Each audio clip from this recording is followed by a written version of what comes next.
Chapter 132. After Emperor Luo spoke, people walked onto the 9 battle platforms to organize the matters of the banquet. The Tifeng banquet was different from the Fenghua banquet. The 9 battle platforms would have fights at the same time. Because it was only held once per decade, the requirements of the Tifeng banquet were looser.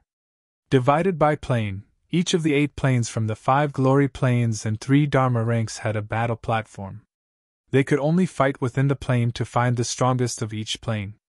The center platform was for those of even higher planes. Those under 25 years of age and higher than the 3rd level dharma rank could go there to display their radiance. This way, the age range was 10 years from 16 to 25. The Tifeng banquet was held once every 10 years, so all the talents created during that time could have this opportunity. The rules were simple and straightforward. It wasn't as efficient as the Fenghua banquet, but it was easier to see what level the talents were at. Futian sat quietly in the stands. He obviously wouldn't demand anything from Emperor Luo right outside the Nanda Palace. In fact, he hadn't even looked at Emperor Luo. The Emperor and Crown Prince hadn't looked at him either. Both parties had forgotten about the Donghai City event in mutual agreement. No one would bring it up. Today was the Tifeng banquet, and Yi Futian was a guest who had come with Emperor Yi. Seeing the people walk to and fro, and the endless crowds before the 9 battle platforms, Yi Futian realized that the Tifeng banquet was on a much larger scale than the Fenghua banquet. It spanned 10 years, and he was sure there were many monstrously talented people born in those years. However, this didn't make him feel anything. Monstrous? So what? Battles erupted on the platforms, and the atmosphere rose instantly.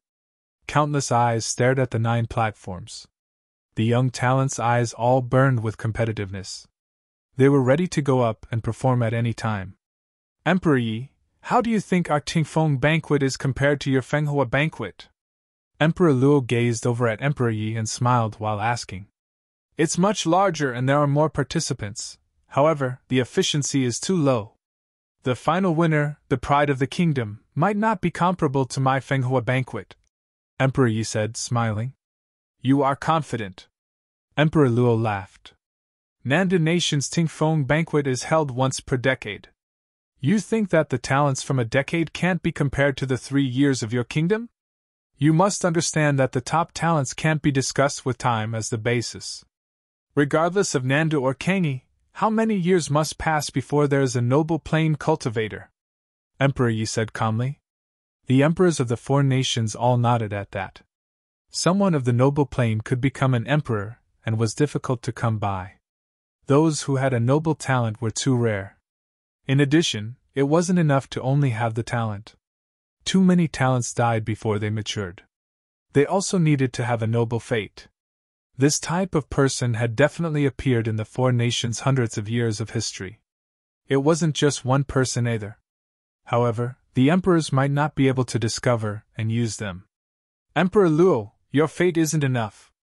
Emperor Yi smiled while Emperor Luo's eyes flashed. There was a hidden meaning behind these words. Since Emperor Yi had adopted Hua Jiyu, this meant he would protect Yi Futian. Naturally, he knew many things.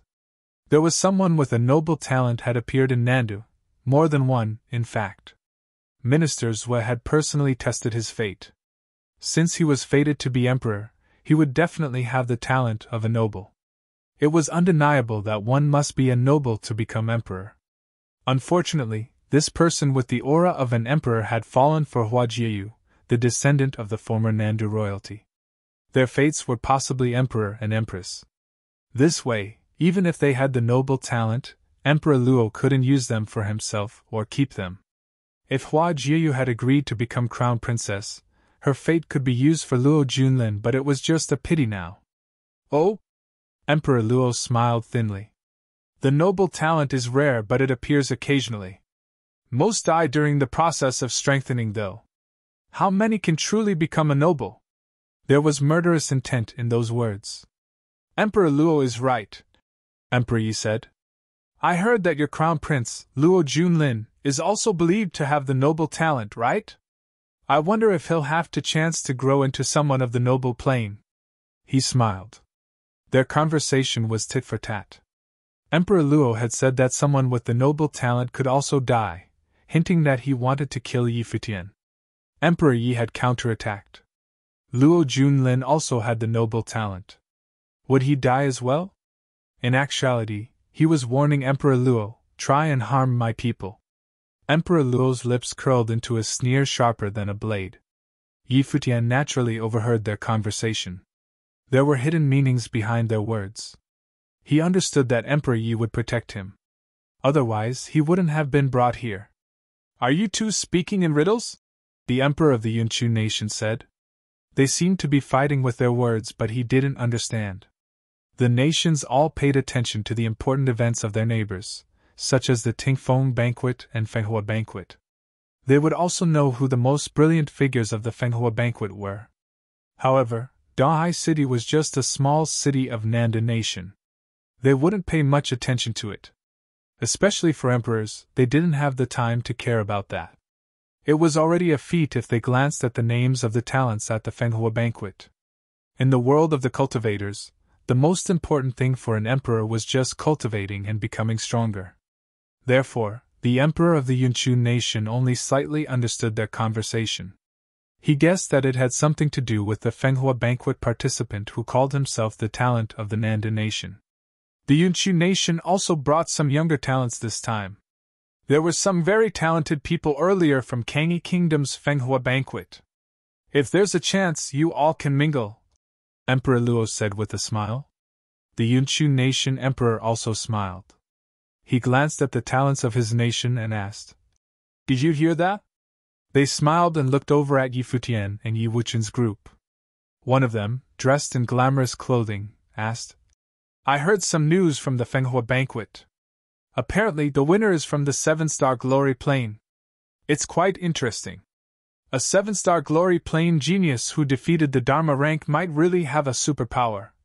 Someone joked. Then what kind of Dharma cultivator can be defeated? Apparently he entered the Fenghua rank too. As the Yunchu nation talents chatted, Yu Jiang and Bai Qiu's faces darkened. They obviously understood the jabs in those words. Naturally, it's a Dharma cultivator who can defeat you, a voice said indifferently. Unlike the Yunchu Yus who had hidden meanings, he responded straightforwardly. The speaker was Yi Wuchen. He acted just as he fought.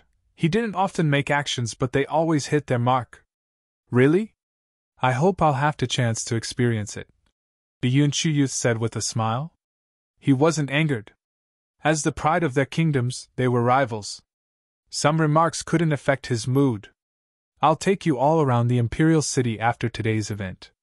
Now let us watch quietly, Crown Prince Luo Junlin said. Many looked over at him. He was popular. He was known as the future emperor of the Nanda nation at such a young age, and no one could move him. One must enter the noble plane to become the emperor. Therefore, Luo Junlin was a future noble cultivator. I'm sure today's Tingfeng banquet will be boring, a youth from the Yan kingdom said. He wasn't very excited. The Tingfeng banquet had such a large scale and all the talents would come to battle. Many were just here for fun and to test their skills. They were easily defeated. Occasionally, someone would be eye-catching, but it wasn't enough. Unless the genius talents were chosen today, the current battles were uninteresting to them. Really? What do you think about that one? Luo Junlin smiled and pointed at a battle platform. It was where the 7-star Glory Plane cultivators were. At the moment, there was a battle. A very young talent stood there, having won many rounds continuously. He was skilled in matrices. He could create one per step and use these arrays to fight without using up any time. He'd been fighting and continuously defeated strong cultivators from everywhere. No one was his match. In fact, they were defeated instantly. The matrices he carved could collect spiritual chi from every element and transform into an impossibly strong spell. The power was horrible.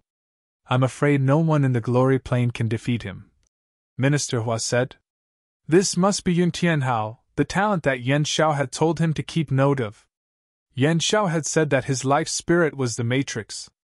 He could use full elemental spiritual chi to carve matrices and had limitless potential. If he had a good teacher, he could wow the world. Futian also gazed at the battle platform. He was shocked when he saw the youth because he knew him. It was the one Futian had fought with when the Haiyan Academy came to challenge the Qingzhou Academy. He'd used tactics of the inscriber to defeat others. Compared to then, Yun Tianhao was much more mature now. He won many more rounds before stopping. His gaze moved to the Emperor's stand. Futian realized that Yun Tianhao was looking at him. It seemed that Yun Tianhao still hadn't moved on from that fight. Futian smiled and watched Yun Tianhao walk towards somewhere in the crowd. Following his direction, Futian saw Yen Xiao and the strong cultivators of Donghai Academy. He even saw Lin Xie, looking at him with her pretty eyes. The Donghai Academy. Futian's eyes scanned Yen Xiao and they flashed coldly. The place he had once cultivated at was very memorable. Chapter 133. Many students from Donghai Academy were participating in the Tingfeng banquet.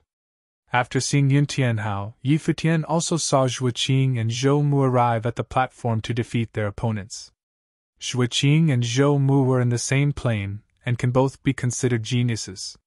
Zhou Mu was the disciple of the art saint, and Zhuoqing was known as best of everyone below the Dharma plane. However, during the battle at the school of the Emperor Star, while Futian and Xing shined above the rest, many of the school's best lost their confidence. There was even less to be said after the battle at the Nanda clan palace on the last day of divine calendar year 10,000. After that day, no one in Donghai City dared to claim to have unparalleled gifts. Time passed little by little. The Tingfeng banquet continued battle after battle. So many things happened at once, it was impossible for the audience to take in everything.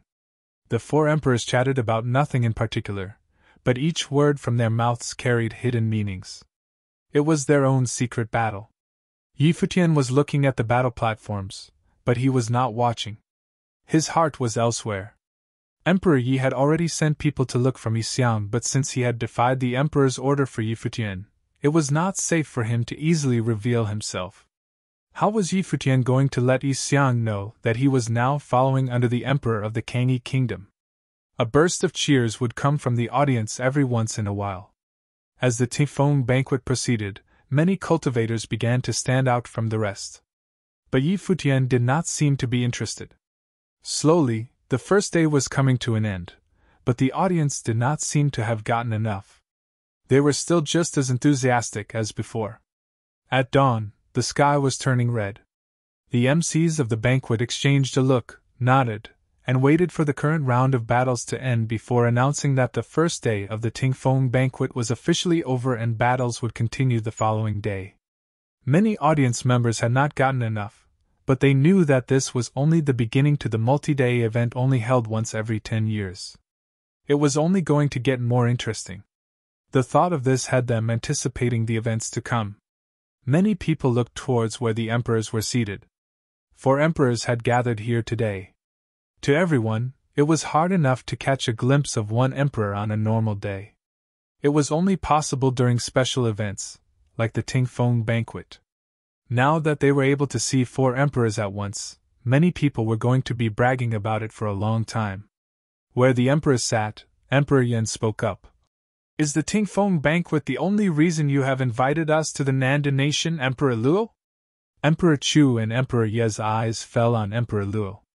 They saw him smile before saying, Brother Yan, are you getting impatient already? What's so bad about watching the battles between younger generation cultivators in our free time? Besides, it's rare for all of us to be gathered like this. Later, we can talk about cultivation and check up on each other to see what we can improve on. It'll be better than cultivating on our own, right? Well, he isn't wrong, chuckled Emperor Chu. Then let's go, said Emperor Luo. What about them? Emperor Yi asked, looking at the people behind him. Crown Prince Luo Junlin will show them around. Just let the youngsters wander freely. They won't be comfortable with us around, Emperor Luo said. Emperor Yi did not say anything else. The 4 of them walked away alone, not bringing anyone with them. After all, they were the strongest, most powerful cultivators across 4 countries. There was no need for them to bring bodyguards. After the 4 emperors left, Crown Prince Luo Junlin smiled at the others. he said. Everyone has come a long way. I have set up a dinner at the Qixing Lake to welcome you all. We'll be able to walk around the city and I can show you the beautiful sights of the Nandan nation's imperial city. This way, please. He led the young people from the 3 countries forward. Yi Futian followed along as well. Yu Xing stared coldly at Luo Junlin's back. It was after his visit to Donghai Academy that the imperial order was given. On the other hand, nothing seemed to have affected Yi Futian. It was almost as if he didn't know Luo Junlin. Yi Futian walked quietly. Behind the 2, many powerful cultivators followed. There were some from each country. Among the people walking up in the front were not only the top talents of the different countries but princes and princesses as well. More powerful cultivators, such as Jingyu from the Kangyi kingdom, followed behind the group. They stayed far away as to not disturb the group. The Qixing Lake was not far from the imperial palace. It was located at the center of the imperial city. Night had come, and the waters of the lake looked extra beautiful in the moonlight. The moonlight reflecting off the surface of the lake made it look like there were many lights floating on the water, providing an indescribable mood. Presently, there were quite a few people visiting the lake. In the Qixing Lake were 7 ayats. These islands weren't big and there wasn't much to see. The 7 ayats lined up like the Big Dipper. And it was on this strip of small islands that the famous Qixing restaurant was located. On the island at the very center, a feast had already been set up. Many beautiful servants were waiting there. This dinner was obviously prepared far in advance. The venue was set up along 4 sides. The people of the 4 countries sat in their own sections. The Nandan nation's crown prince, Luo Junlin, walked over to the main section and said, "Please sit, everyone." Yi Futian's group walked over to one of the sides and took their seats. Everyone else in the venue did the same. In the center of the room was an empty space. It seemed to be a stage. A young woman with a veiled face played the guqin. The beautiful, moving sound of the music started and provided an incredible atmosphere under the moonlight. Then, a line of dancers entered, dancing around the young lady playing her instrument. In Qixing Lake, people traveling past the restaurant by boat looked in on this scene. Knowing who these people were, many boats came this way, but no one dared to get too close. They all just watched from afar. It was the first night of the Tingfeng banquet. Crown Prince Luo Junlin had set up a feast to welcome the cultivators of the 3 neighboring countries. The onlookers were secretly anticipating for something to happen. Everyone has traveled from far away. Please forgive me if something is not to your liking. I do apologize for not being a good host, said Luo Junlin. Beautiful people, beautiful view, and this moving music. There is nothing not to our liking, said the extravagantly dressed young man from the Yunchu nation. And he wasn't saying so, brown-nosed the crown prince. This setting was truly perfect. Whether it be music or beauties, there are better among our guests from the Kangyi kingdom, chuckled Luo Junlin. Many people turned their attention over to look at the 3 beauties from the Kangyi kingdom, Lin Yuyao, Hua Jixin, and Yi Lingxi. They were all beautiful, especially Lin Yuyao. Her looks were too outstanding. Many people had taken notice of her very early on. There were also females amongst the cultivators from the Yunchu nation and the Yan kingdom, but their appearance could not hold a candle to the 3 Kangyi beauties. In the past, the one piece you played for me at Donghai Academy is still fresh in my mind. The world. Luo Junlin smiled and then turned to look in Yi Futian's direction. Yi Futian put down the wine glass in his hand and lifted his head to look at the crown prince. Luo Junlin was still as he used to be. A face of arrogance. Even today, he still gave Yi Futian looks of superiority. He still thought Yi Futian was inferior and a joke. I take back what I said in the past. The piece is not suitable for you. Yi Futian smiled. It doesn't matter to me. The world known as the Nandan nation is too small for me, said Luo Junlin. It seemed that this was not where his heart was. His target was a world larger than just the Nandan nation. But let's talk about you. I offered you a great opportunity. If you had taken it and aided me, the things that followed would have never happened. Perhaps that's just your fate, Yi Futian replied calmly. They both spoke sharp words. Luo Junlin thought that Yi Futian should regret the things that happened, but Yi Futian said perhaps that was Luo Junlin's fate, insinuating he should be the one who regrets what happened. The people from the Yunchu nation and the Yan kingdom all looked extremely interested in the exchange between the two young men. Who would have thought things would get so interesting right from the beginning? Luo Junlin stared at Yi Futian. He then smiled and asked, "How about you play another piece today?" Yi Futian glanced at him once and picked up his wine glass for a drink. Ignored. Just then, several figures approached. Luo Junlin looked over and saw Minister Hua, who greeted, "Your Highness." "Minister Hua, is something wrong?" asked Luo Junlin. "No. We saw Your Highness here, so I came to greet you on their behalf," said Minister Hua as he pointed in the direction of the neighboring ayat. Luo Junlin looked over to see Yan Xiao leading a group from Dahai Academy, as well as members of the Nanda clan. They all stood there and bowed to him. Yan Xiao and Minister Hua were senior and junior brothers, so there was nothing to say about that. But the Nanda clan was just trying to get on Minister Hua's good side. "All right, I understand. Minister Hua should go attend to your own business. No need to worry about what happens here," said Luo Junlin. Minister Hua excused himself and took a look at Yi Futian before leaving. Yi Futian returned the gesture, and his eyes followed Minister Hua all the way to the next ayat. There was something Yi Futian wanted to ask those people. "So, you're the one Emperor Yi picked for first place at the Fenghua banquet?" asked a young man from the Yan kingdom. Yi Futian looked at him and smiled casually. "I'm very curious as to how a 7-starred glory plane cultivator got first place at the Fenghua banquet," said a powerful cultivator from the Yan kingdom.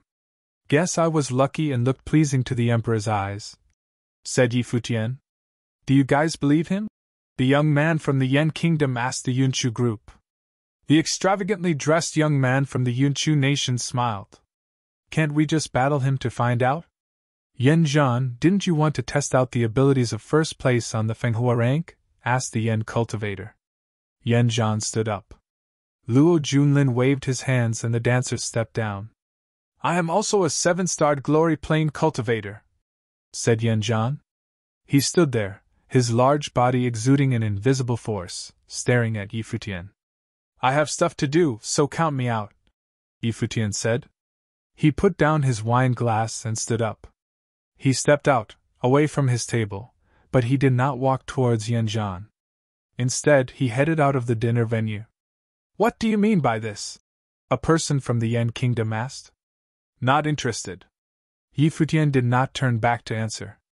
"Is this how bad Emperor Ye's judgment is?" Yan Zhan asked. Yi Danshan and Yi Lingxi were enraged. How dare he question their father's judgment? Yi Futian did not stop, he continued on his way out. It was as if nothing here had anything to do with him. Many people narrowed their eyes at his silhouette. Was he hiding from battle, or did he feel he was too good to battle? He was first place on the Fenghua ranks, so there should be no need for him to hide from battle. But to say he felt that he was too good to battle, wouldn't that make him really conceited? "Yu Xing!" From far away, Yi Futian called out. "Do what you see fit." "Okay," Yu Xing replied. Chapter 134. Yu Xing walked out from the Kangyi Kingdom group.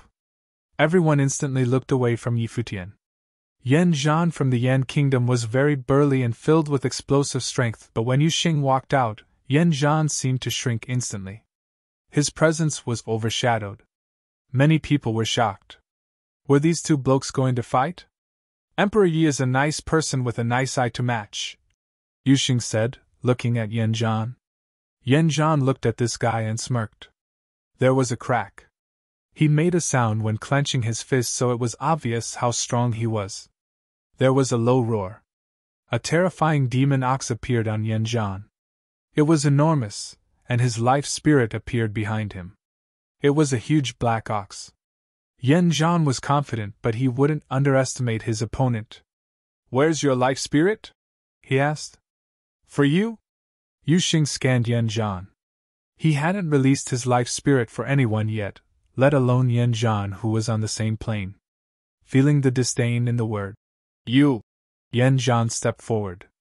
The entire ayat seemed to tremble. Everyone felt something like a herd of demon oxen stampeding. Pound, pound, pound. The earth shook. Everyone's wine glasses trembled violently. The powerful aura shocked everyone.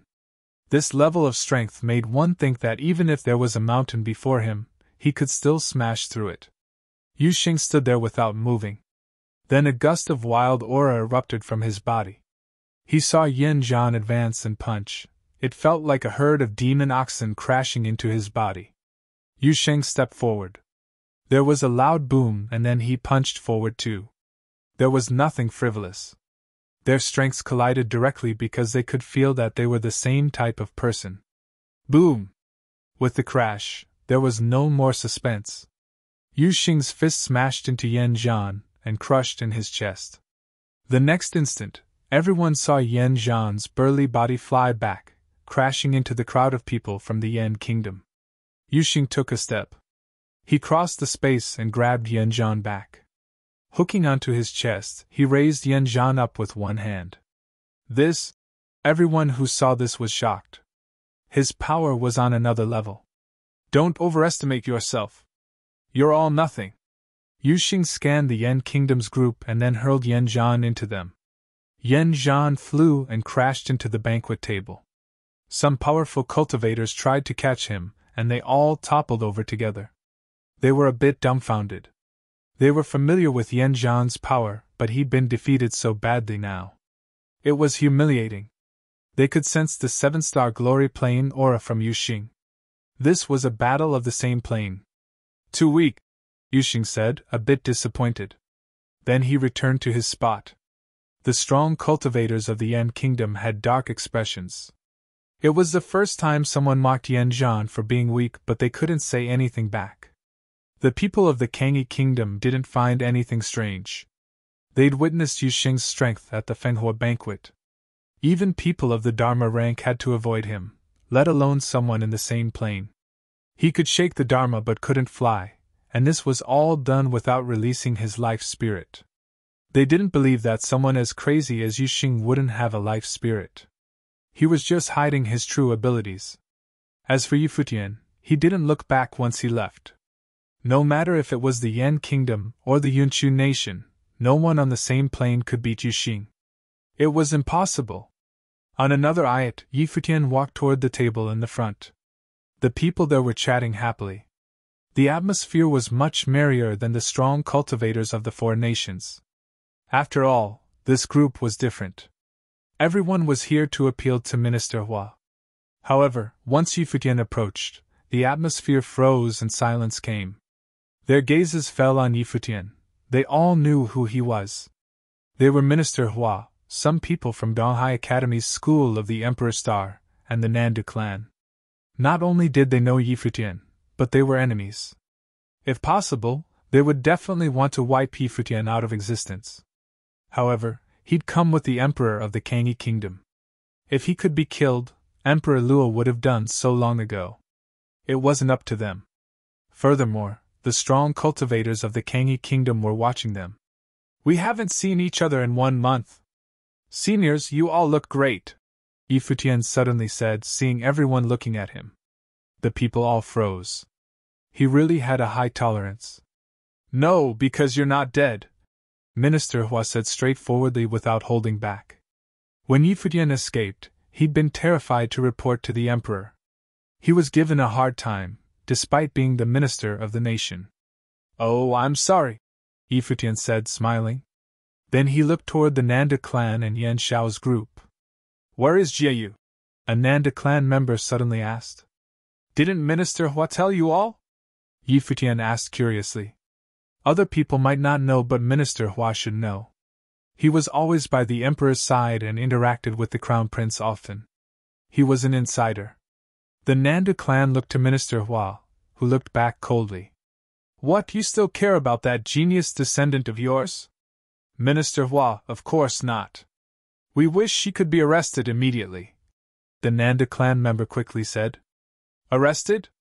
Hua Jieyu is in the Kangyi Kingdom's palace now, given the title of princess by Emperor Yi, Minister Hua said.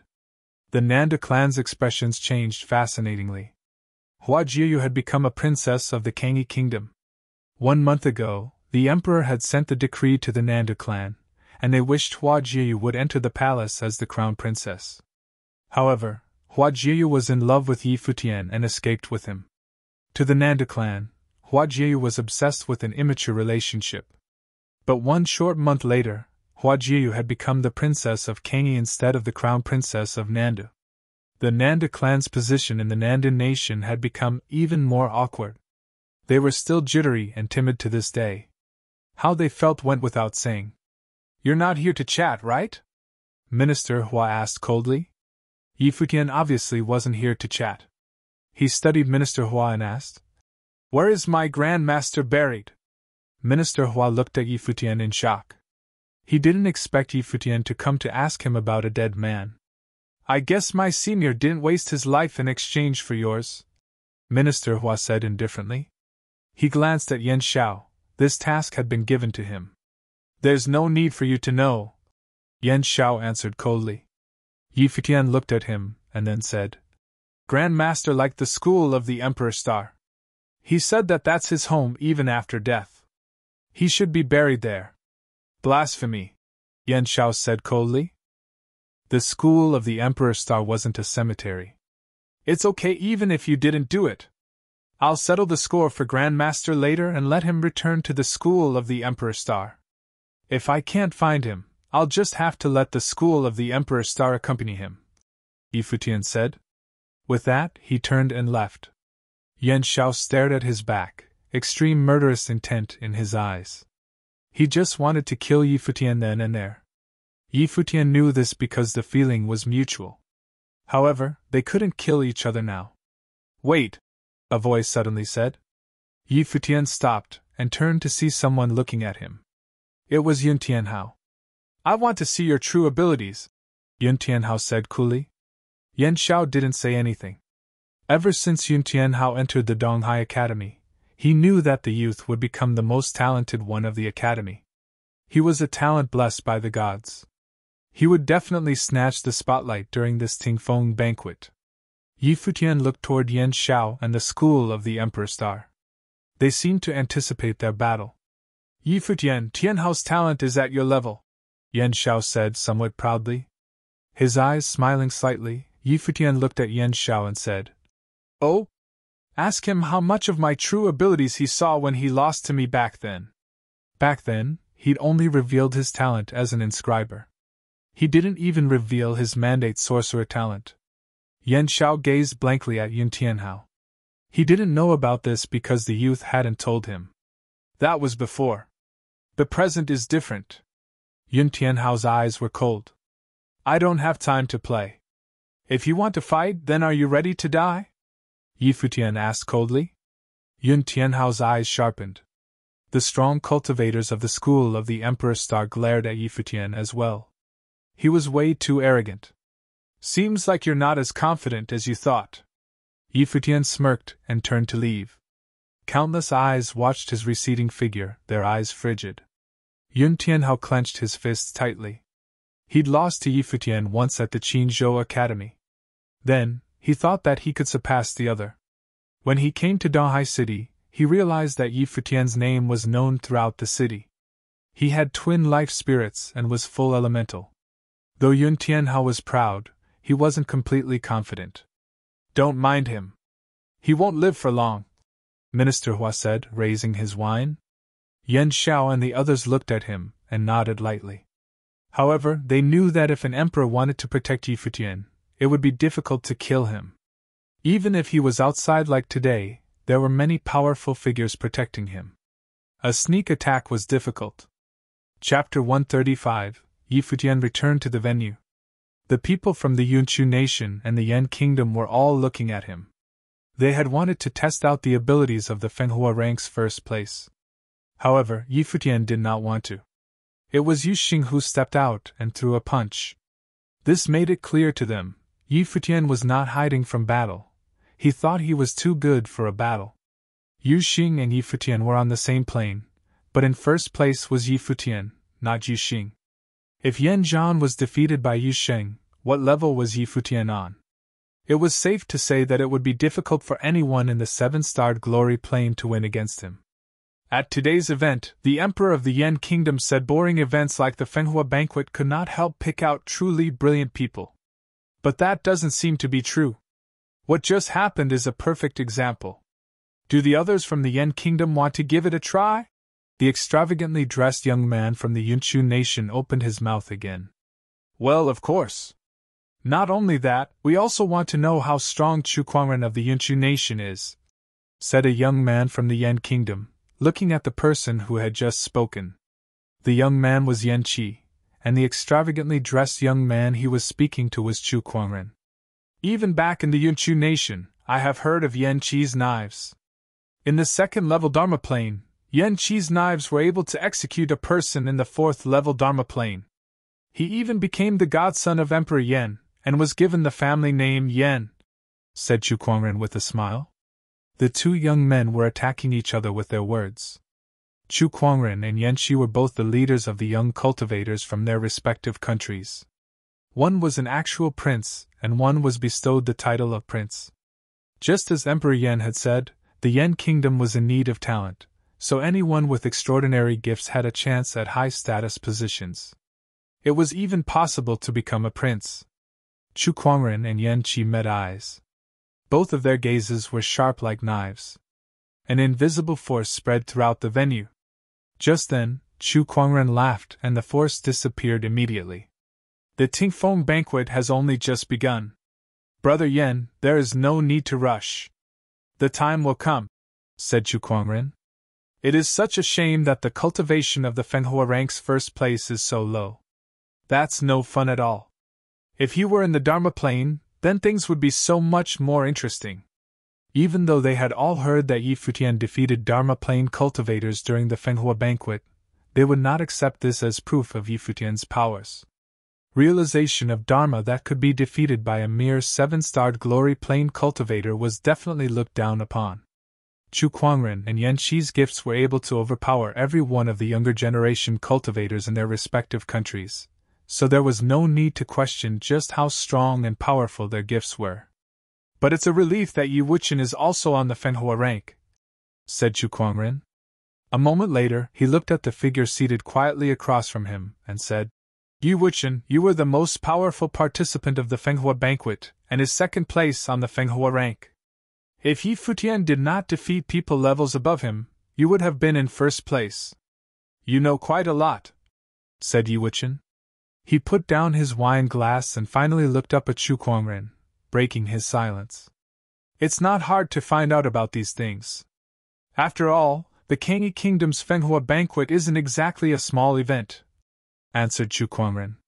News circulated in the imperial palace, and as a prince, it was not difficult for him to find out about every battle that went on during the banquet. Even though Chu Kuangren was not present at the event, 2 people made an impression on him purely based on the reports he received. One was Yi Futian, who battled across plains, and the other was the invincible Yi Wuchen. Between these 2 people, Yi Futian's level of cultivation was much too low to pique his interest. Chu Kuangren was very obviously more interested in Yi Wuchen. But I don't know anything about you, Yi Wuchen said nonchalantly. An awkward smile was frozen on Chu Kuangren's face. Yi Futian chuckled. Yi Wuchen was indeed an interesting person. Chu Kuangren, it seems you're not as popular as you had thought, laughed Yan Qi. You're just the same. Yi Wuchen opened his mouth once again. Yan Qi gave him a strange look. Yan Qi knew that Chu Kuangren was extremely insolent, but he would never have imagined that he would meet someone even more arrogant today. Yi Wuchen was not being arrogant. In his opinion, cultivation was not an easy task. Swordsmanship required a lot of time for exploration and refinement. Where would he find the time to inquire about cultivators of the Yunchu nation and the Yen Kingdom? To Yi Wuchen, if he wanted to find out about someone's abilities, one duel was all it took. Why complicate something that could be taken care of so easily? That's okay. You'll get to know us eventually. Chu Kuangren smiled at Yi Wuchen. Then, to the people seated beside him, he said, Didn't you guys want to see what kind of realization of Dharma the Dharma plane cultivators defeated by a glory plane cultivator possessed? This is your time. As soon as he finished speaking, a person from the Yunshu nation walked out, looking toward the group from the Kangi kingdom. He said, "Would you guys mind enlightening me with your skills through a battle?" Bai Qiu and Yu Jiang's expression darkened. They knew when they lost to Futian that the news would spread all over the Kangi kingdom and become history that could never be erased. But they never thought the news would travel so far that even neighboring countries would know about their defeat. Now, they were even being taunted about it. Bai Qiu walked out. Although he was defeated by Futian, he was still the #1 student of the Qin clan. His abilities were definitely not weak, or else he would not have made it on the Fenghua rank at all. After his defeat by Futian, Bai Qiu defeated many other opponents, and was picked by the emperor to enter the rank. The two cultivators walked to the side. The area in the center of the venue was obviously not spacious enough. Very quickly, a duqin sounded. As a musical sorcerer prodigy of the Qin clan, Bai Qiu's musical sorcery was very powerful. The Qin clan was the Guqin orthodoxy of the Kangi kingdom. They were definitely deserving of this reputation. However, in the end, Bai Qiu was defeated. Everyone present from the Yunshu nation was also the best of the younger generation cultivators. The Yan kingdom was humiliated a while ago when they were immediately defeated in battle with Yuxing. There was no way the Yunshu nation would make the same mistake. So, the person who fought Bai Qiu was actually extremely powerful. Amongst the younger generation cultivators from their country, he was one of the most gifted. But Bai Qiu had no prior knowledge of this. All he knew was that he was insulted and then was defeated once again. The high-spirited prodigy of the Qin clan had lost his elan. Afterwards, the people of the Yan kingdom joined in on the fun and challenged Yu Jiang. Just the same, Yu Jiang was also defeated. The Yan kingdom's victory made up for the humiliation they received after the previous battle. The defeat of Bai Qiu and Yu Jiang answered the Yunshu nation's question: what kind of realization of Dharma could be defeated by a glory plane cultivator? By the looks of it, it's not as difficult as we thought to rank first on the Fenghua rank. Chu Kuangren laughed and looked at Futian. Prince Yidanchen, Princess Yilingxi, and others looked to Futian. They couldn't just sit and swallow the insults. The Kangi kingdom had already lost twice. Even Bai Qiu and Yu Jiang had turned their eyes to Futian. If he made a move, then maybe they could prove themselves to the Yunshu nation and the Yan kingdom. Futian acted as if he did not hear anything Chu Kuangren had said. "Yu Sheng," he called. No one said a thing. Was he going to make Yu Sheng fight again? "Here," answered Yu Sheng. Futian looked towards him and stood. Smiling, he said, "I'm full. Let's go." Yu Sheng blinked and replied, "Okay." Just like that, the two of them disregarded everyone at the venue and walked out. The people of the Yunshu nation and the Yan kingdom watched them, dumbfounded. How can they be so arrogant and disrespectful? Chu Kuangren was very arrogant, as was Yan Qi. Yu Wuchen did not lose to them in this department either, but there was no one like Futian. He did not say anything insulting, nor was he presumptuous or sarcastic. He simply ignored your existence. Wine glass in hand, Luo Junlin stared at Futian's back. It was impossible to hide the intent to kill in his eyes. Twin spirits and gifts in all elements, Futian was freakishly talented, but these talents still needed time to mature. Luo Junlin was not going to give him the chance to do so. "I'm also full," said Yu Wuchen and rose from his seat. "If so, then we will take our leave now," Yidanchen said to Luo Junlin.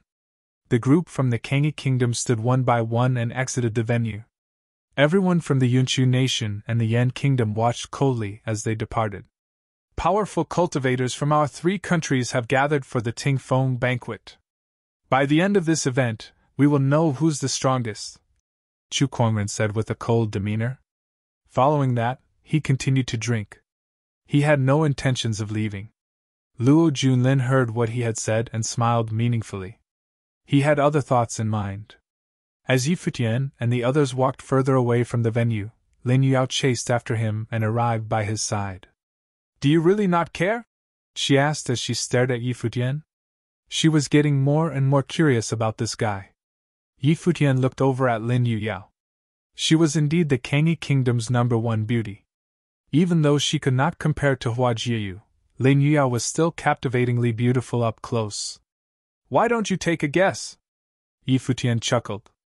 I'm very curious as to what goes on in that head of yours. Lin Yuyao gave him a beautiful smile.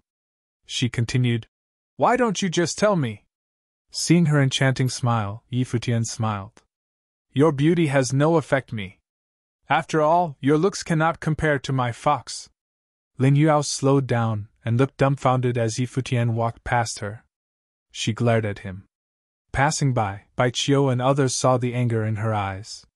They felt a twinge of jealousy in their hearts. Was this the same cold and indifferent girl? Between her and Yi Futian, who was more indifferent? The group headed back to the palace and split up. Upon arriving at the palace, Yi Futian saw a familiar silhouette waiting outside. When she saw Yi Futian, she headed for him with sparkling eyes. You're back, she said loudly. Yi Futian walked toward the smiling girl. The people behind Yi Futian gave strange looks when they saw the beautiful girl. They remembered when they had arrived at the palace yesterday, a beautiful had come by. What's more, she was the princess of the Nanda nation. Tonight was their second night, and yet another beautiful girl had come for Yi Futian. Had he really escaped to the Kangi kingdom from the Nanda nation as a fugitive? Lin Yuyao looked at the two figures and was speechless. Isn't his luck with women too ridiculously good? Yi Danchen, on the other hand, looked at Yi Futian with worship in his eyes. Impressive, he muttered. Everyone returned to within the palace. Only Yu Xing remained, waiting for Yi Futian on the side. Lin Xie, didn't you come with the people from Dahai Academy? What are you doing here? Yi Futian asked. In the day, he saw her amongst the Dahai Academy crowd. His guess was that Lin Xie was cultivating at Dahai Academy. Chapter 136. Lin Xie's pretty eyes focused on Yi Futian. From the close distance, she could see that he'd matured a lot since their first meeting on the ship in the East Sea.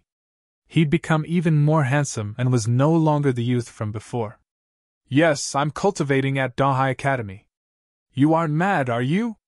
Lin Xie asked with a smile. Why would I be mad? Yi Futian shook his head.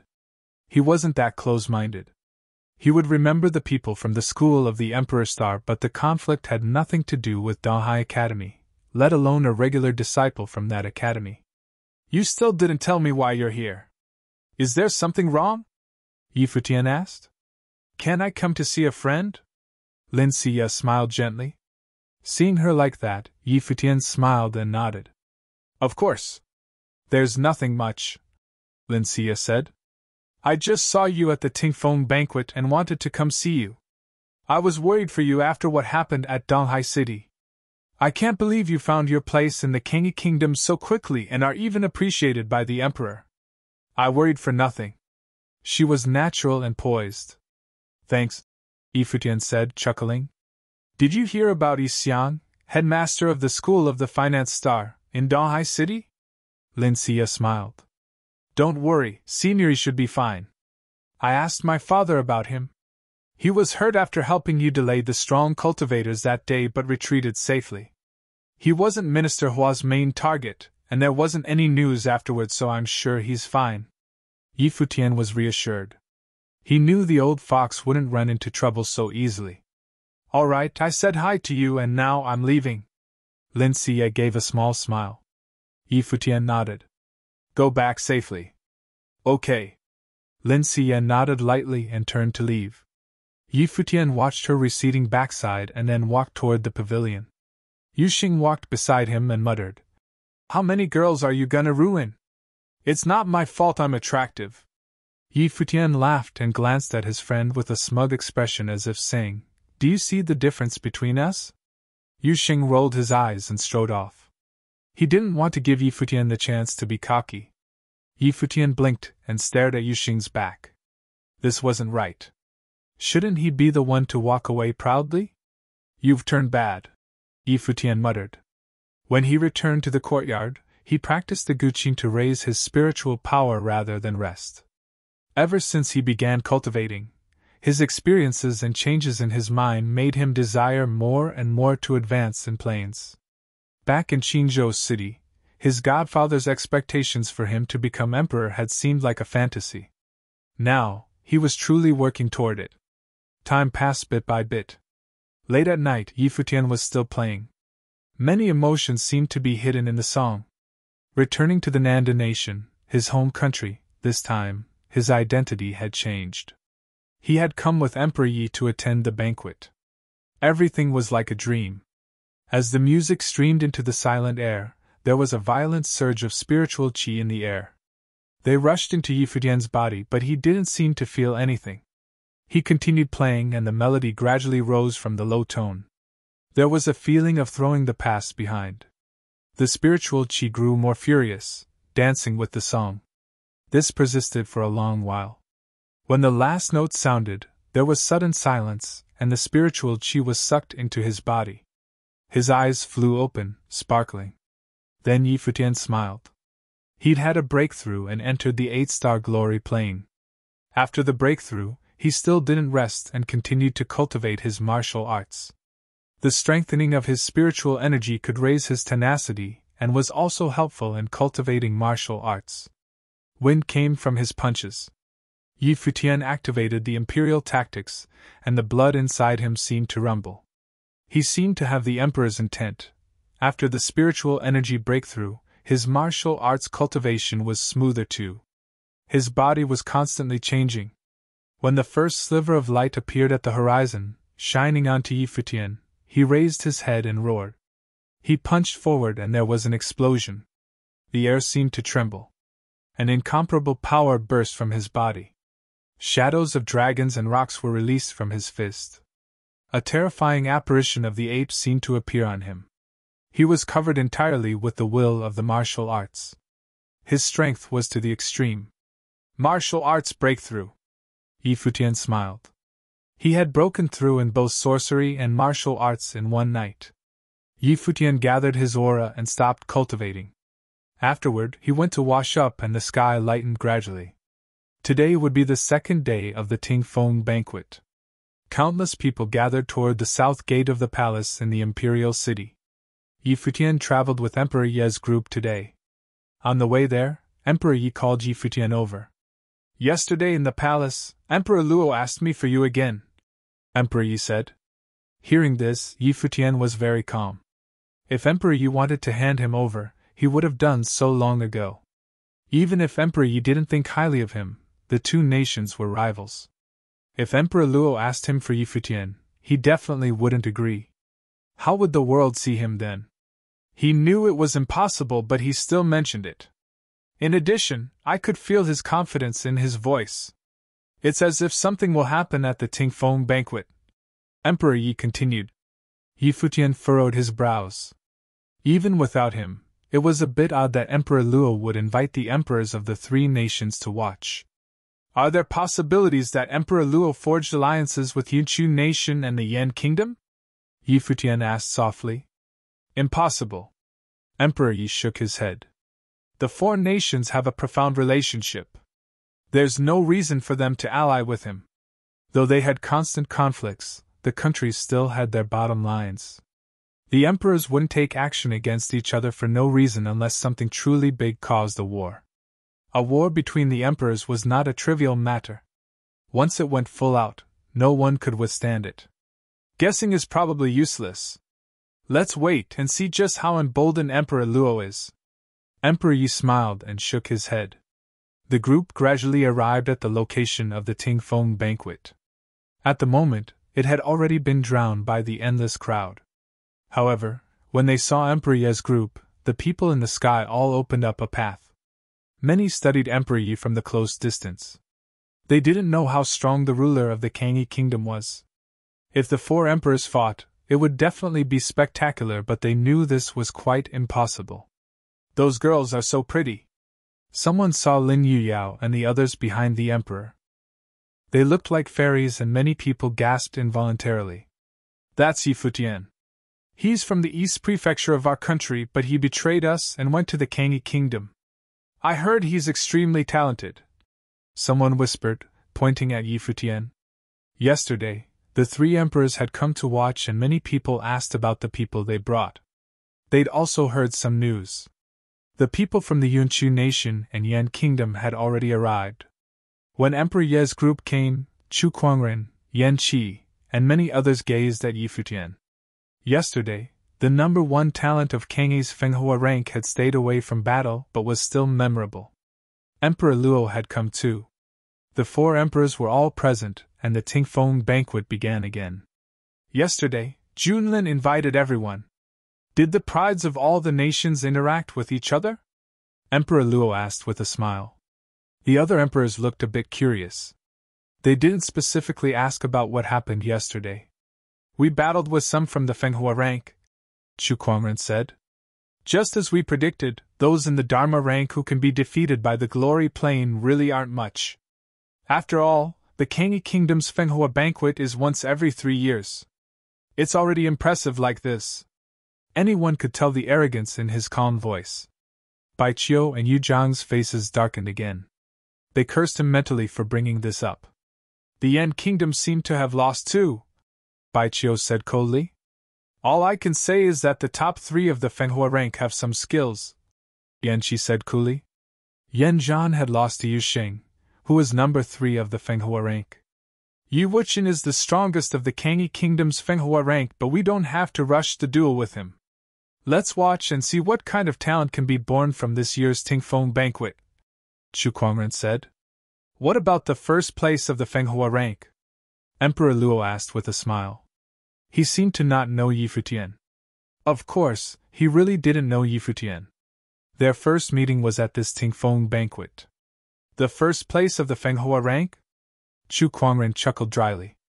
I don't know if he's really arrogant, or is just using it as an excuse to avoid fighting and hide something. Chu Kuangren hinted that Yi Futian was pretending to be arrogant in order to avoid fighting. If he didn't fight, no one would know what his abilities really were like. He had proved himself at the Fenghua banquet, but only the Kanghe Kingdom had witnessed that. There were top talents from every nation here. Who would think that they weren't as good as the others? Many gazes fell upon Yi Futian, including Lin Yuyao and Bai Qiu. Chu Kuangren seemed to have been provoking him since last night. Would he still be unmoving? Yi Futian continued to sit there, gazing at the battles on the 9 battle platforms. He ignored Chu Kuangren's provocation. Everyone was speechless. This guy. Don't you have anything to say? Chu Kuangren asked, looking at Yi Futian. Seeing how insistent he was, Yi Futian finally spared him a glance, just one glance. Then he continued watching the battles unbothered. Everyone blanched. Were the battles really that interesting? Many followed his gaze and saw that Zhou Mu from Donghai Academy was fighting on the 7-star Glory Plane platform. His name is Zhou Mu. He used to be really arrogant, Yi Futian suddenly said as he watched him. Hearing this, everyone looked back. Yi Futian smiled and continued. He became much better behaved after getting wiped out by a staff. Chapter 137. After Yi Futian had spoken, everyone around could only stare at him wide-eyed and dumbfounded. Even his fellow cultivators on the Fenghua rank were speechless. Yi Futian was just too arrogant. But at the same time, hearing him insult others was a great feeling. Even Bai Qiu was feeling better about Yi Futian. Good thing Yi Futian didn't use my defeat as an example. Would Zhou Mu spit blood in anger if he heard what Yi Futian said? Emperor Yi blinked a couple of times. The young man he picked for first place on the Fenghua rank was one with personality. Everyone from the Yunchu nation and the Yan kingdom were frozen in shock. They watched as Yi Futian continued to focus on the battle platform. Although it was not specified that Yi Futian was speaking to Chu Kuangren, the latter could not stand what Yi Futian was saying. The emperors could not help but turn their attention to Yi Futian, especially the emperor of the Yunchu nation. Chu Kuangren was his son, so he knew well of his abilities. Where did this glory plane nobody get the courage to speak in such a manner? However, he was an emperor. So naturally, he was not going to involve himself in a conflict between those of the younger generation. But still, listening to what Yi Futian was saying, he was asking for a beating. Chu Kuangren was dazed for a moment. Then, he sneered and said, "All geniuses are arrogant. There is no need for surprise. But to hear a mere glory plane cultivator like yourself speaking out so wildly is a first. It's a bit absurd. If you were in the Dharma plane, I wouldn't have minded personally teaching you how to conduct yourself properly." Yi Futian turned to Chu Kuangren with a slight smile on his face. "All right, if I get the chance, I'll definitely ask for your advice. Let's wait until you enter the Dharma plane." Chu Kuangren turned his head away from Yi Futian, no longer looking at him. Chu Kuangren was not his real name, but this name was much more well-known than his original name. After a while, people had forgotten his real name. This went to show just how wild Chu Kuangren was. But now, Chu Kuangren had met his match. "We'll just wait to test him out after the results of the Tingfeng banquet are announced," said Yan Qi. After listening to Yi Futian's words, even he wanted to beat him up. How could Yi Futian compare Chu Kuangren to an opponent he once defeated, and go as far as to say he'd be much better behaved later? The young man on the battle platform, Zhou Mu, was indeed talented, but how could he be compared to Chu Kuangren? Chu Kuangren was the most powerful cultivator of the younger generation in all of Yuchu nation. Yi Futian shook his head lightly.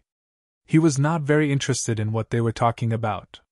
The only thing he would gain from defeating the prodigies of the Yuchu nation and the Yan kingdom was praise. It would also make him more enemies. There was no need for Yi Futian to prove himself to the others. Even last night, when Chu Kuangren tried to provoke him, Yi Futian just left, not wanting to deal with him. How fitting of a person who once defied my order, thought Emperor Luo. He then called out, "Yi Futian!" Yi Futian's eyes brightened and he turned his body around, his eyes falling on Emperor Luo. Emperor Luo had eyes filled with arrogance and pressing air of royalty surrounding him. One would not have been able to guess that he had usurped the throne to become emperor. In these 300+ years, he had already gotten used to this identity. He was the emperor of the Nandan nation, the one and only. It was because of this that he was so domineering and had no respect for others. This was also why he was able to make those 2 unreasonable orders. "Had you followed my order and come to the imperial city, perhaps I would have given you another chance. Why did you have to try so hard to escape? Now your ending will remain the same. Do you ever regret your decision?" Emperor Luo suddenly asked bluntly. There was no beating around the bush. Yi Futian looked at Emperor Luo. Just as Emperor Yi had said, he was very confident that he would get Yi Futian. Where did Emperor Luo get this confidence from? "What's done is done. Why would I regret it?" Yi Futian said nonchalantly. "You're right," chuckled Emperor Luo. "People usually don't have regrets until they reach a dead end. Nanda Nation is my world. My order is the order of the heavens. If you defy my order, then you are going against the mandate of heaven. Even if what ministers were foretold is true, that you really are fated to become emperor, it wouldn't change a thing." The other emperors looked strangely at Emperor Luo, then at Yi Futian. This young man who was first place on the Fenghua rank had the fate of an emperor. Hearing these words, Yi Futian remained calm. He was simply curious as to why Emperor Luo would say these things here and now. His every word dripped with arrogance. Only Yi Futian knew, if ministers would truly had told his fortune, he was not just fated to become emperor. Yi Futian looked to Minister Zhou, who was seated right below Emperor Luo. He sat there quietly, as if he truly no longer cared for such things. "If it makes your majesty happy, you are welcome to say anything you want," smiled Yi Futian. He did not try to go against Emperor Luo. Right now, Yi Futian still lacked the ability to challenge him. "Even if you possess the fate of an emperor, you should consider yourself lucky to be able to become my son's study attendant," said Emperor Luo. "Unfortunately, you did not know to cherish such an opportunity." Yi Futian did not reply. Everyone in the Nanda nation knew that out of all of Emperor Luo's children, he doted on Crown Prince Luo Junlin the most. He was made Crown Prince from a very young age, and was going to inherit the throne in the future. His gifts were like no other, and he was thought of as peerless throughout the whole Nanda nation. He was truly extraordinary. Since he possessed such spectacular gifts, As his father, Emperor Luo had the utmost confidence in Luo Junlin. Crown Prince Luo Junlin was born a couple of years too early. Otherwise, this rascal would have been able to exchange a few moves and learn a thing or two from him, the Emperor of the Yunchu nation said while looking ahead at Chu Kuangren. He also had the same confidence in his own son. Is that so? Laughed Emperor Luo. His words carried a hint of disdain. Emperor Chu did not argue further. The Tingfeng banquet continued. Young cultivators continued to emerge to the audience. Among them were those with extraordinary talents. At noon, it seemed as if no one had left. The atmosphere in the Tingfeng banquet was still roaring despite the hot, beaming sun.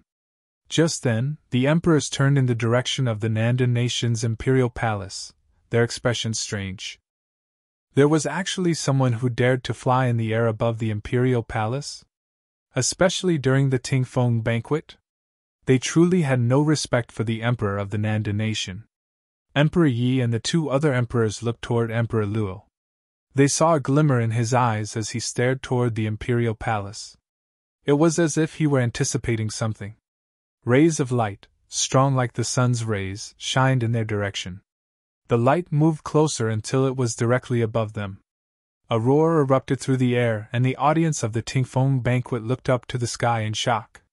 Who dares to be so disrespectful in the audience of the four emperors? The Tingfeng banquet will stop for the time being. Everyone step down from the battle platform. Emperor Luo stood and announced. His voice reached the 9 platforms, sending chills down the backs of all participants. Even those in the midst of a heated duel did not dare to go against the emperor's order and halted immediately. Everyone scampered off the platforms. In midair, 3 figures stood loftily. They were basked in the sun's rays and reflected in even brighter light. The 3 of them floated above the 4 emperors as if that was how it was meant to be.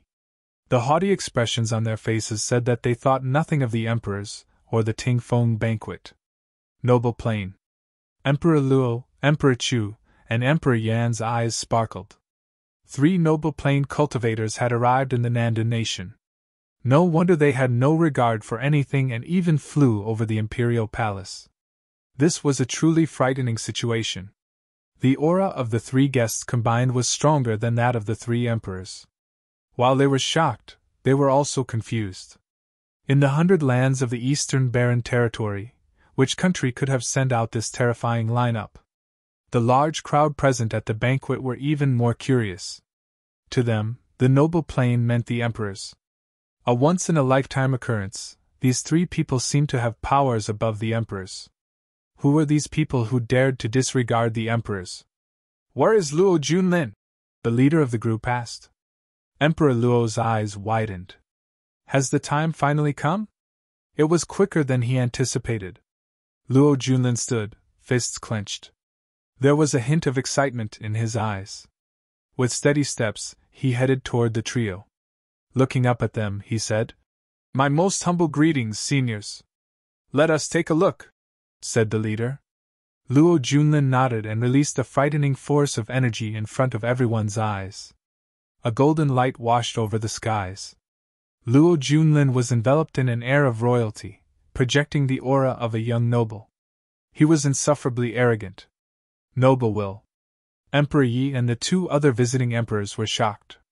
They stood from their seats, looking up at the sky. They seemed to have a few things figured out. In this moment, Emperor Yi finally understood why Emperor Luo was so confident. He actually sent Luo Junlin into that place. And Luo Junlin succeeded. This meant that he possessed a scary gift.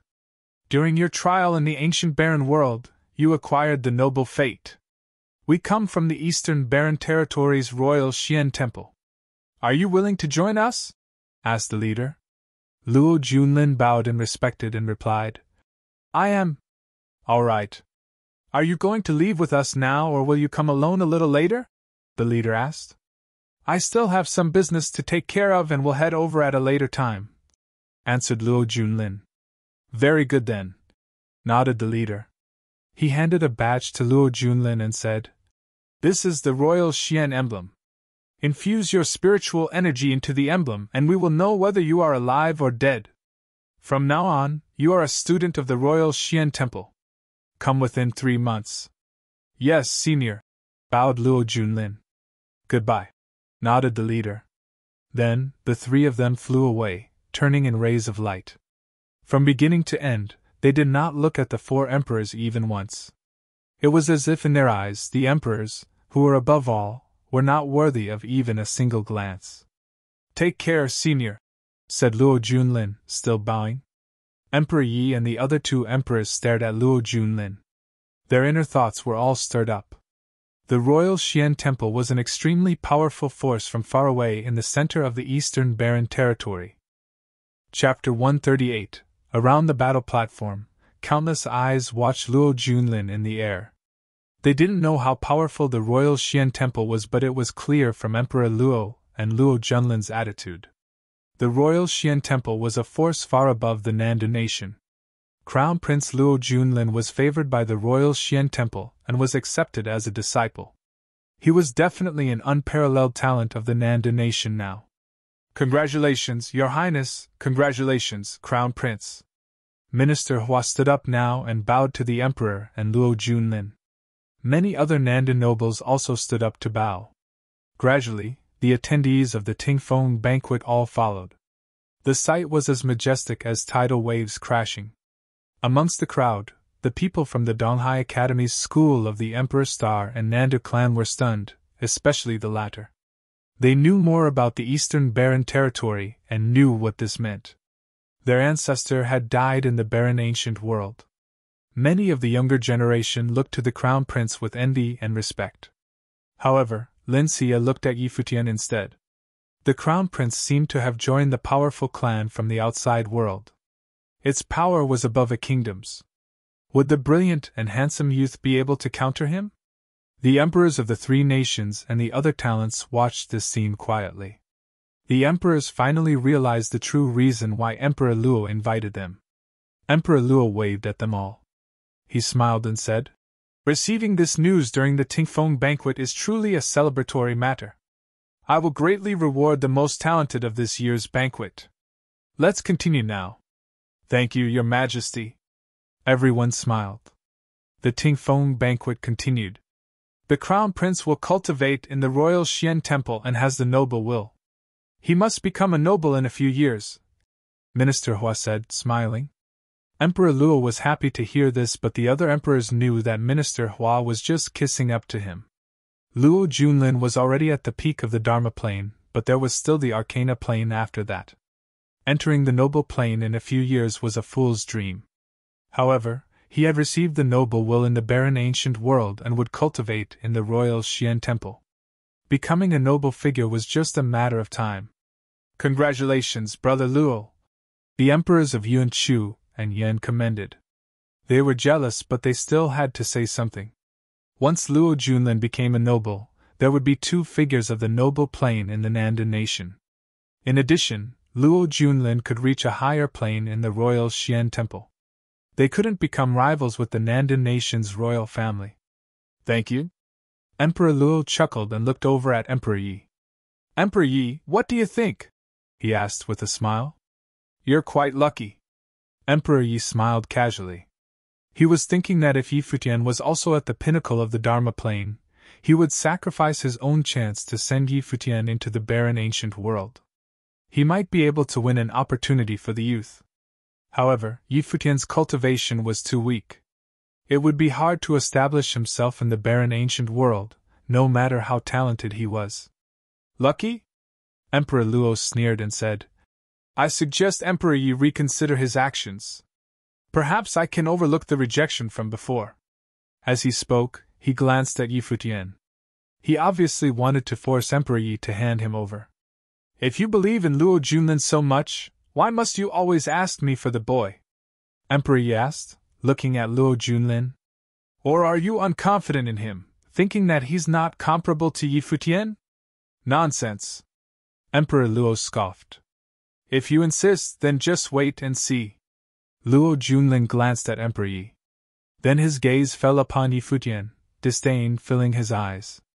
Yi Futian didn't care about Luo Junlin's gaze. He wasn't familiar with the Royal Xian Temple. Whether Luo Junlin joined them or not, he wasn't a threat to Yi Futian yet, so why did it matter? It would just be harder to kill him in the future.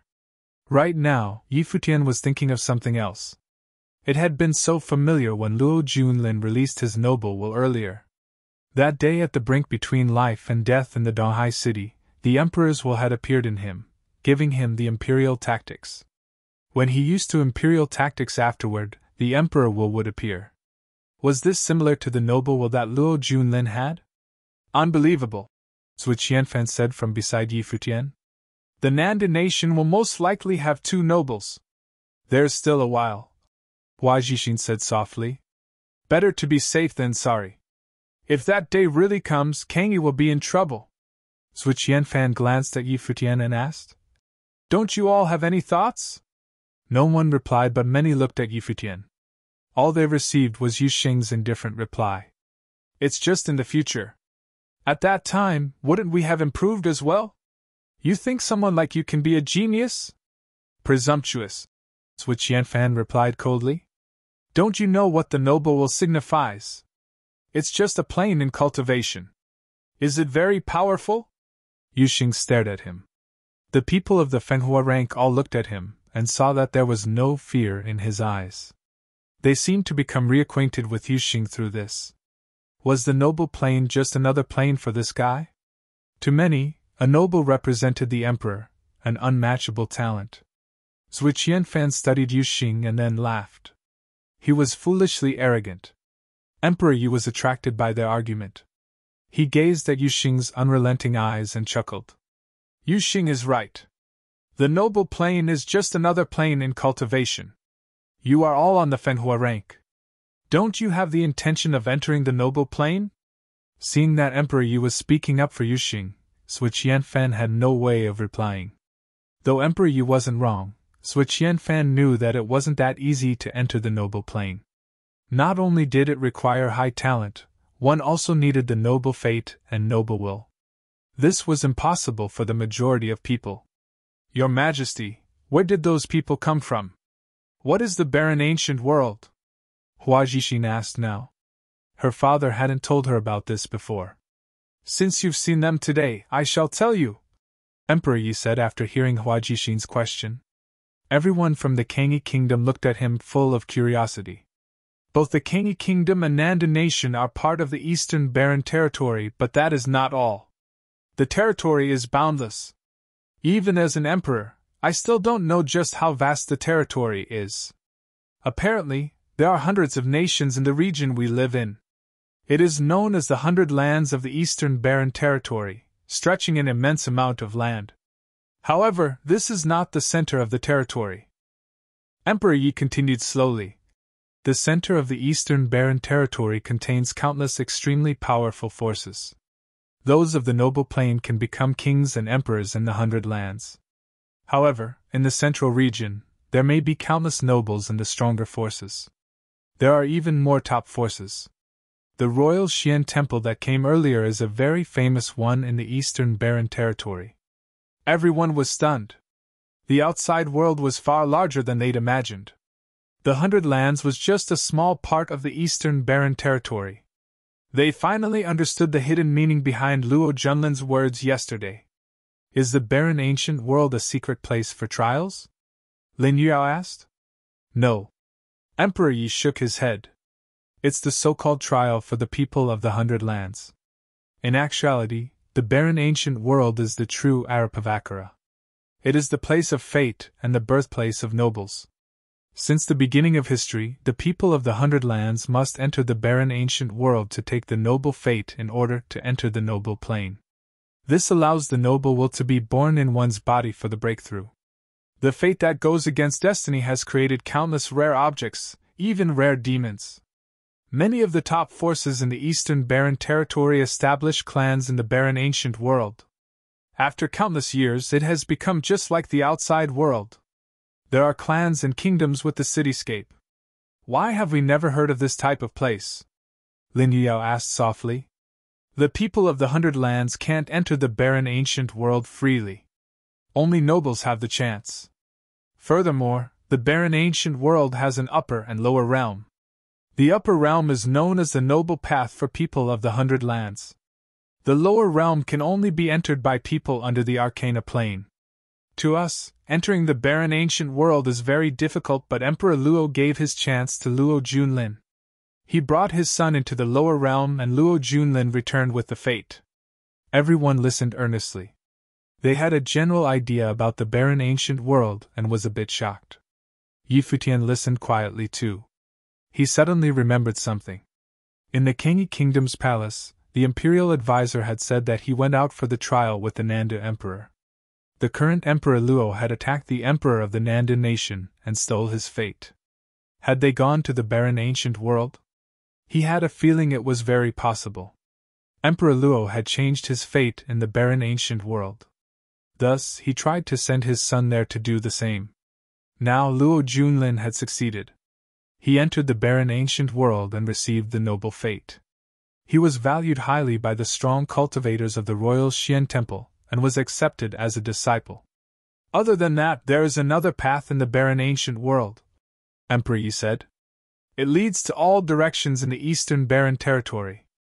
The big clans guard these critical entrances. Cultivate well, and when you all reach the peak of the Dharma Plain, I may consider sending you to the barren ancient world. All the top talents in various forces are there. Though I've never been there, I'm sure it's an incredible little world. Emperor Yi chuckled. The Tingfeng banquet continued. The Nanda nation's citizens were excited.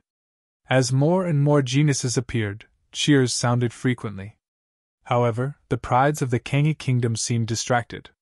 They'd always thought that they were the prides living in the center of the kingdom. Now, they suddenly discovered that there was an even more incredible world out there. They were shaken and really wanted to witness the small world filled with the talents of the Eastern Barren Territory.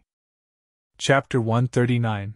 At the end of the Tingfeng banquet's second day, Emperor Luo did not extend an invitation to Emperor Yi as he did the day before.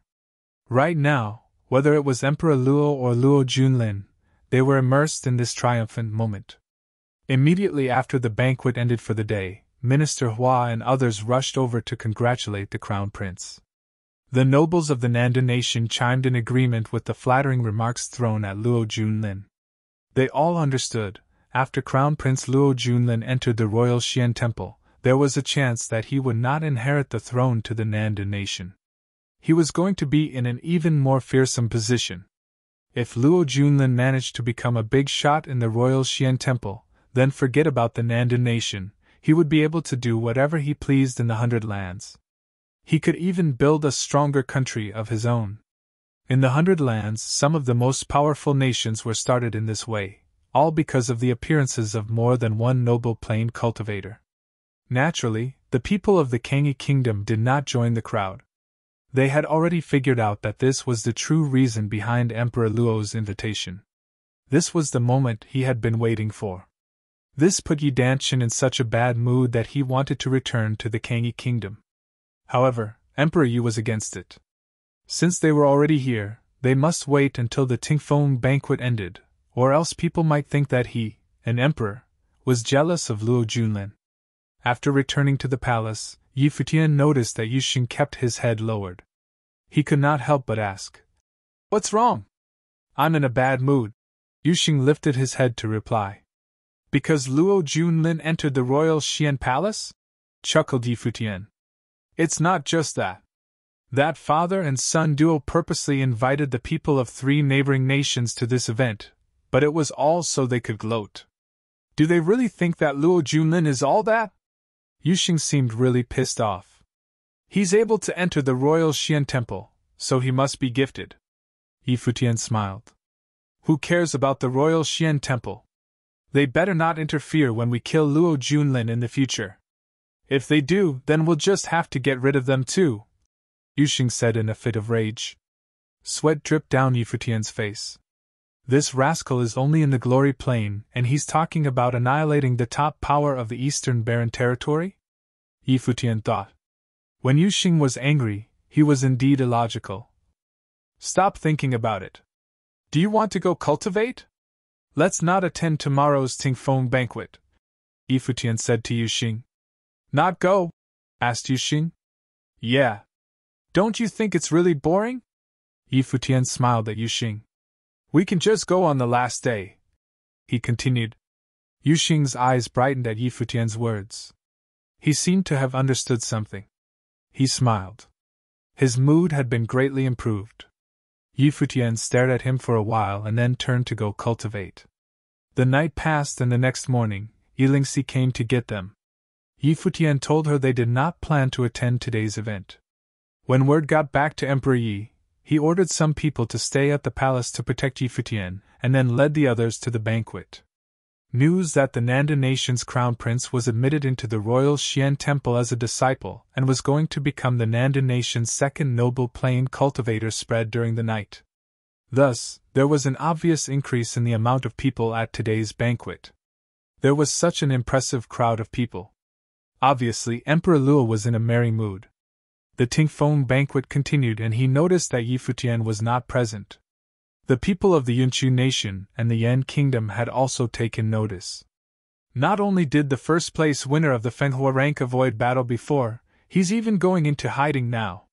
Chu Kuangren let out a mocking statement when he noticed Yi Futian was absent. You're wrong. Out of nowhere, Yi Wuchen said. He probably just thought it was boring. The banquet is boring and so are the people. If I had known, I wouldn't have come today either. Definitely a good reason. You and Yi Futian are very alike, said Chu Kuangren. Perhaps he was deeply affected by what happened yesterday, laughed someone from the Yan kingdom.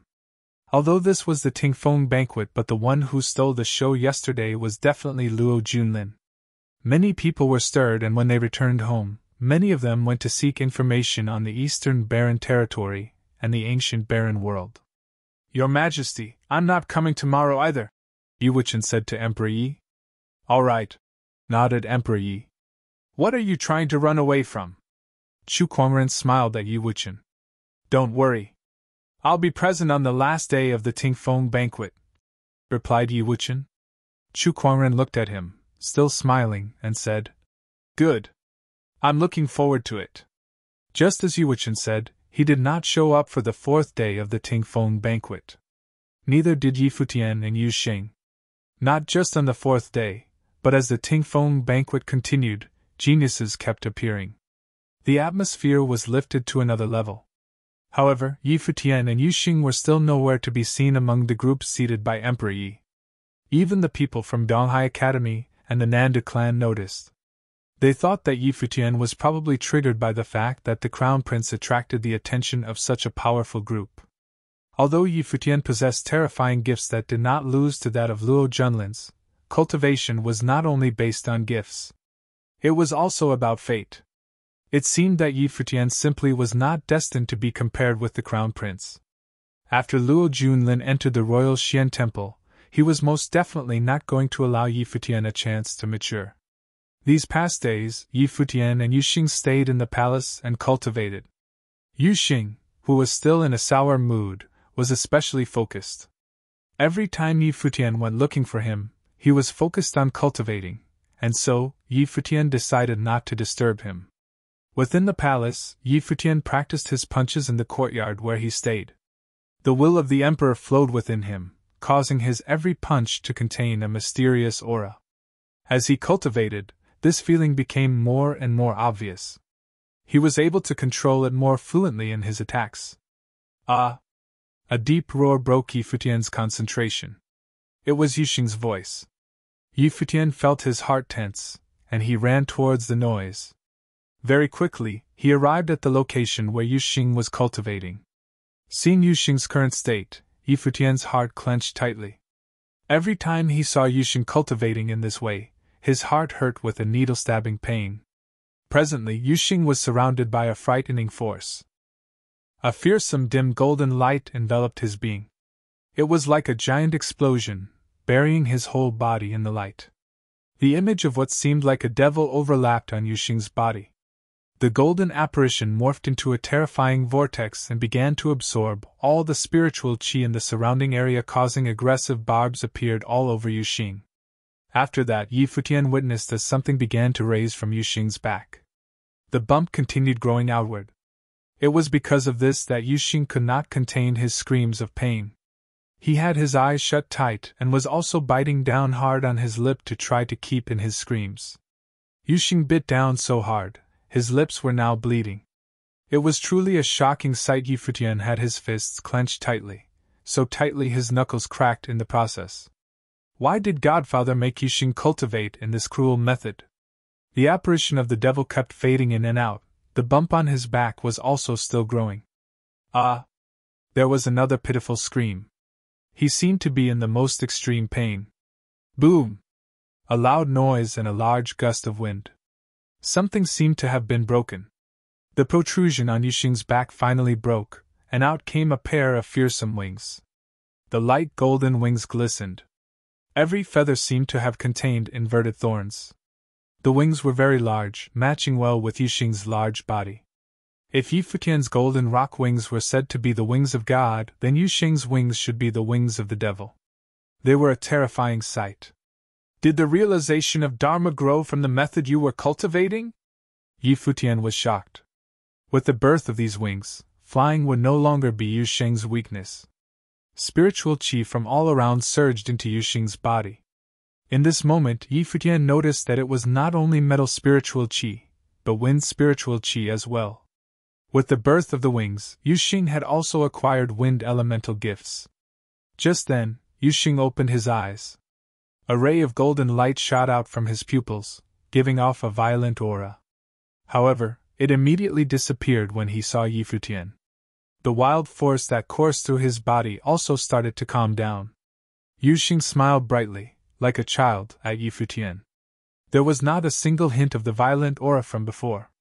Does it hurt? Futian asked softly. It's no big deal.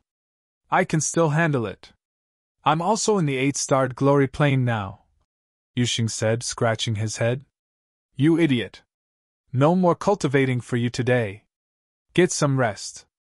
Futian stared at Yuxing, not allowing him to reject his words. All right, nodded Yuxing. He had leveled up and was in a better mood now. Futian did not say much more and turned to leave. Yuxing said it didn't hurt, but Futian's heart still hurt. He knew as long as Yuxing continued to cultivate, he was going to have to keep enduring this pain. Behind extreme power was not just extraordinary gifts. There was also pain intolerable to ordinary people. The days passed one by one, and soon, it was close to the end of the Tingfeng banquet. The final competition between the strongest contenders began. The imperial city of the Nanda nation was boiling with excitement. The best of the best had finally appeared on the platform in front of the audience. They were ready to show their talents and fight to the end. Futian and Yuxing still had no clue about what was happening at the banquet. Sometime in the evening, Emperor Luo led the group from the Kangyi kingdom back to the palace. Yulingxi arrived at the courtyard where Futian stayed. Futian! Shouted a smiling Yulingxi. Princess! Futian looked in her direction. Don't call me princess. Lingxi is fine. She chuckled.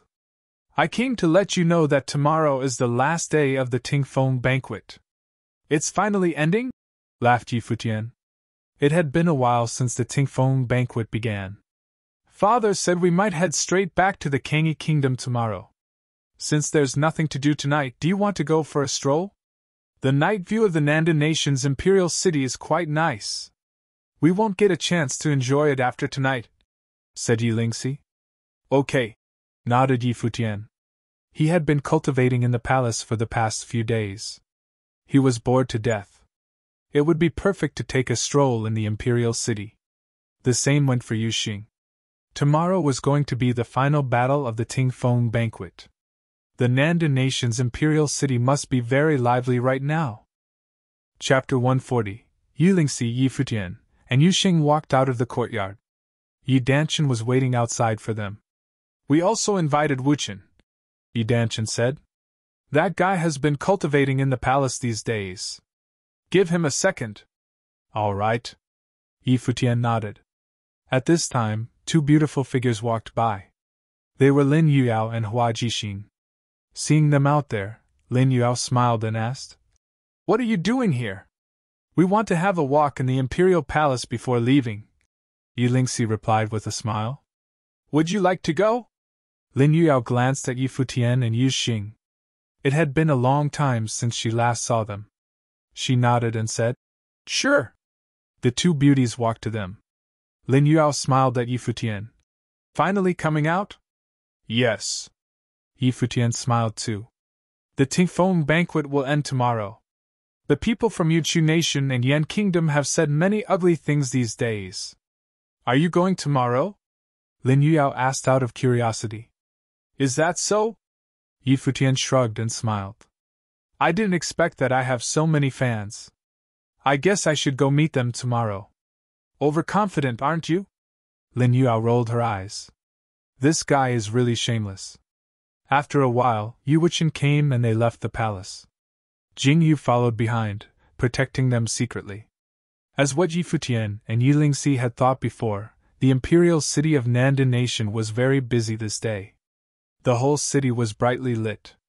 People thronged restaurants, inns, and streets, talking about talents at the banquet. The most beautiful place of the imperial city was definitely the Qixing Lake. There were many boats nearby. They rented one and floated on the lake. Sitting at the prow, Yi Futian's group felt the breeze blowing their faces comfortably. Yi Futian was reminded of his sweet days with Hua Jiu. They had held hands at the bank of the Qingzhou River, and it still felt sweet when he thought of the moment. What a pity that she didn't come. "What are you smiling about?" Lin Yuyao looked at Yi Futian and asked. Yi Futian looked at Lin Yuyao in astonishment and replied, "Why are you so concerned about me? Don't think too much. You don't have a chance." Yi Danqing choked on his wine when he heard Yi Futian's words. No chance? How can he refuse the first beauty of Kangyi Kingdom in such a way? Shameless guy. Lin Yuyao glared at Yi Futian with some resentment. She had never been rejected like this. She was so popular in Kangyi Kingdom. Only Yi Futian was this indifferent to her. Tomorrow comes the final round. Who do you think will eventually dominate the 9 platforms? There was a boat nearby and the people on it were discussing. Shi Lu, 2nd level Dharma Plane, Su Mu, 1st level Dharma Plane, and Yun Tianhao, who had upgraded to the 8-star Glory Plane in the battle, are all extremely strong cultivators, while the rest on the platform are also top talents. Someone commented. Yi Futian's group heard the comments too. They had never heard of Shi Lu and Su Mu, but it was not surprising to know Yun Tianhao became a shining star. Since his life spirit could summon spiritual qi of any attribute to form matrices, Yun Tianhao was undoubtedly very powerful. He had few counterparts in the same plane. It was unexpected but interesting that he leveled up during battle. Yun Tianhao's proceeding in cultivation was no slower than Yi Futian's. It was rare for Haiyan City to have someone like Yun Tianhao, although he still wasn't strong enough to be Yi Futian's match. Indeed, the Tifeng banquet is held every 10 years while there are so many talented people. Even among those who have been eliminated, there are bunches of strong cultivators. Those losers just happen to encounter a stronger one. What a pity! I agree with you. But compared with the Crown Prince, those strong cultivators were all eclipsed. The boat moved on and the sound faded. Yi Futian's group were continued enjoying the scenery while drinking.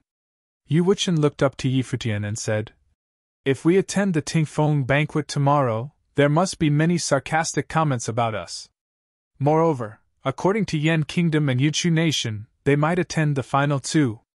You want to see those talents' strength?" Yi Futian asked Yu Wuchen. "Some are just too noisy," Yu Wuchen murmured. "Then make them shut up." Yi Futian smirked. Hearing their conversation, Lin Yuyao and Hua Jixing just thought that the two were really good at pretending to be cool. The boat kept moving forward on the Qixing Lake. People in the boats were all talking about the strong cultivators on the banquet with great interest. There were more boats near the Ayat. People were all attracted by one of the islands where a banquet was being held. Yi Futian's group looked up and found that was exactly where the Crown Prince had treated them.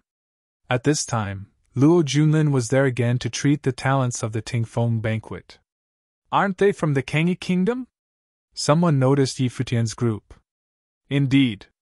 Apparently that girl is the top beauty of the Kangyi Kingdom. She really is charming."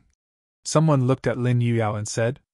3 beauties were very noticeable, especially beauties like Lin Yu Yao, Hua Jixing, and Yi Lingxi. That man is called Yi Futian, who comes from the Donghai city of Nandan Nation. After violating His Majesty's will, he went to the Kangyi Kingdom and is valued by Emperor Yi. He accompanied the Emperor to the Tingfeng banquet. It's said that he has twin spirits with great talent. He's Yi Futian? With such a handsome face, he must be popular with the girls, someone said. But after the people of the royal Xian temple came and the crown prince shone so radiantly, Yi Futian didn't appear again. Many people on the lake noticed Yi Futian and his friends. They continuously made comments so that even people at the ayat looked over and saw Yi Futian. People, including Crown Prince Luo Junlin, all looked to Yi Futian's boat in the lake. Yi Futian. Among the people on the island, Yun Tianhao stood up and walked to the edge of the island, looking toward the boat on the water. His sharp eyes fell on Yi Futian. Yi Futian was drinking with head lowered. Seemingly not hearing Yun Tianhao, he didn't respond. Will you come tomorrow? Yun Tianhao didn't mind Yi Futian's indifference. Though they had only met a few times, he knew what kind of person Yi Futian was. Yi Futian still didn't answer his question. Yu Xing stood up, looked to Yun Tianhao coldly, and then walked closer to Crown Prince Luo Junlin. At this time, Luo Junlin was drinking too. Beside him sat a sexy beauty. Possibly due to the wine, her face was charming and enchanting. She was the daughter of a rich family in the imperial city. Both her looks and talent was very outstanding. The reason why she would drink with the crown prince at the expense of losing her dignity was that she wished that Luo Junlin could take her with him to the royal Xian temple. The sexy woman looked to the boat and saw Yu Xing. She chuckled and said, "This man is so muscular he's ugly." Many people laughed with her. Cultivators always had good ears and the woman didn't lower her voice, so people on the boat also heard her words. Yi Futian looked up to the ayat and saw the crown prince as well as the woman beside him. He smiled and said, "Your Highness must be in a pretty good mood with a prostitute accompanying you." The seductive woman's expression changed, instantly feeling embarrassed, but Crown Prince Luo Junlin looked quite calm. These things didn't disturb him anymore. Some people landed on the ayat. One looked to the boat and a strong temperament spread toward the boat following his eyes. "It's Shilu!" someone exclaimed. Shilu's talent had been proved at the Tingfeng banquet. No one at the second-level Dharma plane could defeat him. Yu Wuchen looked up with eyes sharp as swords. He stood up and walked to the bow. His horrible sword intent turned into a storm to confront Shilu's aura. "Is a fight starting?" People around them grew excited. Who was the winner between the genius of the Kangyi Kingdom's Fenghua banquet and the peerless talent of the Tingfeng banquet? "Let's go back," Yi Futian said. The boat instantly started going against the current. The two auras were dispersed. Giant waves were lifted between the ayat and the boat projected. Seeing that the Kangyi Kingdom's boat returned, the other side thought they were too scared to fight with the Nandan nation's peerless talent, since the crown prince was still on the island. This night was doomed to be a sleepless night. It was the day of the decisive battle. Countless people gathered here in the imperial city for the Tingfeng banquet. Some people even came at midnight to keep a seat so that they could see the banquet clear in the daytime. Those finalists all came in advance, gathering around the platforms and being admired. People of Yunshu Nation and Yan Kingdom arrived too. So far, they had to admit that after rounds and rounds of battles, those left were great talents, many of which weren't any weaker than them. Emperor Luo arrived as well. Seeing such a grand occasion, he smiled. He was quite satisfied with this year's Tingfeng banquet. Moreover, his son, Luo Junlin, was thought highly by the royal Xian temple. Of course, he was in a very delighted mood. Even on the last day, some came to congratulate him. This was his second time to feel so happy since he became the emperor. Last time, he saw his own bright future when he ascended to the throne. This time, he saw the future of his son, Luo Junlin, as well as the whole Nandan nation. Emperor Yu walked out of the crowd with Yi Futian, Yu Xing, and Yu Wuchen. The Kangyi Kingdom's people all appeared today. Looking at the frenetic people, Yi Futian smiled slightly. The most prominent cultivators would be born today at the decennial Tingfeng banquet. If Yi Futian and Yu Xing weren't here, of course. Chapter 141. As Emperor Ye's group arrived at the observation deck, Emperor Luo and others looked over at them. Yi Futian, Yu Xing, and Yi Wuchen had finally appeared. Chu Kuangren looked over at the three. His gaze and his light smile were slightly cold. Yan Qi looked sharp. He was anticipating what would happen soon. Luo Junlin also turned his attention to the three of them. Things were about to get interesting today. Beside Luo Junlin sat a beautiful girl. It was the girl who drank with Luo Junlin on the island last night. Her name was Shenrishuang. Her makeup was light, unlike last night. She looked soft and gentle and had the aura of a wealthy family's daughter. Last night she gave herself to Crown Prince Luo Junlin, and because of that, there was a seat for her next to him today. Many nobles looked over at her. They knew exactly what was going on. They thought, this girl really has a few tricks up her sleeve. Seems like there's no hope for the position of first wife. Maybe a second or third wife? Crown Prince Luo Junlin was only steps away from being a big shot at the royal Xian temple. Even if he didn't manage to do that, he could still be emperor of the Nanda nation. A second or third wife wouldn't be so bad. They wouldn't even mind being a concubine. Many people on the battle platform also recognized Shenrishuang. She had also participated in the Tingfeng banquet. Plus, she was a well-known beauty in the imperial city. She was disqualified during yesterday's banquet, but who would have thought that she would receive the crown prince's sympathy? Shenrishuang glanced coldly at Yi Futian but did not say anything. However, Yi Futian paid no attention to the gazes that fell upon him. He took his seat and looked out onto the 9 battle platforms ahead. He also observed the crowd quietly. Just then, a few bursts of light shined from a distance in the skies above. Multiple figures appeared in midair. The leader of the group had a majestic aura, just like a mighty emperor. "Brother Luo, how come you didn't invite me for a drink to celebrate this big news?" asked the leader. Based on the way he greeted Emperor Luo, it was easy to guess his status. To be on the same level as Emperor Luo, this person must be an emperor as well. "The Emperor of the Mo Kingdom has graced us with his presence. What an honor!" Emperor Luo stood to welcome his guests. "Please join us and have a seat. I have also come to join the fun," laughed another person. In the sky above the crowd, a bright light erupted and a figure bathed in a red light stepped forward. "Congratulations to the Nanda nation's crown prince for entering the royal Xian temple. There will be yet another noble plain cultivator in the future," said the newcomer. His voice was clear and his aura powerful. "What a surprise! The Emperor of the Hongye Kingdom is also here. Please have a seat," said Emperor Luo. "The Dalman Kingdom has come to congratulate the Nanda nation for the Tingfeng banquet." Another group appeared in midair. "The Tianluo Kingdom would like to congratulate Luo Junlin for entering the royal Xian temple." More people arrived in the opposite direction the Emperor of the Donglin Kingdom came from. Seeing the majestic figures in the skies made many people from the Nanda nation nervous. The atmosphere was raging. No one expected the arrivals of yet another 4 emperors.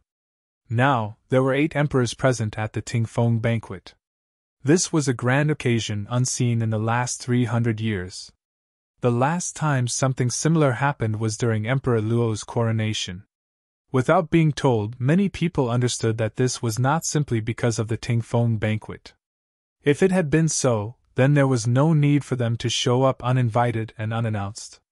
It was good enough that the 3 emperors Emperor Luo personally invited came to attend the banquet. Obviously, they had gotten the news that Crown Prince Luo Junlin was accepted by the royal Xian temple. They did not show up during any of the other days of the Tingfeng banquet, but all chose to appear on the last day, as if they had planned it together. Emperor Luo smiled happily. The 4 emperors were all from close-by nations. The Yunchu nation's neighboring country was present, as was the neighbor of the Yan kingdom. Now that they were all gathered to congratulate him, even though he was already an emperor, Emperor Luo still felt proud.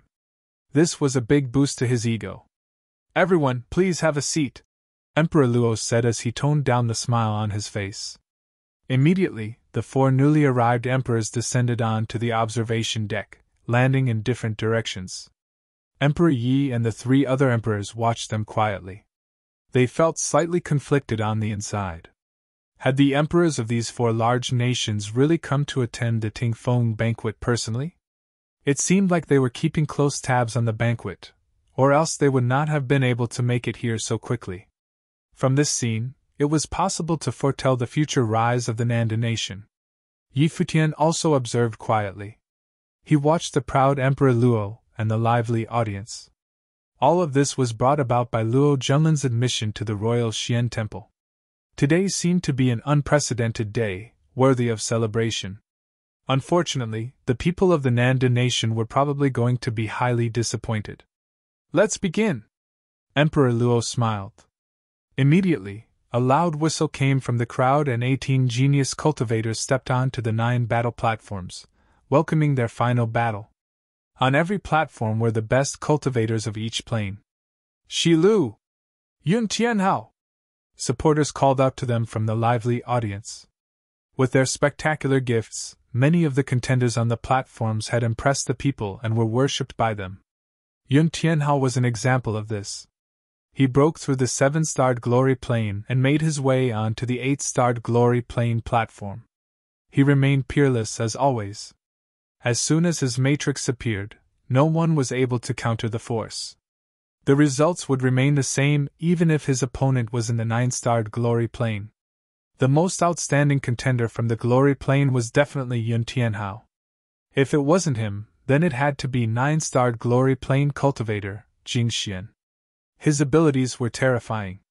He was most likely able to battle against common realizations of Dharma. The battles of the 9 platforms began. The platforms shook with the force. The sounds resonated beyond the platforms and washed over the area. The most powerful contenders fought with full force for their final battle. Every battle was nerve-wracking to watch. "My friends, what do you think of the geniuses of our Nanda nation's Tingfeng banquet?" asked Emperor Luo. He smiled brightly from his seat on the observation deck. "In due time, they will become the pillars of the nation," said a fellow emperor. "They are indeed outstanding. At the very least, they're much better than those on the Fenghua rank," said the emperor of the Yan kingdom. Yi Futian glanced coldly at him. It was evident that the emperors had a bias. None of them wanted to get on Emperor Luo's bad side. However, Emperor Yi did not seem to care. He continued to watch quietly. To be completely honest, he had to admit that the contenders of the platforms were indeed very gifted. Their combat abilities were very strong. Had it not been for Yi Futian, Yu Xing, and Yi Wuchen, the Fenghua banquet may have truly lost in comparison to the Tingfeng banquet. Emperor Yi had a sudden thought. What would the Tingfeng banquet have been like if Emperor Luo hadn't chased out Yi Futian and Yu Xing? Finally, the battles ended one by one. The victors of each battle did not leave the platform, for they were the stars of the Tingfeng banquet, the center of attention. They waited for the rewards from the emperor. In the crowd, the people from Donghai Academy looked to the figure standing proudly on the 8-starred glory plane platform. All of them had a satisfied smile on their faces. Although Zhuo Qing was disqualified, Yun Tianhao was able to make it to the end. On top of that, he used his great powers to completely destroy his opponent, gaining his victory. He fought hard to be the last one standing on that platform. As a student of Donghai Academy, Yun Tianhao had brought them great honor. Among the crowd from Donghai Academy, Headmaster Tang of Haiyan City's Haiyan Academy was also present. Beside him was Tang Yu. She still had some unresolved conflict with Yi Futian from way back on Mount Tianyao. Seeing that the young Yun Tianhao was able to make it to this stage, they also felt proud and happy for him. They had also spotted Yi Futian. Rumors had it that he was freakishly powerful. He had once fought against Yun Tianhao. It was unforeseen that he would become the best of a nation. However, the Yun Tianhao in the present was not any weaker than Yi Futian. In the end, 9 figures stood on the battle platforms with the utmost glory. The Tingfeng banquet's best of each plane had finally revealed themselves. A smile spread across Emperor Luo's face. He was very satisfied with these 9 people. They all possessed extraordinary gifts. Perhaps with proper guidance, they could become great aids for his son, Luo Junlin. The strongest 9 have been born. The prodigy cultivators from our 4 nations are now gathered here. Would it be all right if we verified each other's abilities? Asked Chu Kuangren. Emperor Luo smiled at the 9 figures on the platforms in front of him and said, "The best of the Yunchu nation, Kangyi Kingdom, and Yan Kingdom would like to test your abilities. Do you guys accept their challenge? Please to. Let's go." The 9 figures were ready to fight. Very good. Emperor Luo nodded in satisfaction. He then turned to look at the cultivators of the 3 visiting nations and said, "I leave them to you now." Chu Kuangren nodded and shifted his gaze in the direction of the Kangyi group. "You've avoided it for so many days and will finally show your face. Today marks the end of the Tingfeng banquet, you should have no more excuses." He stared straight at Yi Futian and Yi Wuchen as he spoke. On a platform, Yun Tianhao also had his eyes on Yi Futian. Speaking out loud and clear, he asked, "Yi Futian, do you dare battle with me?" His voice vibrated through the air. The best of the 8-starred Glory Plain cultivators at the Tingfeng banquet had challenged Yi Futian. Yi Futian looked as calm as ever. Whether it be the people from the Yunchu nation or Yun Tianhao, their provocations were unable to shake him. He lifted his head and looked at Chu Kuangren as well as Yun Tianhao. He replied with a smile, "It's okay that you guys pick a fight with us, but are you willing to pay the price?" Yi Futian sounded so calm, far from how resonant Chu Kuangren and Yun Tianhao sounded. However, this calm voice also bore extreme arrogance. Yi Futian did not seem to give a damn about these genius cultivators from the Yunchu nation, nor did he care about those from the Tingfeng banquet. "It's okay that you guys pick a fight with us, but are you willing to pay the price?" "I'm willing to pay whatever price it takes," Chu Kuangren answered with a cold demeanor. "Let's fight." This was all Yun Tianhao said. His intent to battle was in overload. Yi Futian turned back to look at Emperor Yi, who was seated behind him. 8 emperors had gathered today, a day of glory and pride for Emperor Luo. All the other emperors were friends of Emperor Yi, so if he didn't want Yi Futian to fight, then he wouldn't. But when their eyes met, Yi Futian saw Emperor Yi break out into a huge smile, and listened as he said casually, "I've got your back." Chapter 142. Okay. Yi Futian smiled after hearing Emperor Yi's words. He stood up and looked towards the battle platform. Countless gazes fell upon him. Was the battle between the prides of the 4 kingdoms starting? Yun Tianhao stared at Yi Futian. His battle intent was rumbling, and the people of Nandu became even more enthusiastic after feeling it around him. "Yu Sheng!" Yi Futian called softly just then. Yu Sheng looked over to see Yi Futian scanning the mass of people from the Nandu nation. Yi Futian smiled and said, "Everyone's eyes are on this battle. News of the Tingfeng banquet will be spread throughout the Nandu nation." Yu Sheng understood what Yi Futian was implying. If his master was still in the country, he would know about today's battle. "Yu Sheng, this is your battle," Yi Futian continued. "Let them know who you are." "Okay." Yu Sheng nodded and stepped onto the platform. The surrounding people all looked at them with shock. Their conversation seemed to have some deep meaning. Would Yu Sheng fight in this battle? He walked down the platform and stared in the direction of Yun Tianhao. "Yu Sheng, 8-star Glory Plain." "Yun Tianhao, 8-star Glory Plain," Yun Tianhao said coldly, seeing that Yi Futian still wasn't fighting. "Since you want to battle, I'll defeat you first." As soon as he finished, his life spirit appeared. The formation flashed, and he walked forward. There was a matrix with each step. The spiritual qi gathered around him furiously. Yun Tianhao had witnessed Yu Sheng's fighting before. He was extremely confident in himself, but he would never go easy on his opponent. As if sensing the powerful battle intent and strength from Yun Tianhao, there were the screams of a storm from the heavens. Yun Tianhao had taken the first place of the battle platform with an excellent performance. He was also peerless amongst those who passed this round. Today, he would defeat the prides of the other 3 nations to prove himself. The pride of the Nandu nation, Yun Tianhao, would declare his name to the world with this battle. Countless people from the Donghai Academy and Haiyan Academy all looked at Yun Tianhao. They knew how powerful Yu Xing was, while this battle would be Yun Tianhao's. Thud! At that moment, there was a heavy thud on the ground. Everyone saw Yu Xing take a heavy step. His body transformed into a bow and began sprinting toward the battle platform. Thud, thud, thud. The ground shook with Yu Xing's every step. There seemed to be a strange melody. The shaking earth sounded heavier than usual compared to the sound waves of the storm. Yun Tianhao watched Yu Xing racing to the platform. A matrix formed with each of Yun Tianhao's steps. Various altars appeared around him. Mysterious light rushed out from the four directions. Countless fire dragons spiraled up, the flames about to swallow everything. More terrifyingly, there seemed to be frost filling the air above the scalding space. Ice and fire shouldn't mix, but now, they appeared at the same time. The destructive power was horrible. Seeing the shocking matrix, the Nandu crowd came to life, extremely roused up. Was this the ability of Yun Tianhao, the pride of the Tingfeng banquet? Many girls were attracted. He was a true genius. Boom! With a loud sound, Yu Xing came below the battle platform.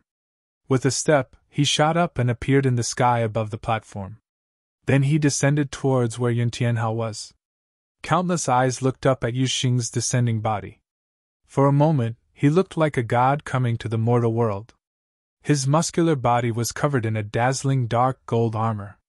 There was a faint yet terrifying shadow on him, like a demon. The descending body had unstoppable power. Yun Tianhao roared and the world was covered by ice. Yu Xing seemed to be sealed with ice as well. The fire dragon spiraled up, melting into Yu Xing's frozen body. The combined power of fire and ice was painful enough to make one wish to die. But everyone realized that the godlike figure didn't stop. The ice seal shattered. Bathing in the power of the ice and fire, Yu Xing allowed the fire dragons to roar and bite without being affected. At that moment, he really looked like a god. How is this possible? Yun Tianhao stared at the descending godlike figure in shock. Without any time to react, Yu Xing had arrived. Crack! There was a crisp sound. The spiritual qi within the formation danced wildly. Everyone watched with shock as the godlike figure stepped onto Yun Tianhao's shoulder. The bone cracked and Yun Tianhao fell to his knees with a pained cry. The horrible power forced him down. The matrix formation extinguished. Everyone in the endless Nandu crowd had their eyes focused. The storm instantly stopped. The skies and earth fell silent. Time seemed to stop flowing. The entire world seemed to quiet down. Yun Tianhao, the one who had shone so brightly at the Tingfeng banquet, catching everyone's eyes, the genius worshipped by countless, had been squashed under the foot of the descending figure. Without any extra movements, without any pauses, Yun Tianhao had knelt directly. Genius? Peerless? Unmatchable in the Nandu nation? At this moment, Yu Xing faced the endless crowd from the Nandu nation. Looking at that cold and hard face, the Nandu citizens felt that they would never forget that merciless step. Not only had he stepped on Yun Tianhao, he'd also stepped on the faces of all Nandu citizens. Yun Tianhao was the most dazzling genius they'd chosen within the decade. Yu Xing took a step forward and knelt down. Grabbing Yun Tianhao's neck, he tossed the other into the Nandu crowd. He didn't look at the other again, as if Yun Tianhao, a talented figure, didn't deserve another glance. Turning around, Yu Xing gazed at the people from the Yunchu nation and Yan kingdom. He asked indifferently, "Next?" Neither the prides of Yunchu nor Yan came out. They all trained their eyes on the figure. Was Yun Tianhao really weak? They'd witnessed his entire path, and his talent was indisputable. However, Yu Xing had descended like a god, and Yun Tianhao couldn't even fight back. How could anyone battle with someone like that? All was silent. Yu Wuchen gazed at Chu Kuangren and said coldly, "Are you mute now?" The prides of the two kingdoms looked uncomfortable, but Yu Xing didn't bother with them anymore. He didn't even show any expression. Instead, he started towards the 9-star glory plane battle platform nearby. Then he started running again. When he reached the side, he jumped again. With a boom, he soared like a god and appeared in the air above the battle platform. Jing Xian was the strongest of the 9-star glory plane. When he looked up at Yu Xing, His eyes showed fear. The godlike figure was unstoppable. He gathered all his strength. The surrounding spiritual chi went wild. Then he attacked first, the wild power booming into the sky. With a huge thud, Yuxing landed before Jing Xian. The battle platform shook and the aggressive power just roared past without even touching him. As one of the best of the Tingfeng banquet, this shouldn't have happened. However, Jing Xian's fear turned this into an embarrassment. Yuxing punched. Jing Xian flew off the platform towards the crowd. This battle couldn't even be described as a battle. Yuxing continued walking toward the battle platform of the Dharma plane. Will he challenge Su Mu? Some muttered. Was he crazy? Su Mu was at the first level Dharma plane. He was one of the most talented of this year's Tingfeng banquet. Other than Shi Lu and Yun Tianhao, he was the most popular. Was Yuxing going to challenge Su Mu? There was another thud. Yuxing flew up again, shooting toward the platform for the first level Dharma plane. Su Mu raised his head. Seeing the figure in the air, he sneered. Flashing, he shot into the sky too. He was Su Mu, not Yun Tianhao, and definitely not Jing Xian. Countless heads were raised to look at Yuxing. How would he attack this time? The wind roared. A pair of giant wings appeared behind Yuxing with a flash. Dark gold light flowed through them. Every feather had a menacing point as if they were the wings of a demon. This moment, Yuxing seemed to have turned into a demon. The wings flapped, and Yuxing moved towards Su Mu. Rather than dodging, a terrifying dragon appeared behind Su Mu. When Yuxing charged over, there was an earth-shaking roar. Countless dragons dove at Yuxing. The feathers on Yuxing's wings continuously overlapped, transforming into an extremely sharp dark gold vortex. It opened and closed, slicing up the incoming dragons. The dragon above Su Mu was as enormous as a true dragon. It moved to swallow Yuxing. Yuxing's wings opened, and he looked forward. He streaked toward the dragon like a bolt of lightning. Under everyone's shocked eyes, he rushed into the dragon's mouth. With a boom, the dragon exploded and Yuxing rushed out. Su Mu's expression was uncomfortable. An extremely aggressive aura erupted. He transformed into a dragon and charged at Yuxing. His dharma and body had become one. The dragon came, engulfing Yuxing. He reached out and grabbed the dragon's mouth. With a loud roar, he put endless strength into his arms and ripped the dragon apart with his bare hands. Su Mu screamed in pain and the realization of dharma shattered. Yuxing's wings changed.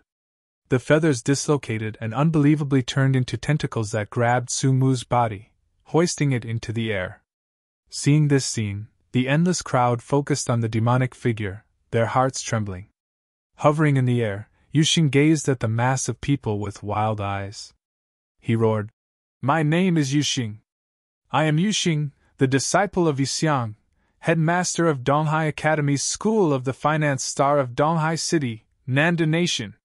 The violent sound waves swept through the sky and earth, resounding in the ears of everyone in the Nanda Nation. He was Yuxing, the disciple of Yixiang, headmaster of Donghai Academy's School of the Finance Star of Donghai City, Nanda Nation.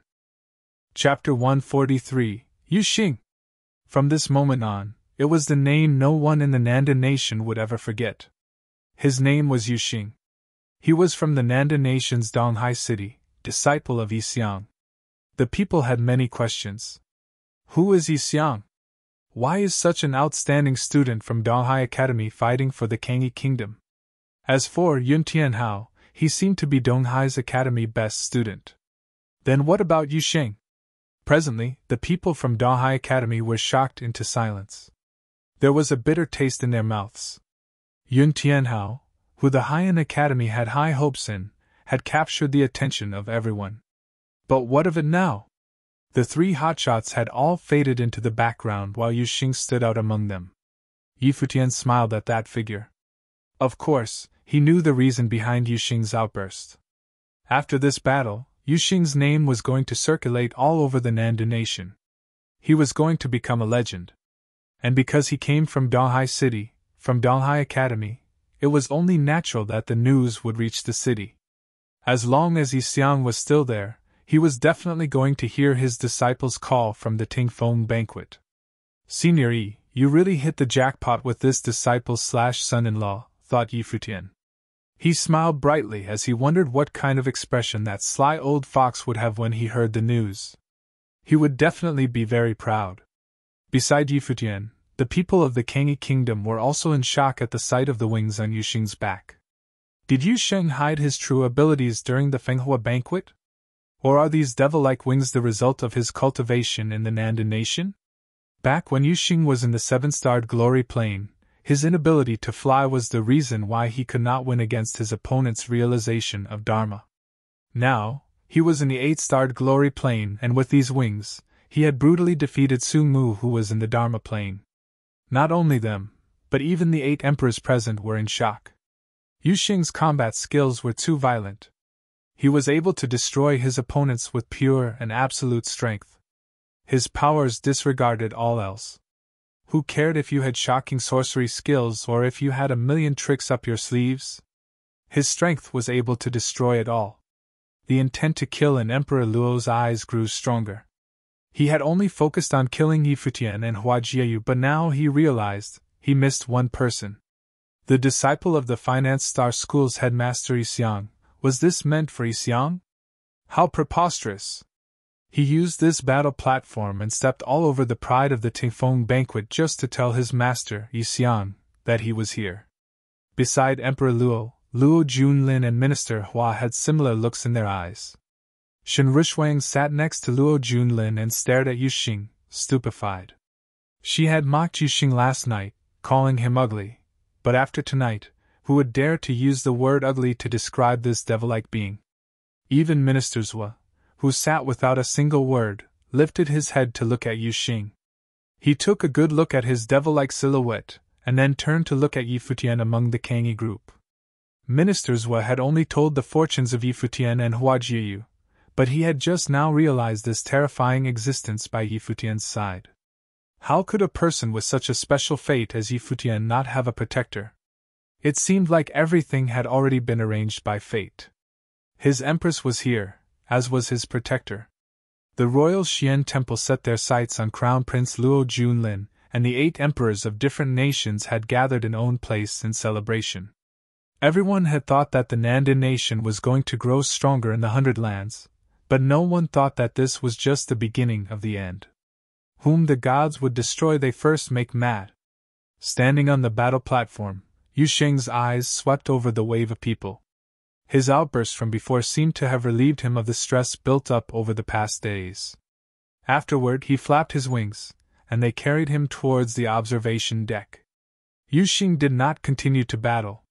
What he had done was enough to carry his message to his master.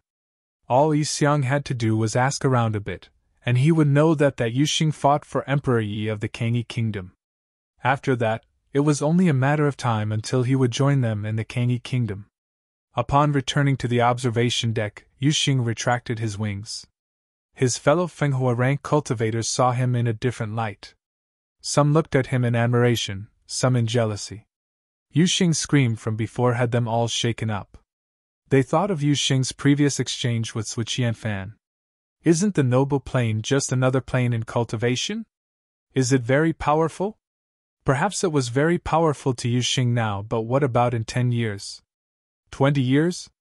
One day, when he acquired the noble fate, he would definitely be one of the most domineering noble plane cultivators. Emperor Yi looked at Yuxing with even more admiration. Not only because of his gifts, but also because of the meaning behind his outburst. After ranking in the top 3 on the Fenghua rank, his request was to find his master.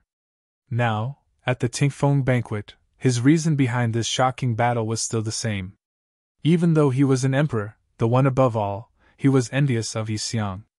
Emperor Yi was very curious what kind of person Yuxing's master was. Although Yuxing had already stepped off the battle platform, the venue was still filled with silence. The rowdy and loud atmosphere was no more. In the past, the Tingfeng banquet was something that excited the people of the Nandan nation. It was an event that pushed everyone's emotion to its limit. It was a time for them to witness their nation reach new heights. But that energy was broken upon Yuxing's appearance. Looking back now, the Tifeng banquet seemed like such a joke. Once every 10 years? Just one battle was able to wipe away everything in the past. This was the true definition of peerless. A single person who was able to outshine all others, defeating every one of the so-called prides of the Tifeng banquet. Do you still want to fight? Emperor Yi broke the silence with his question. With a smile on his face, his every word conveyed his confidence. Yuxing's battle had lifted his mood. He felt so refreshed. This was just one battle in the battle of the 4 nations. Of course, we have to continue, said Chu Kuangren. When Yuxing had asked for new opponents earlier, no one from the Yunchu nation or the Yan kingdom answered. It was truly embarrassing, but Yuxing's performance was just too violent. He was so much stronger than the reports they received about the 3rd place of the Fenghua rank had stated. He had surprised them. However, they were the prides of their nations. They could not be weak. No need for the trouble, someone said coldly. Yi Wuchen stood and continued. After so many days of blabbering, you guys don't even have the guts to step up for a challenge. I would have shut my mouth early on if I were you. Chu Kuangren looked at Yi Wuchen with a darkened expression. No one had any retorts for not answering to Yuxing's challenge. You guys can step up as you please, said Yi Wuchen. His sword intent released and his body shot forward like a blade. In the blink of an eye, he had already arrived on the platform where Yun Tianhao stood. Everyone's eyes fell on Yi Wuchen. He stood there casually with his hands behind his back. He gave off a carefree feeling, very unlike a person who was about to be confronted in an intense battle. Brother Yan, are you going, or shall I? Chu Kuangren asked Yan Qi. They were both in the 2nd-level Dharma plane, just like Yi Wuchen. You guys can come together, Yi Wuchen said nonchalantly. Preposterous, said Yan Qi. He specializes in swords and I specialize in knives. Let me go, Yan Qi said to Chu Kuangren. All right, replied Chu Kuangren as he continued his icy stare at Yi Wuchen.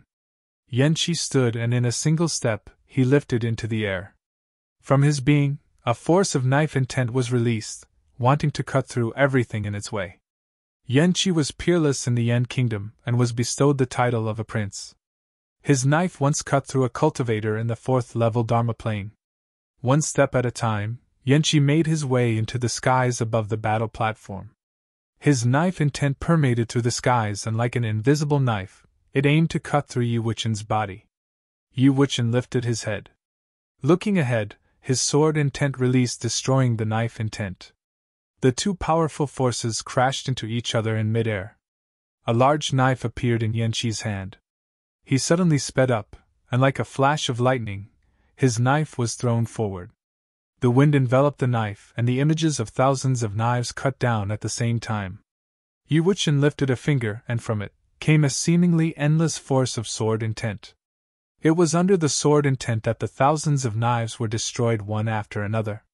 Yan Qi circled the skies above and released an even stronger force of knife intent. This second knife swung downward more powerful than the first. Yi Wuchen still looked incredibly calm. He lifted slowly into the air, and the sword intent traveled with him. Countless swords appeared around him, real swords. Go! Yi Wuchen pointed his finger, and the swords shot forward with a whistle, all charging crazily at Yan Qi. Yan Qi saw this and changed his tactic immediately. In front of him, the swords separated and got into a circle formation, surrounding him and raced toward him in all directions. Behind him appeared a black knife. A terrifying force of knife intent came from the weapon, and endless images of the knife revolved around him so quickly, no wind or rain could make its way through this makeshift force field. There was still a change in Yi Wuchen's expression. Around him, sword intent was released yet again, and more swords attacked Yan Qi at the point of Yi Wuchen's finger. The swords came endlessly.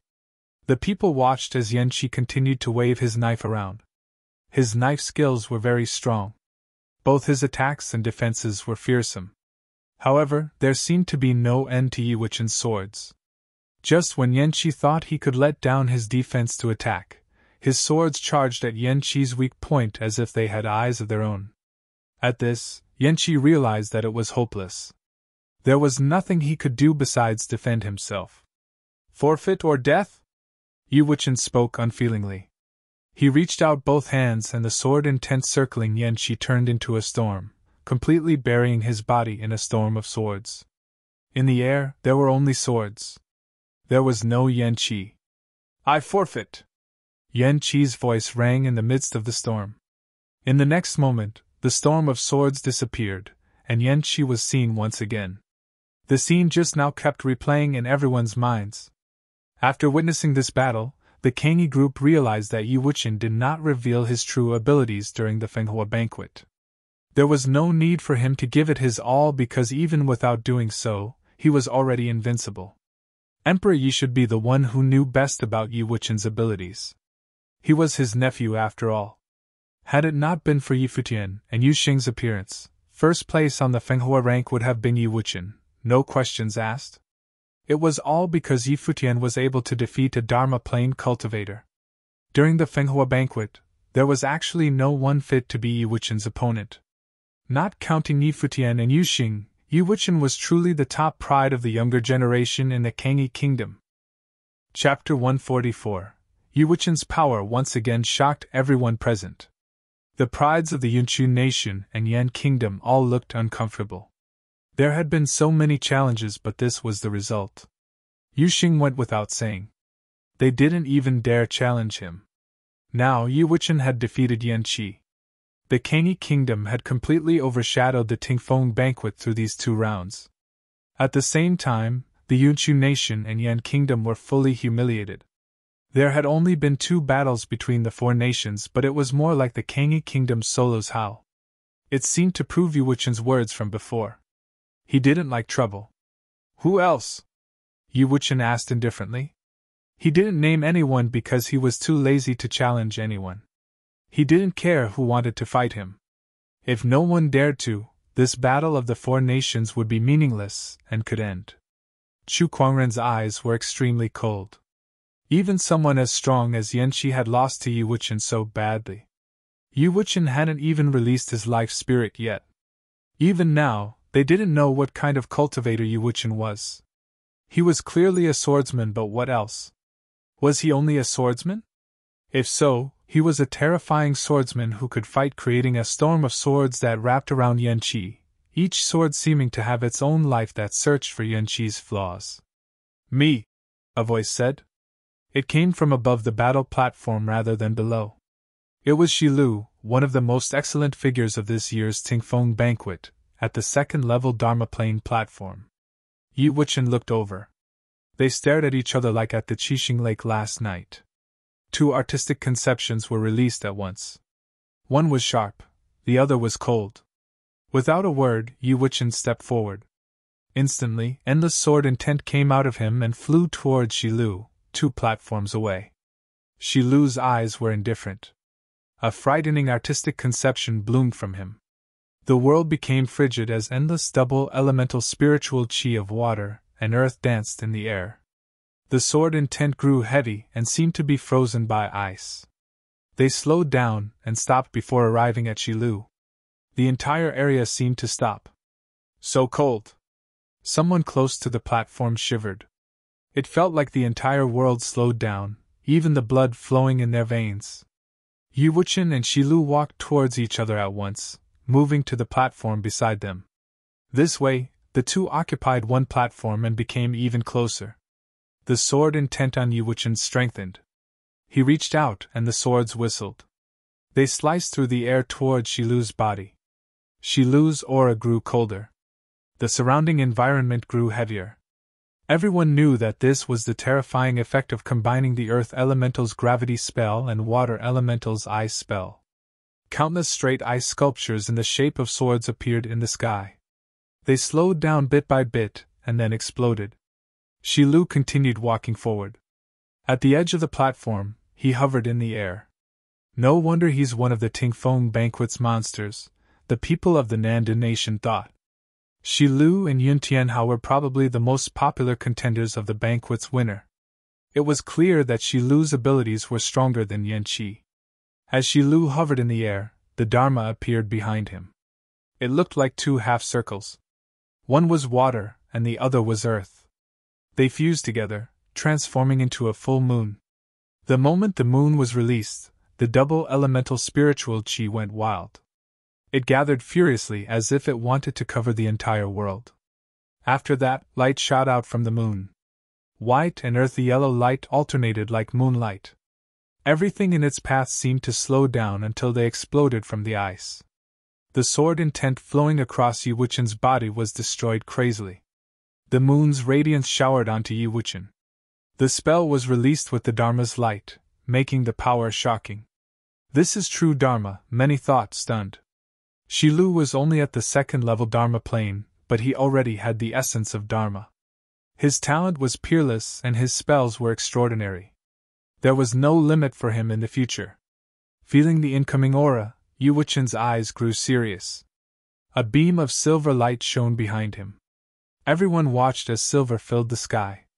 A small silver sword floated behind Yi Wuchen as if it was his life spirit. Boundless sword intent gathered around the small sword, transforming into a sword river that flowed forward. It clashed against the glow of the two half-moons. Time seemed to stop.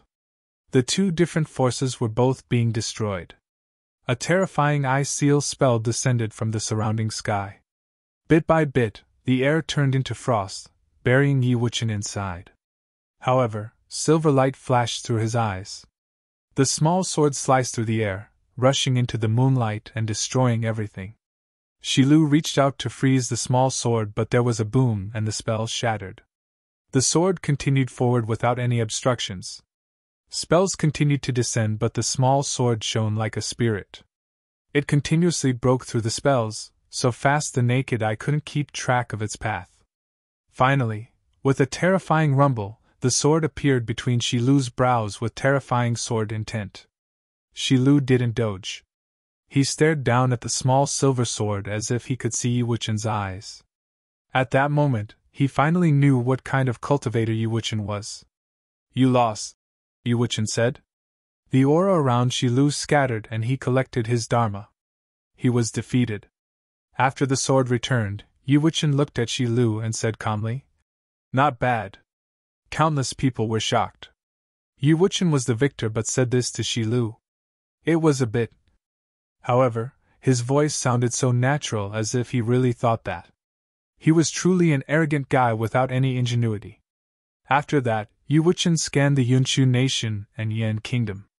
Finally, he went back to the Kangi kingdom's spot. The teeming crowd was silent. All the prides of the Tingfeng banquet had been defeated with no wins. Emperor Luo's expression was dark while the other emperors watched quietly. They'd come to show their support and unexpectedly witnessed this show. Luo Junlin, crown prince of the Nandan nation, was seen highly by the royal Xian temple and the Tingfeng banquet was held smoothly. It should have been great news, but Emperor Luo couldn't feel happy now. The Fenhua banquet of the Kangi kingdom is held once every 3 years. The people that come from it aren't bad, right? Emperor Yi said with a smile. His mood was getting better and better. Emperor Luo had invited him just to gloat, but now, it'll be impressive if the man could still smile. The Yunshu nation and Yan kingdom finally shut up. They couldn't say anything anymore. 2 battles are enough for the battle between us. You all can continue, but we'll be leaving, Emperor Yi said proudly. The battle between the 4 nations can't end with only 2 challenges. It's too early, Emperor Luo said coolly. 4 of the most brilliant of this year's Tingfeng banquet had been defeated. Since they were already at this state, they couldn't just give up now. What do you mean? Emperor Yi asked coldly. Emperor Luo looked over at the prides of the Yunshu nation and Yan kingdom and said, You've seen the 2nd and 3rd place of the Fenghua rank. Don't you want to witness how strong the 1st place is? Yi Futian frowned. Emperor Luo was trying to force him to fight, but why? The 1st place of the Fenghua rank has been avoiding the fight this entire time. He's probably all talk and no substance, Chu Kuangren said. Many of the Kangi kingdom frowned. Chu Kuangren was the prince of the Yunshu nation, but he spoke with no tact. Or rather, was he purposely cooperating with Emperor Luo after seeing that he wanted to force Yi Futian out? Can you shut up? Yi Wuchen's eyes were sharp. He really despised Chu Kuangren. Who was the one that had no substance? Emperor Yi didn't look at Chu Kuangren. Instead, he looked at Emperor Luo and smiled. Then he said to Yi Futian, "Since everyone wants to see your ability, you mustn't be impolite as a guest." Seeing his gaze, Yi Futian smiled and nodded. He walked towards the battle platforms. He also went towards the one Yun Tianhao had been at. When he stood atop it, countless gazes fell on him. According to gossip, Yi Futian was from the Donghai city and the emperor had wanted to confer a title upon him, but he refused and turned towards the Kangyi kingdom. Yu Xing, the rare talent from before, was his friend. Yu Xing was third on the Fenghua rank while he was first. The people of the Donghai Academy and Nanda clan looked at Yi Futian too. They inhaled sharply. At the last day of the previous year, Yi Futian had displayed unparalleled talent. How much more powerful was he now? Yi Futian 8-star glory plane. Standing on the battle platform, Yi Futian gazed at the spectators and smiled. "I am unskilled with an ordinary talent. I was made first of the Fenghua rank due to luck. Now I'm terrified because all the prides of the 4 nations are gathered here. Faced with the brilliant figures of the Yunchu nation and Yan kingdom, I don't dare to come out to fight. However, Emperor Luo requested me, so I must come out and challenge the geniuses of the same plane." Emperor Yi coughed, a bit shocked. Was this still the arrogant Yi Futian from the Fenghua banquet? When did he become so low-key? And same plane? How could he say that with his talent? The others of the Kangyi kingdom also grew annoyed. Lin Yuyao blinked her pretty eyes while Bai Qiu and Yu Jiang were dumbfounded. They'd never seen someone so shameless. Not only them, the people of the other nations were stunned as well. Yi Futian said that he was unskilled with an ordinary talent while the Yunchu nation and Yan kingdom were brilliant. How could they respond to such shameless words? Same plane? Did Yi Futian take them as idiots? Chapter 145. Although the Yunchu and the Yan groups had insulted Yi Futian, there was no way they would actually believe that the person picked by Emperor Yi to be in first place on the Fenghua rank had actually gotten there by pure luck. To be able to defeat a Dharma plane cultivator, even one with an ordinary realization of Dharma, he was definitely a monster. What's more, the people he defeated were also on the Fenghua rank. So according to their original plan, they were going to have Yi Futian fight against someone in the Dharma plane. But this shameless jerk was just too unpredictable. They could not argue back with the thing Yi Futian said. He spoke politely, made himself sound weak and modest, and complimented the prides of the Yunchu nation and the Yan kingdom. What could they say to that? Was there anything wrong with him wanting to fight against someone in the same plane in a battle of the 4 nations? There was nothing they could say. "Brother Yi, you must be joking. How could the person in the first place on the Fenghua rank be ordinary?" Chu Kuangren racked his brain for something to say. Deep down, he was cursing Yi Futian for being so shameless. He knew clearly that Yi Futian's opponent would lose. No questions asked if it was someone in the same level. "Brother Yi? Are we close?" Yi Futian chuckled at Chu Kuangren. "Besides, didn't you say I was all talk? Now you're saying that I'm no ordinary person? What is it that you want? Do you want to fight or not?" Chu Kuangren's face fell. Seated with the others from the Kangyi kingdom, Hua Jixin couldn't hold in her laugh at the sight of his expression. She thought to herself, Yi Futian is really bad, the way he bullies others. Emperor Yi had wanted to leave, but Chu Kuangren wanted to continue the battle of the 4 nations. Without an excuse, how would he be so thick-skinned as to request that Yi Futian battle with the Dharma plane cultivator? "Yi Futian, during the Kangyi Kingdom's Fenghua banquet, you defeated multiple cultivators in the Dharma plane. You are truly gifted. Why are you insulting yourself by putting on this facade? Since you have set impressive records, let's have each of the other 3 nations send out one person in the Dharma plane. We'll settle things on the battle platform," said Emperor Luo. Many people gave him a strange look. It was true that Yi Futian had set some impressive records, but it was slightly out of place for an emperor to request a battle between a glory plane cultivator and those in the Dharma plane. Yi Futian looked at Emperor Luo. When Emperor Yi planned to leave earlier, Emperor Luo refused to let them go and tried to force Yi Futian into battle. He was still not willing to give up. If so, then Yi Futian was going to make his wish come true. So, the battle of 4 nations means that our Kangi kingdom has to fight, Glory Plane to Dharma Plane. Emperor Luo is truly brilliant, Yi Futian said sarcastically. He then turned to the cultivators of the 3 nations and said, "Since it has already been spoken, what's the point of lying to yourselves and calling this the battle of 4 nations? Each nation, choose 1 person in the Dharma Plane. Come at me all together." In this moment, Yi Futian lost the playful attitude. His voice was low and everyone could see the change in his eyes. This should be the real him. Yi Futian, an 8-star Glory Plane, said to powerful cultivators from 3 other nations, "Each nation, choose 1 person in the Dharma Plane. Come at me all together." Not only did he have to fight against their Dharma, he also had to fight 3 people who were going to gang up on him. Even Yu Xing, who was extremely domineering, was not as arrogant as Yi Futian. Emperor Yi looked to the figure on the battle platform. He did not say any. Since Yi Futian had already spoken, then he believed that he could do it. Emperor Luo let out a smile. The Yunchu nation and the Yan kingdom sent out 1 person. They were both the strongest of their first-level Dharma Plane cultivators. "Who is willing to fight for our Nanda nation?" Emperor Luo looked out at the crowd. Their best first-level Dharma Plane cultivator, Su Mu, had already been destroyed by Yu Xing. It was a given that they had to pick another person. "I am willing to fight for your majesty." A figure emerged from the crowd. "It's Song Yan." Everyone's eyes brightened. This person was the one who fought with Su Mu to be number 1 among the first-level Dharma Plane cultivators. He was also very capable. Despite not being as good as Su Mu, he was not too far off. "All right," nodded Emperor Luo. At the same time, the cultivators from the other 2 nations made their way to join Yi Futian on the battle platform. Zhong Yan lifted into the air and looked down from the skies at Yi Futian on the platform. Countless pairs of eyes fell on the handsome young man on the platform. An 8-star Glory Plane fighting 3 Dermas? This was about to get crazy. The individual from the Yunchu nation wore an armor of flames and his body was bathed in the red glow. Behind him, a fearsome realization of Dharma appeared.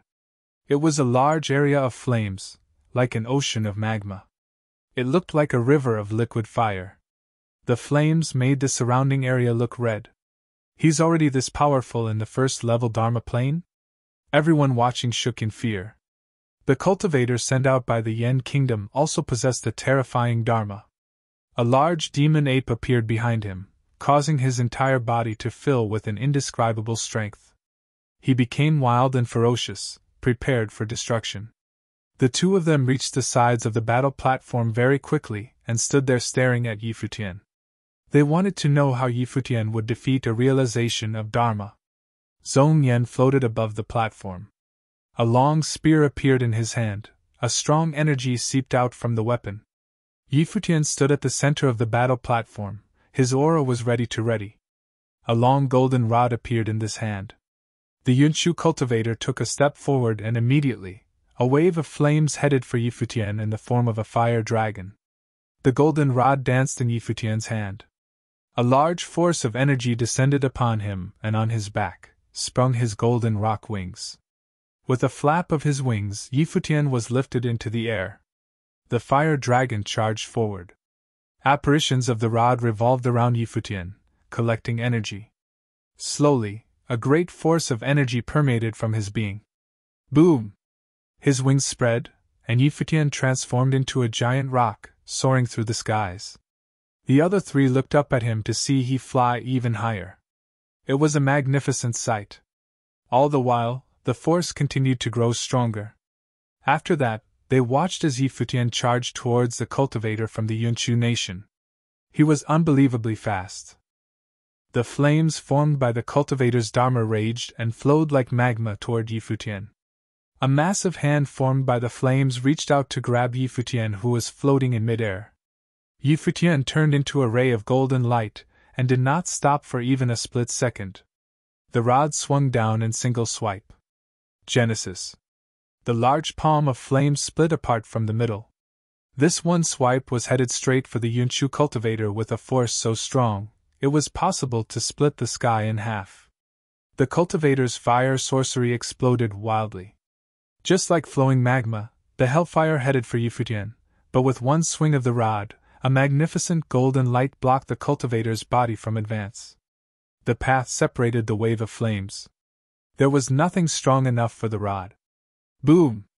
This loud noise could mean nothing else. The Yunshu cultivator had been struck by the golden rod and was now lying face down on the battle platform. Was the Dharma plane this weak? The audience was shocked. He was hand-picked by the people of the Yunshu nation, so he must have an impressive Dharma, but he could not even withstand one attack. Down with one swing of the rod. The people of the Yunshu nation sat in their seats with darkened expressions. They had previously mocked the Dharmas defeated by a glory plane cultivator. What kind of Dharma was that? They asked. Now, the Yunshu nation's Dharma plane cultivator had also been defeated by Futian in the glory plane. In one strike, one might add. After this one attack, not only did Futian's energy not weaken, it actually got stronger. At the sight of this, the cultivator from the Yan kingdom, who had refused to gang up on Futian for the sake of his reputation, could feel his heart speed up. With a growl from the demon ape, an apparition of the ape overlapped on the cultivator's body. He was filled with immense strength. But when he saw Futian fly his way like a giant rock, the cultivator could feel the descent of his aura even before he got to him. His aura was strong enough to suppress everything. Boom! The Yen cultivator stepped forward and the atmosphere became heavy. The demon ape roared in a fury, loud enough to shake the mountains. He lifted his hand to throw a fist, prepared for destruction. It was during this wild fit that Futian swung his rod for the second time. As the long golden rod came closer, it looked bigger and bigger in the cultivator's eyes. The rod came down with such strength, everything was destroyed. The enormous demon ape was ready to charge forward but was struck by the attack of the rod. Boom! Another crash. The Yen kingdom's Dharma plane cultivator was thrown backwards, faster than the speed of the wind. Everyone was simply speechless. There were no words fit to describe this situation. Futian did not slow down one bit. He headed straight for his third opponent. Once again, with a swing of the rod. The aura around Zhongyan was shocking. His long spear shot out and of course, it was destroyed by the rod. His body was sent flying. However, Futian saw Zhongyan's body exploding as he was thrown through the air. A residual image could be seen, descending like a shadow at an incredible speed. What seemed to be a dagger pierced toward Futian. The blade glimmered in the sky. This sudden scene caused everyone in the audience to feel a clench in their hearts. Especially for the Kangi group. Their eyes were frozen on Futian. There was the slight noise. The dagger seemed to have broken skin, piercing into Futian's body. It looked like his heart. However, the dagger never made it in. Futian had caught it in his left hand, but he was still hurt. Fresh blood gushed from the wound. Zhongyan lifted his head to look at Futian. He had a peculiar look in his eyes. Was Futian physically that strong? He was able to stop Zhongyan's critical strike. Zhongyan. Everyone was dumbfounded by this sight. He never displayed these abilities in battle with Sumu. That attack was too strange. A determining strike. He almost killed Futian. But Futian was actually able to stop this critical attack. It was easy to see just how scary fast his reflexes were. A dragon roar sounded. Futian threw his arms out, throwing Zhongyan to the side. Then, his rock wings fluttered, carrying him upwards while his rod swung downwards. A loud crash resonated through the area as Zhongyan crashed into the ground. However, this was not the end. At an incredible speed, Futian picked up Zhongyan by the waist with his rod and tossed him up into the air. Whoosh! His wings brought he into the air above Zhongyan's body. Futian's eyes were ice cold and filled with the intent to kill. I forf! Zhongyan tried to scream out with blood in his mouth, but before he could finish the word forfeit, his utterance was disrupted by a loud noise. Boom! Zhongyan's body shook in midair and then fell to the ground. His arms were limp as if he was no longer able to raise them. But of course, a dead person would never be able to raise their arms again.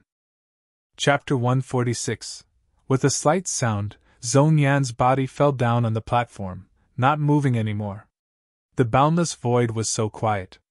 Yu Xing defeated Su Mu of second-level Dharma plane with wild attacks while Futian killed Zhong Yan directly with his staff. Even the talents of the Dharma plane from the Yunchu nation and Yan kingdom couldn't resist his staff. It was unprecedented that a man of the glory plane could be so strong. The people of Donghai Academy and the Nanda clan felt complicated about Futian's change. He was even strong enough to defeat people of the first-level Dharma plane. Once he upgraded to the Dharma plane, he would be able to defeat people of the third-level Dharma plane very easily. But at this moment, Futian didn't feel the pleasure of victory.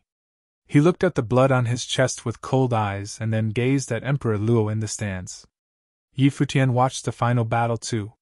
He witnessed the battle between Su Mu and Zhong Yan. Zhong Yan didn't play such a trick before. He seemed to save this just to fight with Futian as the fatal attack. And before, the emperor had egged him on to fight.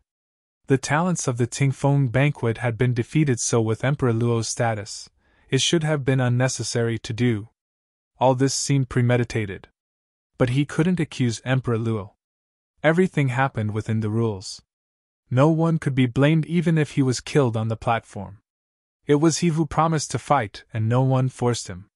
The man who fought with him was of the first-level Dharma plane. Nothing was beyond the rule. If he died, even Emperor Yi would be unable to say anything. If Futian could figure out this conspiracy, so could Emperor Yi. Emperor Yi looked at Emperor Luo coldly but didn't say anything. The battle was fair enough. What could he say? I learned a lot, thank you, Futian said to people on the stands. Hearing this, people of the Yunchu nation and Yan kingdom looked troubled. The Kangyi kingdom had won all 3 rounds. Yu Xing had defeated many talents. The Yunchu nation and Yan kingdom dared not to fight anymore. Yu Wuchen defeated Yan Qi and Shi Lu very easily. Futian defeated 3 talents in the Dharma plane just with his staff. The last cultivator was directly killed on the spot. No one could blame Futian. Everyone knew that it was Zhong Yan who wanted to kill Futian at first. That was why Futian had to kill him. Even Emperor Luo couldn't accuse him of anything. The battles of the 4 kingdoms are over now, Emperor Yi said coldly and turned to Futian. Come back. Wait. Emperor Luo spoke at this moment. Many people then descended onto the platform, surrounding Futian. These people were the best of the Imperial Guards. Seeing this, many people were shocked. Yu Xing was even furious. What's the intention, Your Majesty? Emperor Yi looked at Emperor Luo with extremely cold eyes. Don't you know that Futian betrayed my Nanda nation? Emperor said slowly. He rebelled and killed my subordinate. The head of the East Sea Prefecture, Xia Feng, died because of him. Now he dares return to the Nanda nation. Thus he shall die. I hope you will understand. Let me repeat that Futian is my citizen now. He is also my foster daughter's lover, the future bridegroom of the Kangyi Kingdom's princess, Emperor Yi said coldly, staring at Emperor Luo. The 2 men locked their eyes on each other, commanding a powerful presence. Seeing this, the 6 other emperors felt complicated. It seemed that Emperor Luo really wanted Futian to die. But clearly, Emperor Luo couldn't easily do so because Futian was brought here by Emperor Yi. What if I insist on killing him? Emperor Luo pointed at Futian. Suddenly, all the imperial bodyguards rushed to Futian, putting him in great danger. Futian stood still and remained silent. He knew that Emperor Luo could kill him easily but didn't dare do so. Are you testing my resolution? Emperor Yi sneered, and then a great sword intent rolled over. Clouds gathered above the sky. Sharp swords whistled and gathered wildly, enveloping Emperor Luo and the noble families of the Nanda nation. At the same time, endless sword intent roared past, going straight to the imperial palace. Many people looked up to the sky, seeing the streaks going straight to the palace without returning. The sword intent could be sensed even far away. Let me tell you, I brought him here and I will certainly bring him back.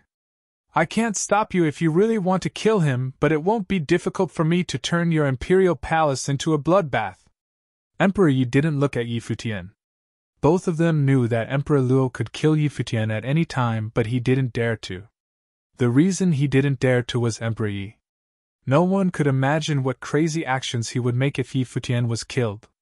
Once the emperor was enraged, it was not an exaggeration that the whole city would be bathed by blood.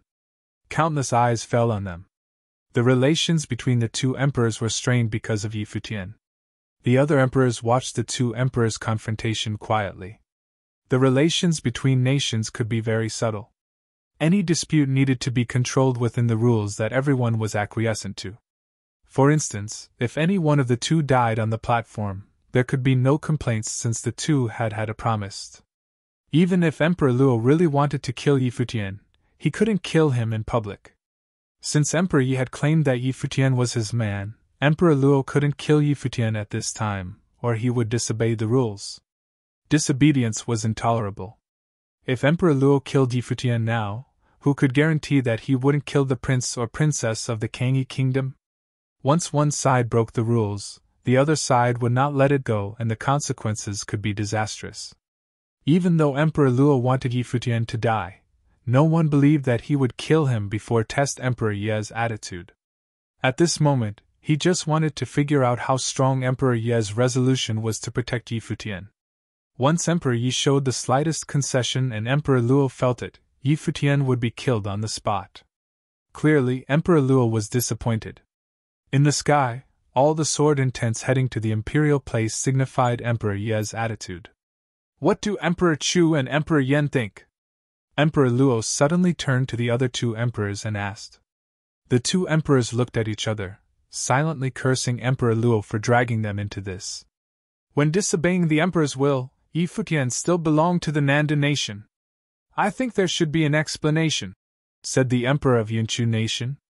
Emperor Yi overacted a little bit, said Emperor Yen. The two emperors were all on Emperor Luo's side. However, Emperor Yi didn't care. As neighboring countries, wouldn't they be threatened by the Nanda nation's rise? They were just pretending to be friendly but didn't truly support Nanda nation. You have heard what the two emperors just said. Now I promise, as emperor, that as long as you leave him here, the Nanda nation will forgive all offenses and leave Kangyi alone. Emperor Luo gazed at Emperor Yi and suggested. Emperor Yi knew the promising future Luo Junlin would have after he entered the royal Xian temple. The other emperors hesitated. Will Emperor Yi take this into consideration? Though Yi Futian was very gifted, he was only a hero who had not grown up yet while Luo Junlin's future was promising. Giving up Yi Futian meant when the Nanda nation rose, the Kangyi kingdom would have no worries. Protecting Yi Futian meant the Kangyi kingdom could be in great danger once there were two kings in the Nanda nation. If I can't even protect a man, how can I protect the whole kingdom? Asked Emperor Yi. Emperor Luo, you don't need to waste your energy on this. I must take him away. Emperor Yi was determined that he must take Yi Futian away. It was silent and awkward. If Emperor Yi didn't concede, then Emperor Luo couldn't kill Yi Futian. Do you have to do this, just for him? Despite whatever the consequences will be? Emperor Luo asked coldly. I was invited here but didn't expect that this banquet would be so tragic. Since it is so, we shall go now. Emperor Yi looked at Yi Futian and said, Come over here. Yi Futian nodded and walked toward Emperor Yi. The strong cultivators remained around Yi Futian. They looked at Emperor Luo, waiting for his order. Once Emperor Luo gave the order, they would kill him. But in the end, the emperor's order didn't come. Yi Futian returned to Emperor Yi. A dragon roared in the distance and descended from the sky. From now on, I will start a war against the Kangyi kingdom until it is totally destroyed. Emperor Luo said coldly. I'll play this game with you. Emperor Yi responded indifferently and said to his men, Let's go. As soon as he spoke, the people of Kangyi all climbed onto the dragon. Emperor Yi was the last to embark. With a growl, the dragon soared into the air. The sword intents between the heaven and land disappeared. Emperor Luo looked up to the sky, gazing at those people coldly. Yi Futian was staring at him too without any evasion. The dragon flew into the distance, ready to leave. Yu Xing was also on the back of the dragon, gazing at Emperor Luo's group with great murderous intent. Countless eyes gazed at the dragon as well as the figures on its back. Everything that happened in the Tingfeng banquet was like a dream. This banquet of the Nanda nation seemed to be held for Yi Futian's group. This 17-year-old youth became the reason of the two emperors' conflict. At this moment, countless beams of dazzling light shot over from the distance. The dragon stopped and Yi Futian's group looked at the light. Another emperor has arrived? Emperor Yi was confused. Above the dragon, a few figures flashed by without even glancing at them. When Emperor Ye's group looked toward that direction, the lights stopped in the air above the platforms. Countless figures looked up to the sky. The several figures looked dazzling under the sunshine. Did they come to congratulate too? These people seemed to be more powerful than of the strong cultivators from the royal Xian temple, shining brightly like gods. Emperor Luo also looked up to the sky. His eyes shone, full of excitement. After 3 months, the gate to the ancient barren world will open to the 100 lands forever. Everyone can enter the gate freely. A voice was heard from above the sky. Hearing this, the 8 emperors became extremely excited. This voice claimed that a new era was coming. Chapter 147, The Ancient Barren World, A Land of Fate, The Road to Become a Noble Plain Cultivator, The Link to the Eastern Barren Territory. For countless years, the ancient barren world had no relations with the 100 lands. There weren't many here in the 100 lands that knew of the ancient barren world's existence. Despite how much the 100 lands grew, the distance between it and the center of the eastern barren territory was still enormous. The 100 lands were the areas forgotten by the eastern barren territory. But now, the ancient barren world was to be forever open to the 100 lands. This meant that from now on, the genius cultivators of the 100 lands had a chance to prove their worth in the eastern barren territory. There probably wouldn't be any immediate effect, but through the hard work of generations of people, the 100 lands would surely flourish. This voice marked a revolutionary moment for the 100 lands. Emperor Luo's excitement dissipated in the blink of an eye, replacing it was a darkened expression. Why had he invited the emperors of other nations to the banquet? Why had other emperors come forth to congratulate him? It was all because his son, Luo Junlin, acquired the noble fate from the ancient barren world and was viewed highly by the royal Xian temple. These accomplishments required not only strong talent but also a chance of luck. The other emperors probably wouldn't have been willing to pass the chance to enter the ancient barren world to the younger generation. But now, the ancient barren world was going to be open to the 100 lands forever. This meant that all the powerful cultivators of 100 lands would flood to the ancient barren world. There was bound to be some of them who would acquire the noble fate and be deemed a valuable asset. All this meant that Luo Junlin no longer had an advantage over others. What's more, based on how gifted Yi Futian and Yu Xing were, what on earth would happen once they reached the highest level of the Dharma plane and stepped into the ancient barren world? It was all so unpredictable.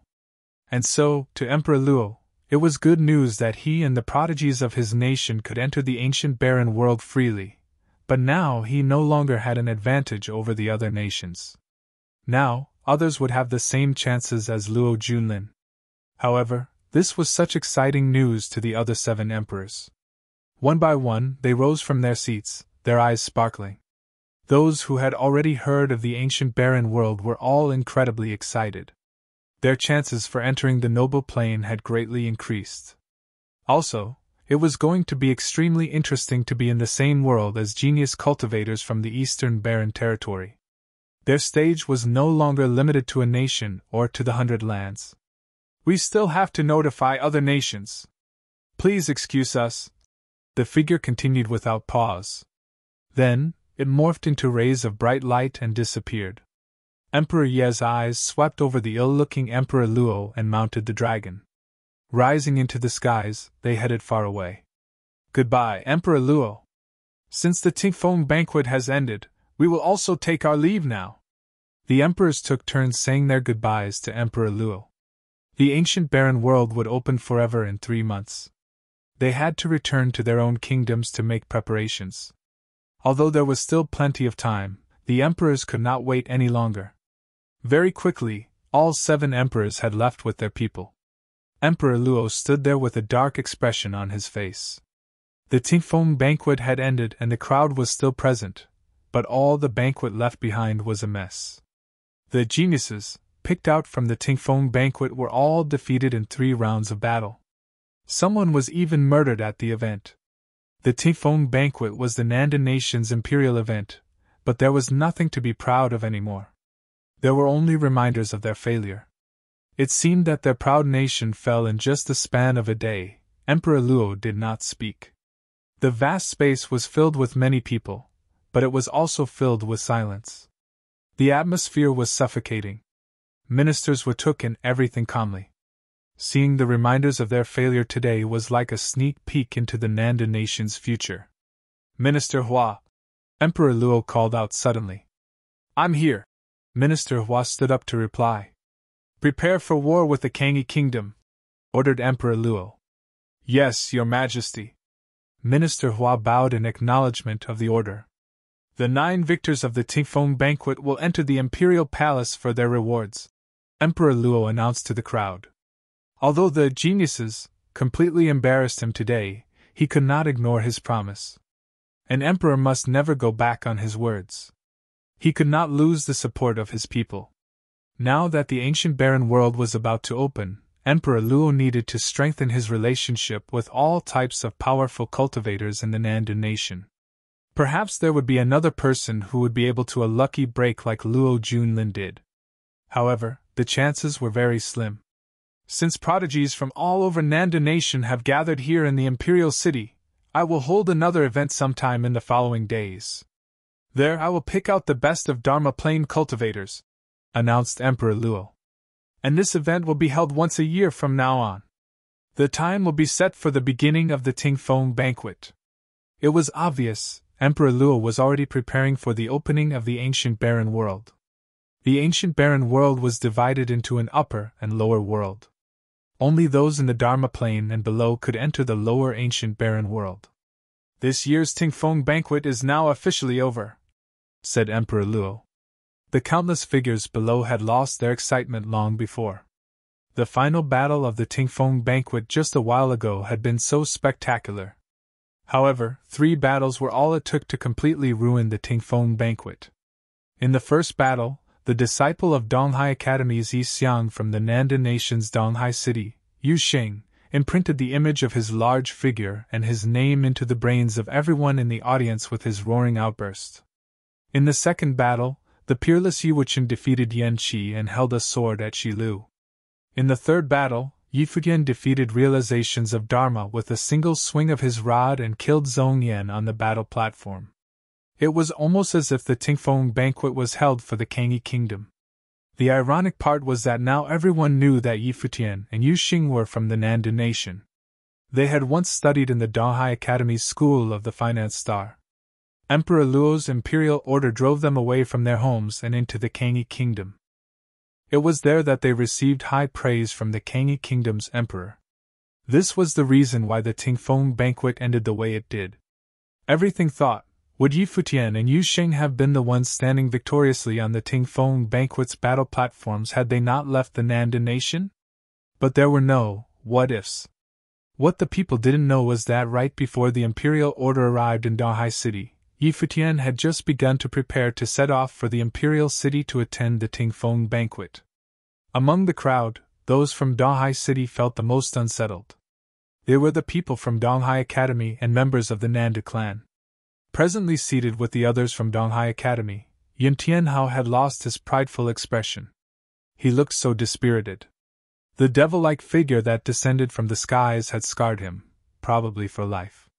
He had thought that his gifts were unbeatable, and that there was no one else like him present at the Tingfeng banquet. Yun Tianhao thought he had what it took to challenge Yi Futian. But that single ruthless stomp from Yu Xing took away his honor and his pride.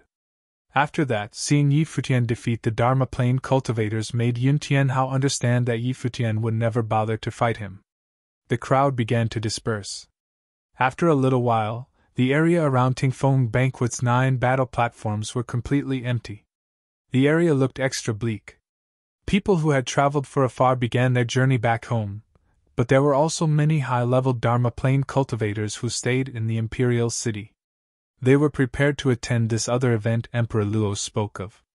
However, there was no way this event would be as extravagant as the Tingfeng banquet. As everyone traveled in all different directions, the happenings of the Tingfeng banquet spread quickly through the nation. The names of Futian and Yuxing traveled quickly to places all over the Nandu nation. Not only because of their eye-catching appearances, but also because of their history in the Nandu nation. The news spread most wildly in Donghai City because that was where Futian and Yuxing had started.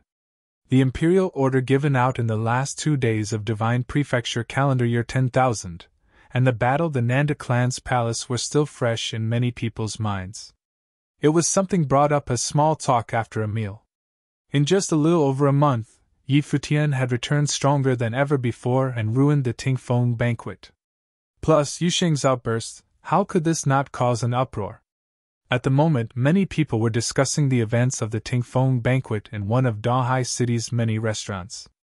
I heard that everything was started by the Crown Prince. Back in Donghai Academy some time ago, he had asked Futian to work under him but was rejected. That was the starting point of everything that followed. His Highness was accepted into the Royal Xian Palace, and Futian displayed such extraordinary gifts. They were both shining stars. The Nandu nation has no space for the both of them. Perhaps they were destined to be rivals. Both of them? Aren't you forgetting about Yuxing? My teacher witnessed the battle at the Tingfeng banquet with his own 2 eyes. He told me that when Yuxing stepped up for battle, he was invincible like the devil. Is he really that fierce? Of course. Do you guys know of Yun Tianhao? He's the star pupil of Donghai Academy and was deemed the future of the academy. His performance at the Tingfeng banquet was simply breathtaking. He was unbeatable.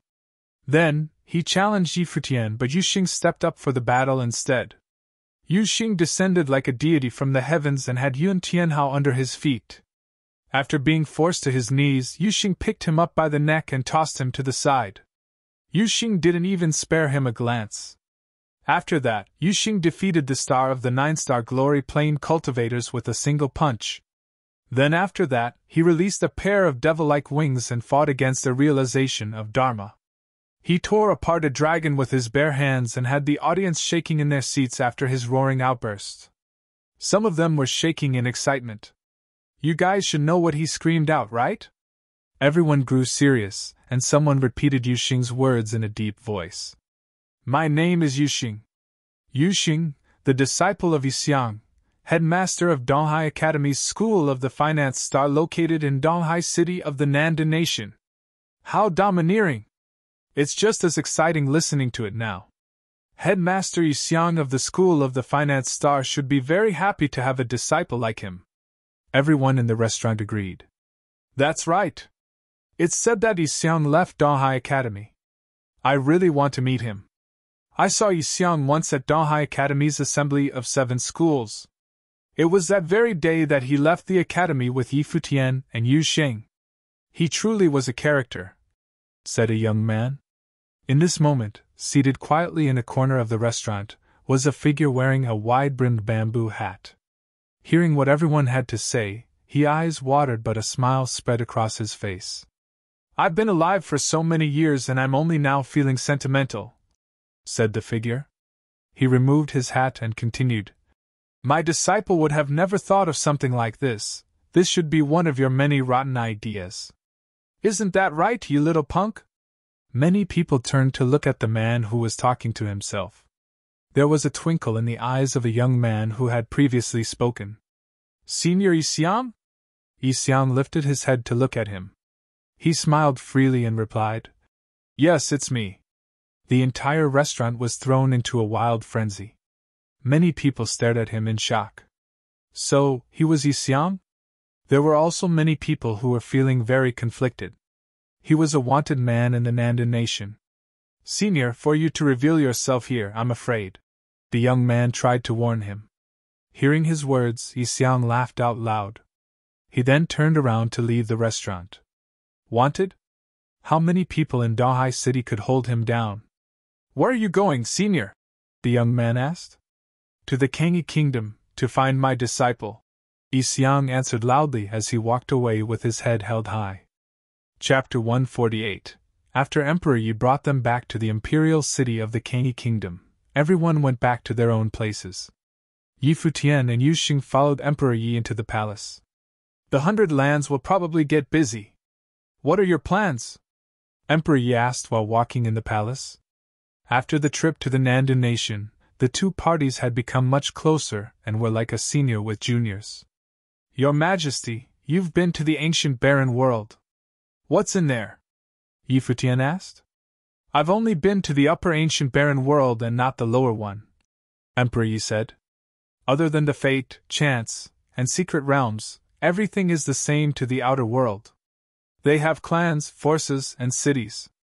There are people there from all over the Eastern Barren Territory. You can see it as a microcosm of the Eastern Barren Territory. However, it's more dangerous and competition is fiercer. Murder is an everyday thing, so I suggest you wait until you're in a high plane before visiting it. There's no time, Yi Futian said quietly. Emperor Luo said he will declare war against the Kangi kingdom. I don't think he's bluffing.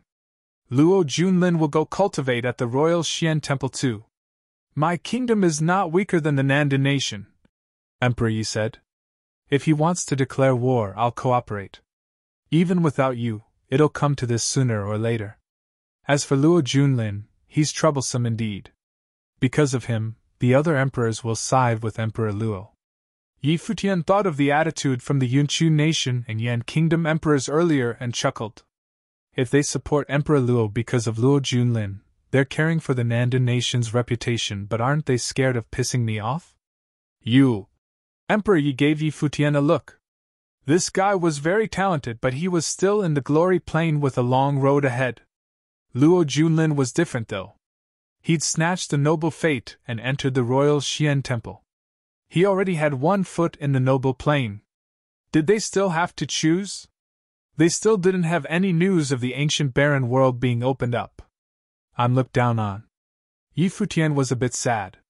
They'll regret it, Yu Xing said seriously from the side. Emperor Yi glanced at him. He realized that Yu Xing would become serious whenever something had to do with Yi Futian. He wondered what exactly their relationship was.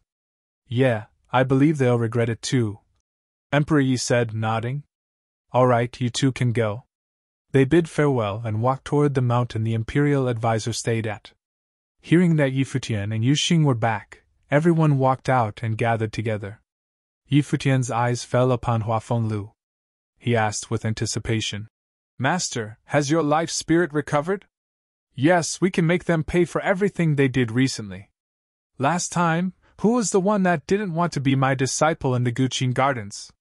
Hua Fenglu looked at Yi Futian with a knowing smile. Yi Futian cursed inwardly, like father, like daughter. That smile. Master, don't you know that I was doing it with you in mind? Plus, I helped get Masteress back for you, Yi Futian said, looking at Nandu Wenin. Oh right, where's my wife? Hua Fenglu was still looking at Yi Futian, so he changed the topic. Did I agree to that? Hua Fenglu laughed. Are you going to bully your disciple as soon as your health recovers? Aren't you satisfied with such a great disciple? Plus, I already betrothed Jieyu to Futian. Don't you agree? Nandu Wenin said from the side. Hua Fenglu glanced at her and muttered, Whatever you say. Yi Futian blinked and moved to Nandu Wenin. Masteress is the best. It seemed that he would have to stick to his masteress from now on. Futian, Jieyu is cultivating in isolation. After the imperial advisor cured your master, he busied himself with Jieyu's cultivation, Nandu Wenin said gently. Hua Fenglu was still looking at Yi Futian dispiritedly. Their attitudes were way too different. Yi Futian gazed at imperial advisor Mo He. He seemed to have aged considerably, so Yi Futian asked, What happened to Senior? It's all because of Jieyu. He wasn't even like this when healing your master, Nandu Wenin said, a little ashamed. Princess, no need to worry. The royal family's life spirit is very strong. If Jieyu is evolving again, I will do whatever I can for her unique talent, Mo He said with a sigh. If only I could have met her earlier. No one in Dahai city of Nanda Nation understood the royal life spirit, let alone Jieyu's life spirit. We are fortunate to meet you, Hua Fenglu also said. He was the imperial mage of the Nanda Nation's previous dynasty, and went into war with the emperor. He was undoubtedly the one who understood the royal life spirit the most. His cultivated ability was special as well. Futian smiled at their words. It appeared that Fox was more talented than he thought. It was a good thing that she met the right teacher. How was the Nanda Nation? Did you stir up a commotion at the Tingfeng banquet? Hua Fenglu asked Futian. I only fought one battle. Futian shrugged. He wasn't that sort of high-key person. No news of Headmaster Yi? Hua Fenglu asked again. Senior Yi left safely after the Dahai city fight. If he's still in the country, he should hear about us, Futian said. He was sure that Yu Xing's exclamation would travel throughout the country. Really? Xian gazed at him. There was one winner from the 9 battle platforms of the Tingfeng banquet, and all 9 are regarded highly. But your man went up and stepped on one, punched another guy down, and then ripped apart a guy in the first-level Dharma plane. Then he yelled to everyone that he was Yu Xing, a disciple of Yi Xiang. So what do you think? Futian said to Xian. Hearing Futian's words, everyone gaped at Yu Xing. He was too crazy. Xian looked at him with reddening eyes while he just scratched his head boyishly. Xian walked up and hit Yu Xing's chest with her small fists. Can you go somewhere else with your public displays of affection? Futian asked with a laugh. Sure. Xian smiled and pulled Yu Xing away. The others talked about what happened at the Nanda Nation, and then Futian went to cultivate. The ancient barren world was about to open up, Luo Junlin was going to the royal Xian temple to cultivate, and war was about to erupt between the Nanda Nation and Kangyi Kingdom. Time was running out. Soon after, violence broke out at the border between the two nations, and the Nanda Nation invaded the Kangyi Kingdom. Of course, the Kangyi Kingdom was well prepared. They had an eye on the Nanda Nation, so a big war erupted. After countless days, someone came from the Kangyi Palace, saying he was Yu Xing's master. Futian, Yu Xing, Xian, Tang Lan, Hua Fenglu, and the others all came out to welcome the guest and saw Yi Xiang. Father! Xian ran into Yi Xiang's arms, tears flowing instantly. What are you crying for? You should be happy, Yi Xiang said gently, patting his daughter's hair. Master! Yu Xing and Tang Lan walked up. Senior Yi! Hua Fenglu and Nanda Wenyin called. Yi Xiang had entered the Nanda clan because of Futian and Hua Jieyu. He'd risked his own life to fight off the school of the Emperor's Star Headmaster to help all of them escape. Yi Xiang looked at everyone and then said to Tang Lan, They're all family, so what are you doing here? Master, Tang Lan replied a bit awkwardly. Senior Yi, Nanda Wenyin said, walking up. I've been thinking about Fenglu and Tang Lan's wedding. Since you're here now, you can host it personally. Everyone gaped at Nanda Wenyin. Even Hua Fenglu didn't know about this. Wenyin, you, Hua Fenglu said. You let Tang Lang down years ago. Do you want to do it again? Nanda Wenyin asked while Hua Fenglu smiled wryly.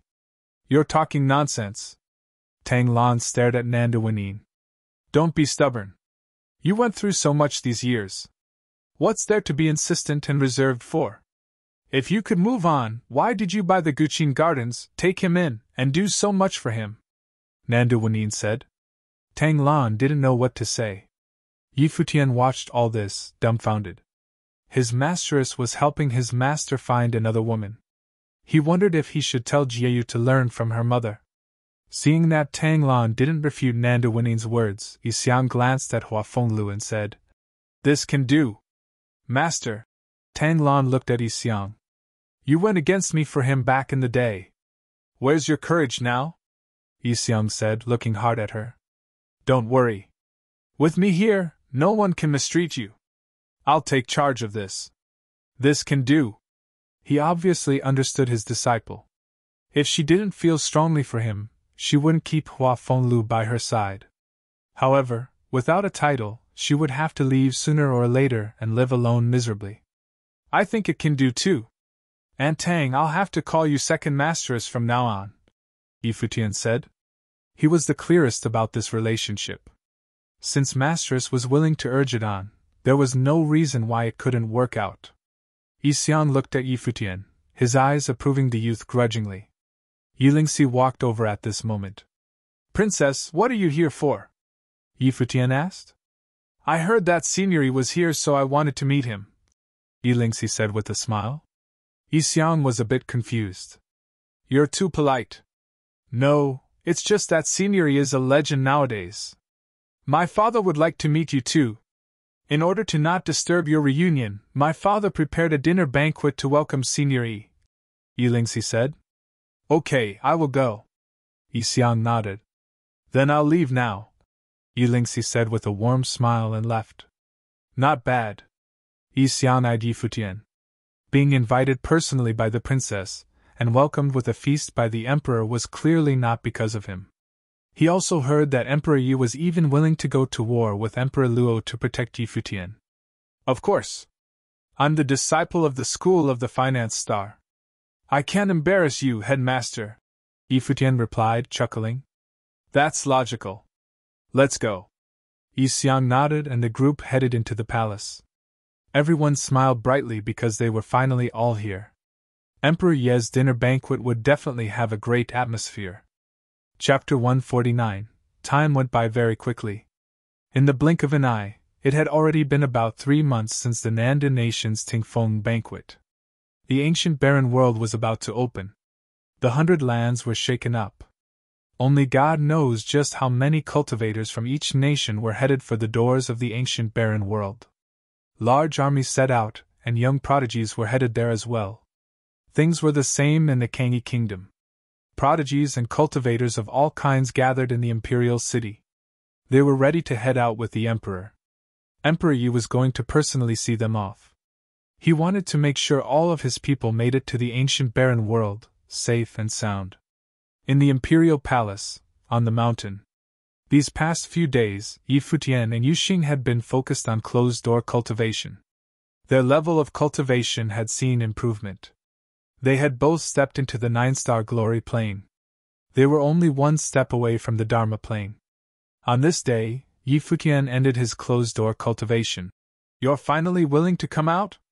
From a corner of the courtyard, Tang Lan saw Futian and gave him a smile. It's been a while since I last saw this rascal. Second Masteress, you're getting more and more beautiful. He smiled at her teasingly. A couple days after Nanda Wenin proposed the marriage, Hua Fenglu and Tang Lan held a simple ceremony on the mountain and tied the knot with Xiang as their witness. They were truly one big family now. Are you itching to get beat? Tang Lan laughed at Futian. This punk really shows no respect for his elders. However, she had also noticed herself become more beautiful. Perhaps it was because of her good mood. Second Masteress, I'm only stating facts. After you got together with Master, you have indeed become more beautiful, Futian explained, sincerely. Tang Lan glared at him for a while and then turned away. Her face flushed red like a little girl. I'm so envious of Master, Futian thought to himself. I'm heading out of the mountains for a bit. After that, he left the courtyard and made his way down to the imperial palace. He went looking for Yi Danshan and Yi Lingxi. Then, they went to see Emperor Yi all together. I heard you've been conducting closed-door cultivation sessions. Why did you stop? Asked Emperor Yi. We have to head for the ancient barren world in a couple of days. I've thought it over, I want to go with you guys, answered Futian. You want to enter the ancient barren world while still in the glory plane? Emperor Yi stared at him. Do you know how big of a deal this is? All of the 100 lands are shaken up. Even I can't predict just how many people will show up. Besides, this is just the cultivators from the 100 lands. Not counting those in the ancient barren world, your current level of cultivation is truly a little too low. Your Majesty, didn't you say that aside from fate and chance the ancient barren world is no different from the outside world? We can just think of it as outdoor training. Don't worry, Your Majesty, I'll keep a low profile, said Futian. If you go, Emperor Luo will definitely send people after you. said Emperor Yi. This will actually be a hassle. Your Majesty, then why don't you lend me some magical items? Attack, defense, and escape. How about a couple items for each? Yi Futian asked with a genuine smile. Emperor Yi smiled at Yi Futian. He finally realized that he couldn't get too friendly with this rascal. Emperor Yi refused to believe that Yi Futian had not considered the Nandu nation. Yi Futian was obviously scamming him. Borrow some magical items? Would he really return what he borrowed? Yi Futian continued when Emperor Yi didn't speak. Your Majesty, prodigies from all throughout the 100 lands are headed for the ancient barren world. I can't let you be embarrassed as the future groom of a princess. Good point. Emperor Yi smiled at him. Are you the only one going? Yu Xing should be coming along, answered Yi Futian. You too, bring him and Yu Xing to the treasury to pick their magical items, Emperor Yi said to Yi Danchen and his sister. Thank you, Your Majesty. Yi Futian smiled. Emperor Yi was even willing to start a war with Emperor Luo for his sake. Yi Futian knew that he wouldn't be stingy with just a couple magical items. Yi Futian kept note of everything he owed to Emperor Yi in his heart. The door to the lower ancient barren world cannot hold the energy of the Arcana plane. So, even for magical items, you can only bring those of the highest level Dharma plane. Also, magical items are only supplementary. It does not directly give you the power of the Dharma plane. The use of magical items is also not beneficial to cultivation. Only use the items when you are in dire need to do so, warned Emperor Yi. Don't worry, Your Majesty. I know this very well, said Yi Futian. He wouldn't have thought to use magical items if his level wasn't so low. Days later. A cool morning on the mountains. Quite a lot of people were gathered in the courtyard. Yi Futian and Yu Xing were about to head out for the ancient barren world. Yi Xiang would be joining them on this journey. He also wanted to train in the upper ancient barren world.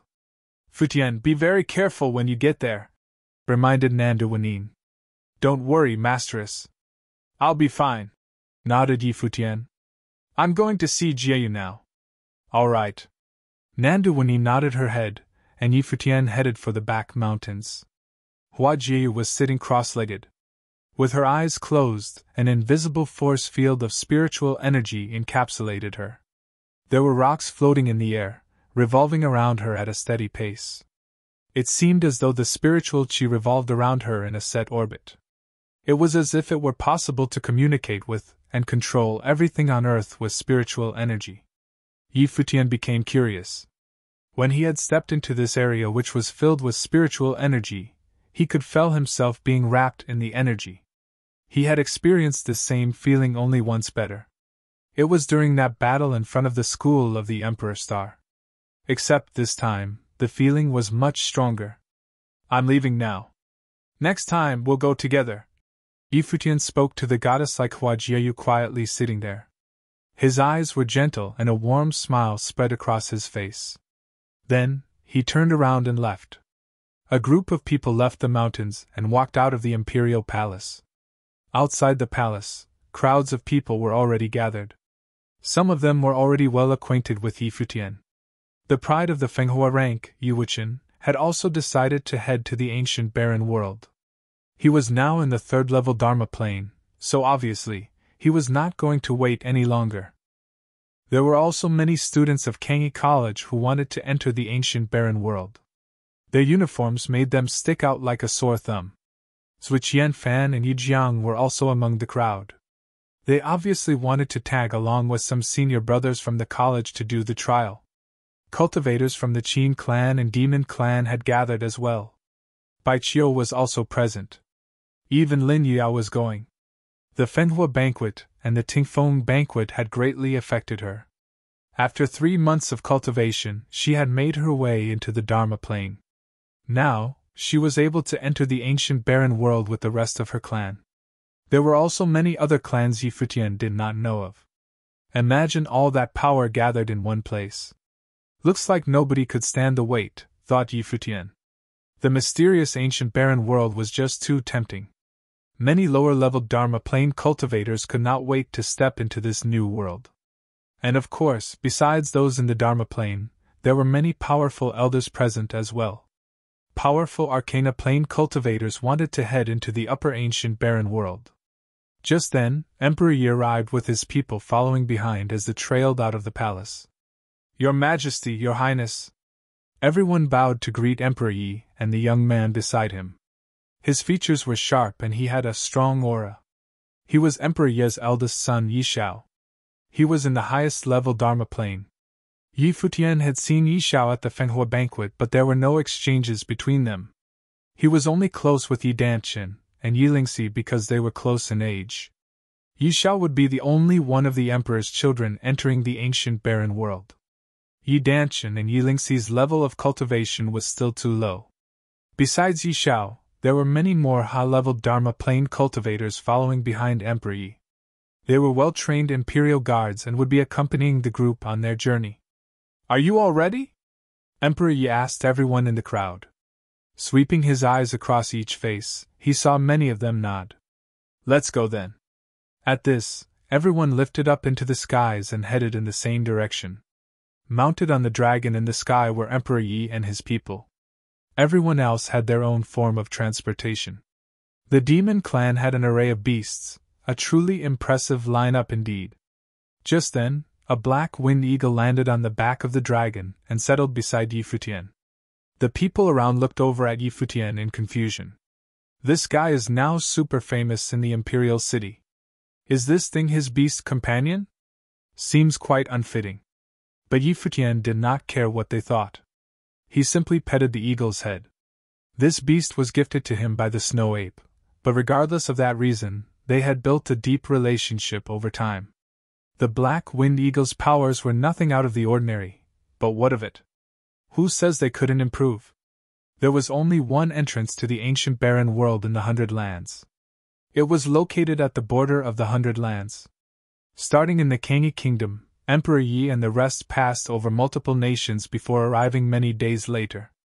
It was an extremely mountainous area. Upon arrival, Yi Futian and the others discovered palaces built all around. They seemed like clan residences. This was nothing like the barren lands that Emperor Yi had told them about. They sure do get things done quickly. Looking down from the sky, Emperor Yi saw that the once barren land had been transformed into a city. Many buildings had been erected. It was obvious to him, the other countries had already begun to claim their land. Rumors say that the great powers of the Eastern Barren Territory settle at the entrance of the ancient barren world. They dominate the entrance, allowing clan members to enter the ancient barren world as they pleased. Seems like our friends from the Hundred Lands learn quite quickly. But there doesn't seem to be a single person who has been able to completely monopolize the entrance, said Emperor Yi. Everyone listened as the Emperor spoke and they reached an understanding. This was the difference between regular people and those of great power. Powerful people treated the ancient barren world as their personal resource for cultivation. Meanwhile, the people of the Hundred Lands had only just been granted access to the ancient barren world. They were so far behind. Everyone looked straight ahead and saw a mystical space in the sky. This area was warped around an enormous door. Below it was a massive matrix. In the center of the terrifying matrix formation was a beam of light radiating with the noble power. The beam struck onto the door in the sky, causing this door leading to the ancient barren world to become distorted, as if it were about to open at any moment. This matrix was most likely created by the powerful cultivators of the Eastern Barren Territory. It was placed here to activate the door to the ancient barren world. Right now, there were hordes of people gathered in the area around the door. Emperors of every country in the Hundred Lands had led the people here. Each of their lineups seemed extremely strong. Emperor Yi and his people slowed down as they approached the large group. The emperors already gathered turned their attention to the newcomers and smiled. Another kingdom has arrived. Chapter 150. Emperor Yi. An emperor in the noble plane called from the near distance. They clearly knew each other. Emperor Yi smiled at the other. Emperor Han, you came so quickly. I'm actually quite late. When I arrived, the palaces were already built, Emperor Han said, smiling. It's a waste of time, another emperor said from the side. He stood on a mountain peak, his hands behind his back with an arrogant aura. Indeed. There is no use in snatching territories when the barren ancient world opens. The most important thing is to take the noble fate and create noble figures. Of course, if a young talent becomes noticed by a strong force while doing so, it's the same. The noble fate is not so easy to receive. This time, the lineup is very big and powerful, but how many can actually become nobles? One emperor was not optimistic. With so many prides here, there must be some monstrously talented ones, Emperor Han said. As long as they can create the noble fate, they'll catch the attention of the Eastern Barren Territories forces. I heard that this was so for the Nanda nation's crown prince, resulting in the royal Xian temple accepting him as a disciple.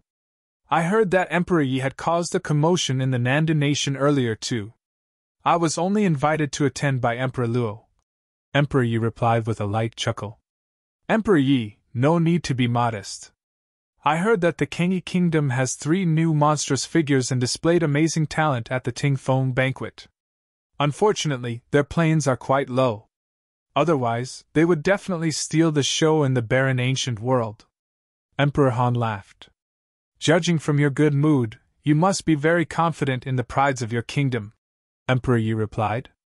The emperors conversed mindlessly while the youths behind them all looked at each other with sharp eyes. Coming to the barren ancient world this time, they must get the noble fate. If they could catch the attention of the strong forces, they could rise to the top like Luo Junlin and be congratulated by all the emperors. And that was only due to becoming a disciple of the royal Xian temple. If they could really become a noble, it would be even better. Emperor Yi, you haven't changed.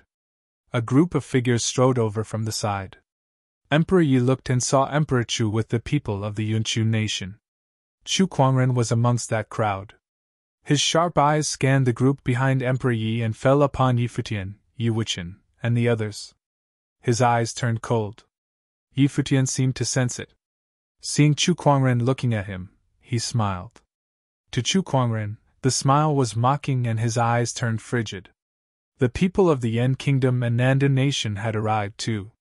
Seeing the Kangyi citizens, their eyes all shot over to Yi Futian.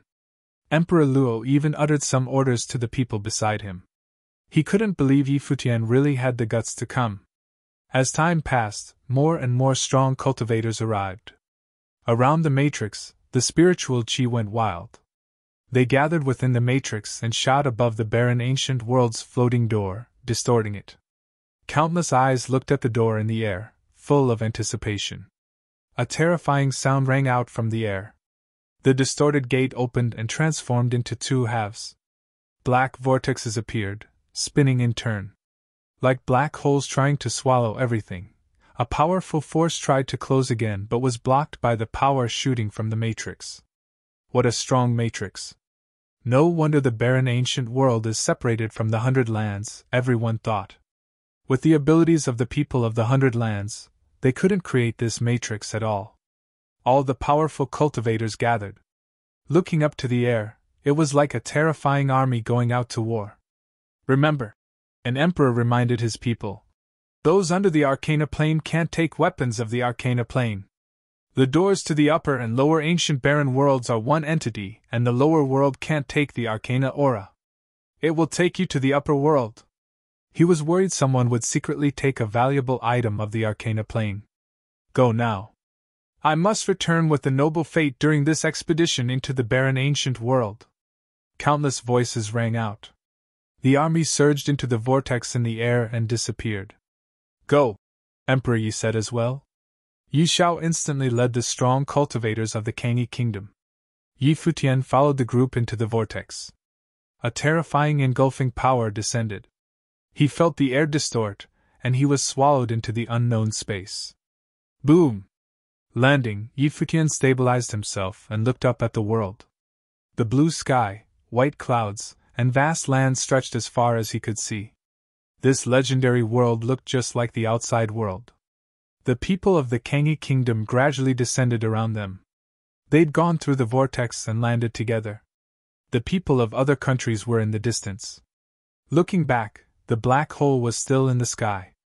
Yi Futian's eyes fell on Yi Xiao in the near distance. Your Highness, let's go.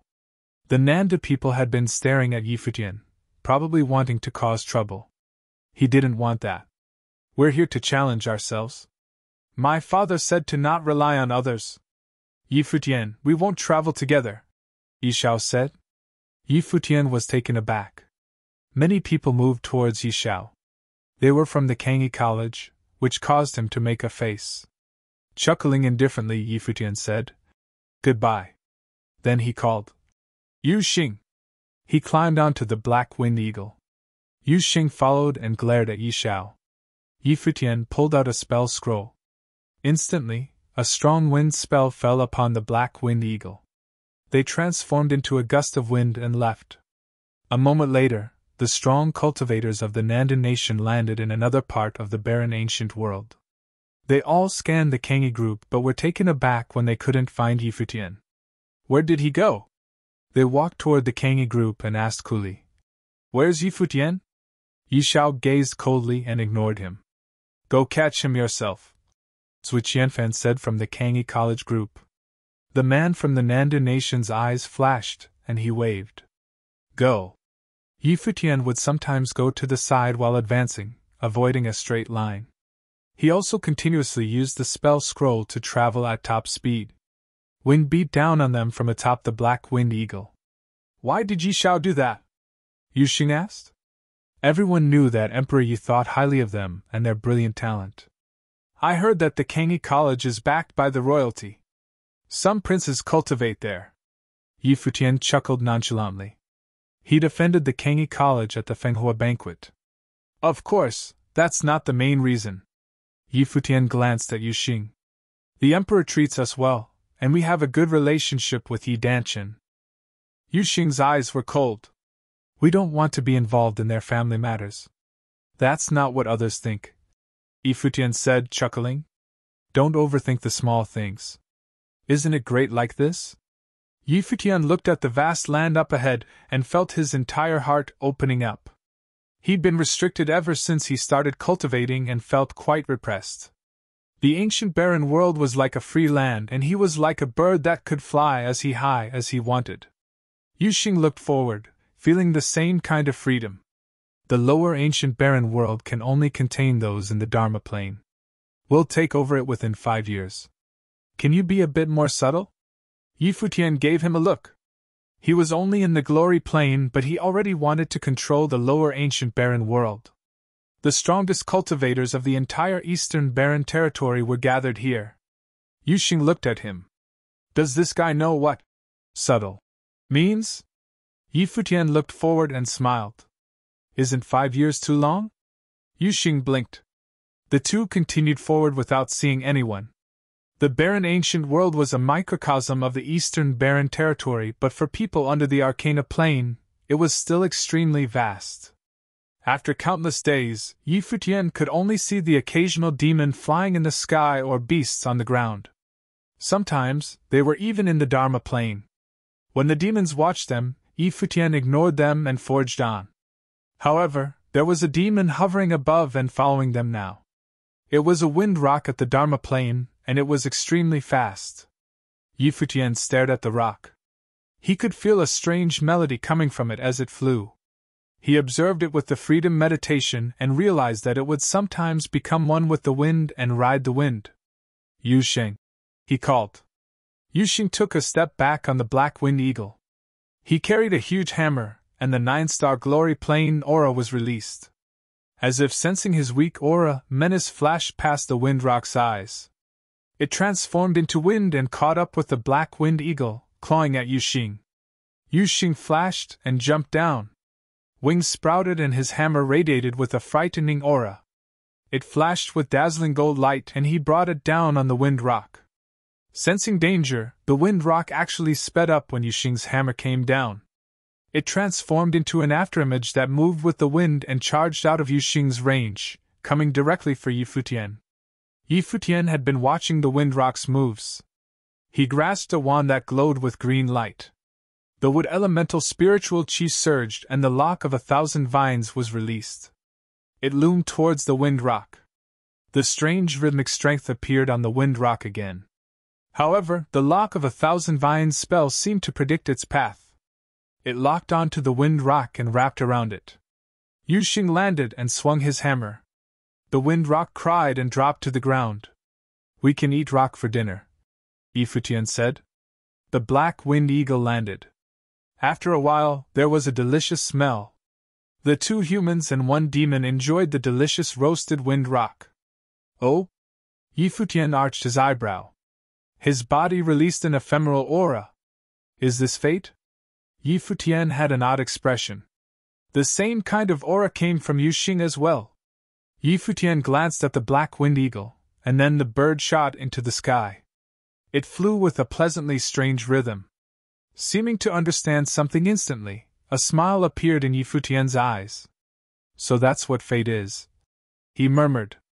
The black wind eagle landed before him with a pitiful look. "Want more?" Seeing the black wind eagle's gaze, Futian petted its head and chuckled. "Don't worry. I'll let you live a good life from now on." Chapter 151. Futian and Yuxing continued on their merry way.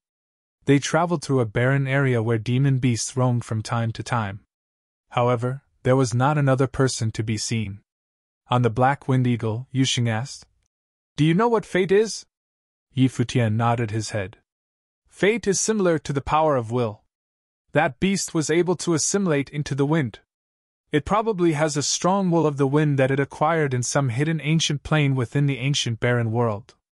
Or maybe he ate something special to gain this power, and in the ancient barren world, this type of power transformed into fate.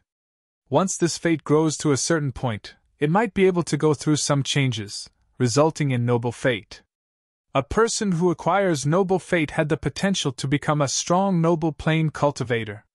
This process probably depends on how well you can grasp the concepts." Futian hypothesized as such because he had once felt the power of will. This felt similar. "You can see the fate of that beast?" asked Yuxing.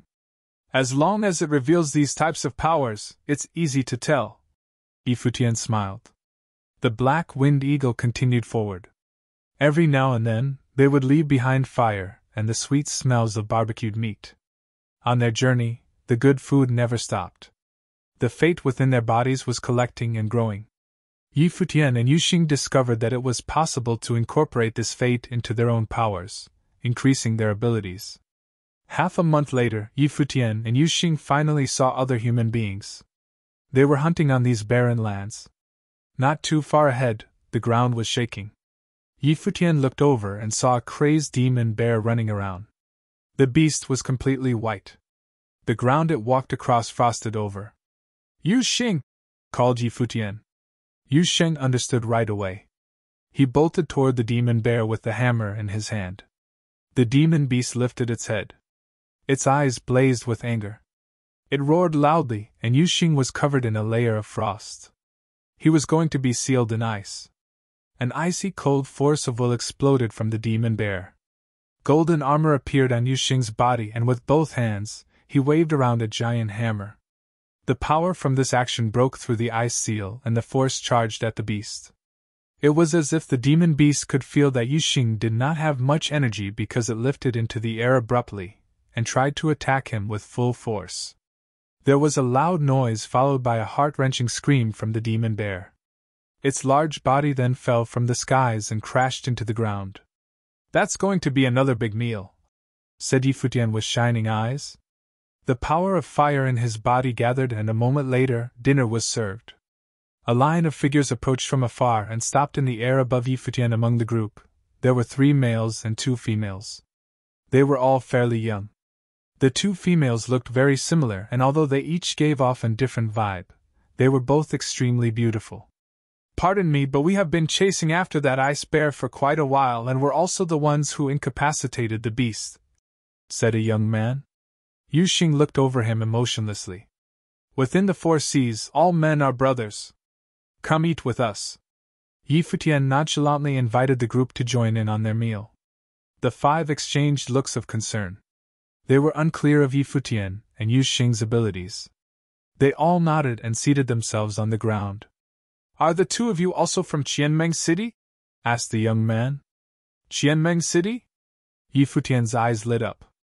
It seemed like they were nearing the city. The two of them had spent these past days in barren land and were bored out of their minds. You guys don't know? Asked one girl on the side. Yi Futian looked over at her and replied, No, we don't. We entered the ancient barren land not too long ago and have been traveling through the deserted land. We have yet to reach a city. Is Qianmeng a city nearby? Are you guys from the 100 Lands? The other girl asked. Yeah. Yi Futian nodded. It seemed these people had reached the city before they could, but that was normal. After all, the Black Wind Eagle was not very fast and they made many detours. The two of them had also stopped to hunt demon beasts along the way. It was only natural that their speed was slower than others. Seeing Yi Futian nod his head, the three youths finally let down their guard. So, they're natives of the 100 Lands. The 100 Lands was located at the border of the Eastern Barren Territory. The youths had heard that the door to the ancient barren world had just opened to them not too long ago. Since you guys are from the 100 Lands, you must not know much about the ancient barren world, said one of the young men. He then bent down to chow down on the barbecued meat. There was no need to hold back anymore. There was a hint of arrogance in his tone of voice. That's true. So, please take care of us in the future. Yi Futian chuckled. My name is Yi Futian and this is my brother from another mother, Yu Xing. He introduced. Yi Futian's smile made him look as harmless as a baby. Although the 17-year-old was now much more mature, he had yet to evolve completely. He was still partly that same immature, happy-go-lucky boy he used to be. My name is Ruo Yu and this is my older sister, Ruo Xiu, said one of the girls. Her sweet smile gave her a gentle, loving vibe while her sister looked to be more on the cold and distant side. Very nice, said a young man. He smiled lightly but did not introduce himself. One of his friends followed. You both look so young. To be able into the ancient barren world from the 100 Lands, you guys must have some outstanding gifts. Our gifts are nothing out of the ordinary. We're only in the 9-star glory plane, Yi Futian answered matter-of-factly. Brother Yi, you must be joking. The highest level of cultivation among our group is a 4th level Dharma plane, and we were still unable to stop that beast. We had our own beast to help in its capture. Besides, the demon bear was already hurt. We were barely able to defeat it ourselves, replied Yi Futian. The group looked over at the Black Wind Eagle and nodded. All of them continued to feast as they chatted, and very quickly, Yi Futian was able to gather information as well as get a feel for each of them. Wan Ju, 4th level Dharma plane, had the highest level of cultivation among the group. Gu Qing was in the 3rd level Dharma plane. Gu Jiang, 2nd level Dharma plane, was Gu Qing's younger brother. Ruo Xiu was also 2nd level, while Ruo Yu was in the 1st level. The 5 of them had the same powerful force backing them. Wan Ju was steady, the Gu brothers were a little arrogant, Ruo Xiu was aloof, and Ruo Yu was very friendly and uncalculating. Most of the information Yi Futian acquired was thanks to her. They all came from a city not far from where they were, Qianmeng City. The demon bear was devoured and settled nicely in the stomachs of the 7 youths. As the group of 5 was preparing to depart, Ruo Yu asked, Are you guys going to Qianmeng City? Want to go together? All right. Yi Futian nodded in agreement. There was still a lot he wanted to find out. Have a lot of people from the 100 Lands arrived at Qianmeng City? Asked Yi Futian, mounted on the Black Wind Eagle. The group had made their way into the skies. Quite a few. There has been quite some commotion in the city, answered Gu Jiang. Yi Futian, the people from the 100 Lands all arrived in Qianmeng City in large groups. You guys didn't ally with great powers? It's embarrassing to talk about it. We were abandoned by our group because of our low levels of cultivation, Yi Futian answered sadly. So that's why. Well, you guys were able to travel so far without becoming a meal for demon beasts. You should already count yourselves lucky, laughed Gu Jiang. You guys sure have guts, entering the ancient barren world in the glory plane. Ruo Yu chuckled and flew closer to land on the Black Wind Eagle. The ancient barren world opened and many people came. It was only natural that we would also want to give it a try ourselves. We're not fighting for anything with anyone, so it shouldn't be too dangerous, right? Said Yi Futian. Ruoyu nodded lightly. There are a couple ways to acquire fate: demon beasts, some rare plants have hidden fate, and the many relics in the ancient barren world. You can acquire fate in these ways, but the most direct way would be to steal it. You guys are of such a low level of cultivation, plus you guys don't possess much fate within, so naturally, no one would try to steal from you too. Stealing is also a way? Asked Yi Futian. The rest of the Qianmeng group looked at Yi Futian and had a laugh. They were indeed natives from the 100 Lands. They didn't even know how to acquire fate. Of course. Use your own fate to swallow that of others. With the aid of fate, powerful cultivators can defeat others and order them to release their own fates to be absorbed by the stronger force. People who are truly cruel will simply kill their opponents to take their fate, explained Ruoyu. She looked at Yi Futian. You don't even know this? There was now a sparkle in Yi Futian's eyes. It seemed he finally understood how Emperor Luo stole the fate of the original Nanda Emperor all those years ago. He was sly, stealing all of the Emperor's fate. It was no longer a mystery why Emperor Yi tried to persuade Yi Futian not to enter the ancient barren world at a low level of cultivation. In here, people at the lower level of cultivation were prey for the others. They were at the mercy of everyone else.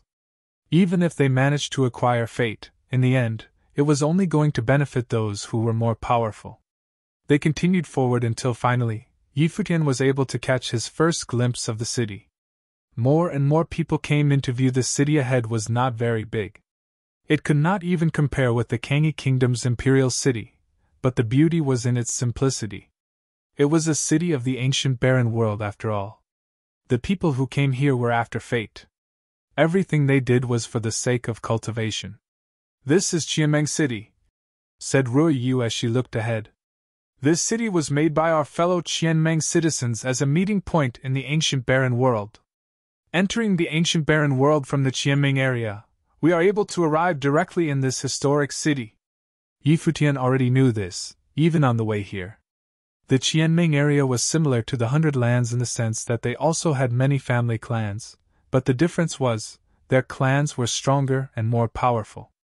All their clans had a common leader who controlled all of Qianmeng as well as their entrance to the ancient barren world. In the outside world, in order to get from the 100 Lands to the center of the eastern barren territory, you must pass through the Qianmeng area. The group entered the city. In the air with them were demon beasts all around. Among them were some very rare powerful demons. Compared to them, the black winged eagle did indeed look very ordinary. The ancient Qianmeng city consisted of people in all different planes.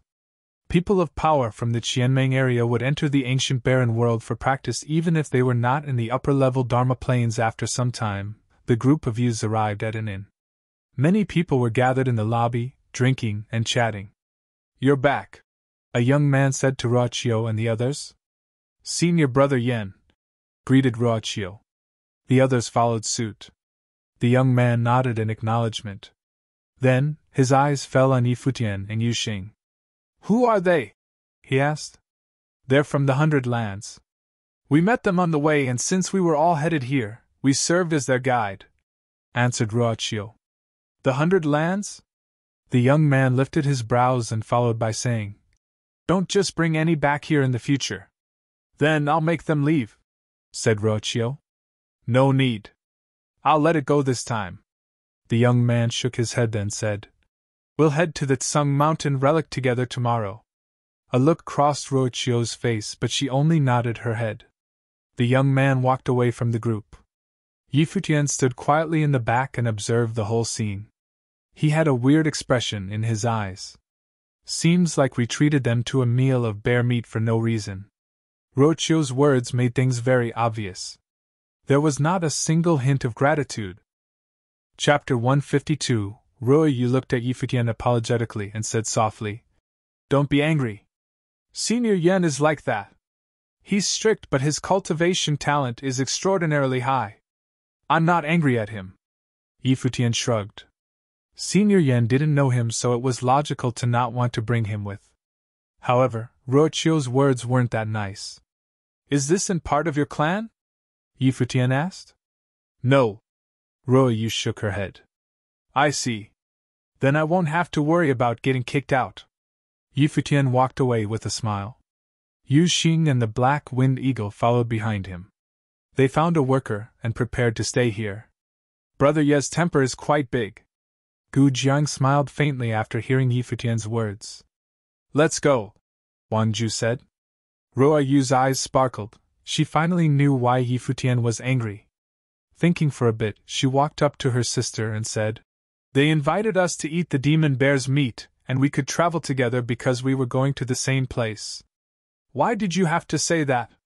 What do you know? Ruoyu glared at her. You're inexperienced. In that situation, those 2 9-star glory plane cultivators had to invite us, but did you see how he tried to get close? I think he has an ulterior motive. I think Futian isn't that bad, Ruoyu said nonchalantly. Even if he has another motive, it'll just be to explore the lower ancient barren world deeper. It's not that big of a deal. Ruoyu, you trust people too easily, Guqing said. You should be a bit more cautious for these chance meetings. I know, Ruoyu replied, still not caring. You all go first. With that, she waited in place. A few moments later, the worker brought Futian over. Waiting for me? Futian asked her. Yeah. Ruoyu nodded. My sister has a bad temper. Please don't mind her. She might have misjudged you. Your sister probably thinks I have an ulterior motive, which isn't wrong. I know nothing about the ancient barren world. I really do want to learn some things from you all, Futian admitted honestly. That doesn't count, Ruoyu said, shaking her head. I can tell you whatever you want to know. What is that Tsung Mountain relic that your senior was talking about? Are there other relics around Qianmeng City? Futian asked. The Tsung Mountain relic has some stone walls carved with words and paintings.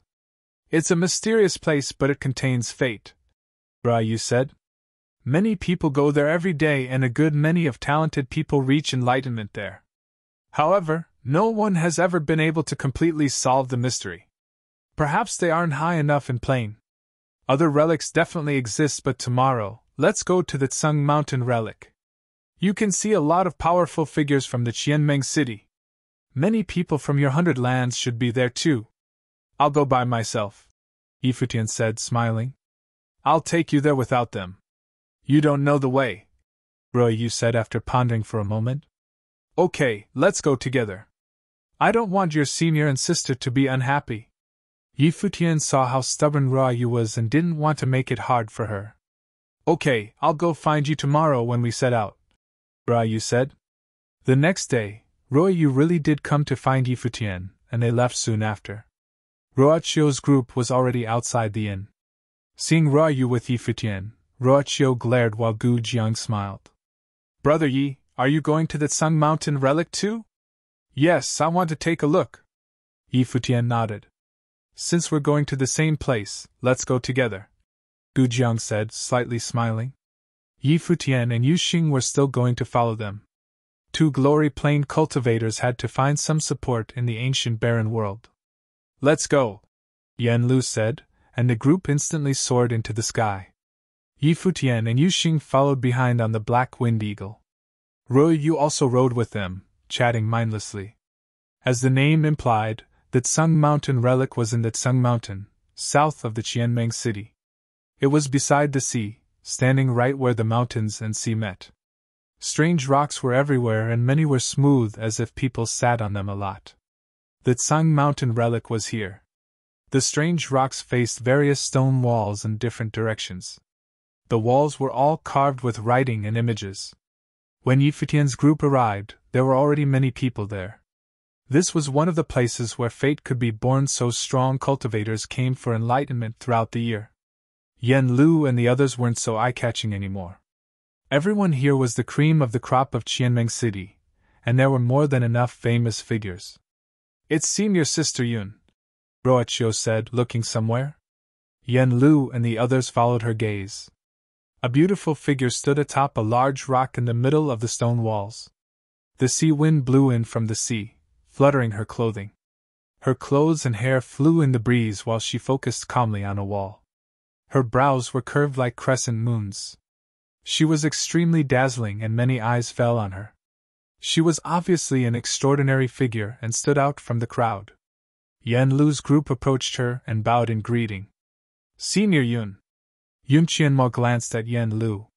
She nodded and then focused back on the stone wall. Didn't you all enter the ancient barren world together?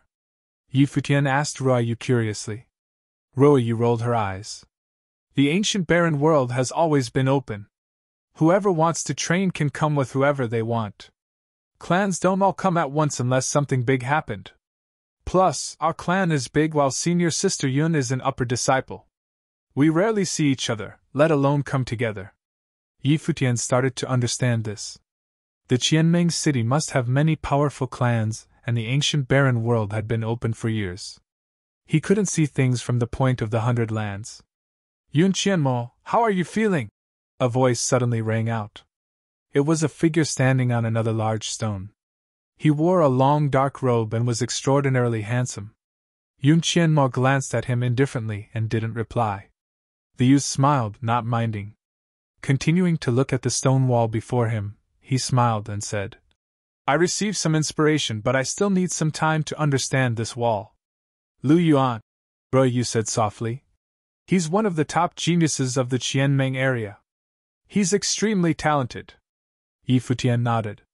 Those two had taken great spots. There were geniuses from other places studying around them. At this moment, Yan Lu's group all walked toward a wall, the one Yun Qianmo was studying. Yi Futian also looked over and saw a line of words. 1,000 threads of rain, 100 meters of mountain, a sword's cold flash cuts the sadness of farewell. Yi Futian murmured as he looked at the wall. It seemed to be a poem. He wondered who would carve such poetic words. He could also feel a sharp sword aura from the words. It seemed as if the words would jump out and transform into sword intent. It's sword techniques, Yi Futian said. Brother Yi, do you think we don't know? Gu Jiang asked, turning around and chuckling. Indeed, it is a set of sword techniques, but no one has been able to completely decipher its artistic conception, Ruoyu said. Many copied it down and took it back to their elders, but they still couldn't be enlightened. However, the talented ones can feel a shred of the artistic conception and receive fate of varying levels. Yi Futian chuckled. His freedom meditation spun and the world instantly changed before his eyes. All details became extremely clear.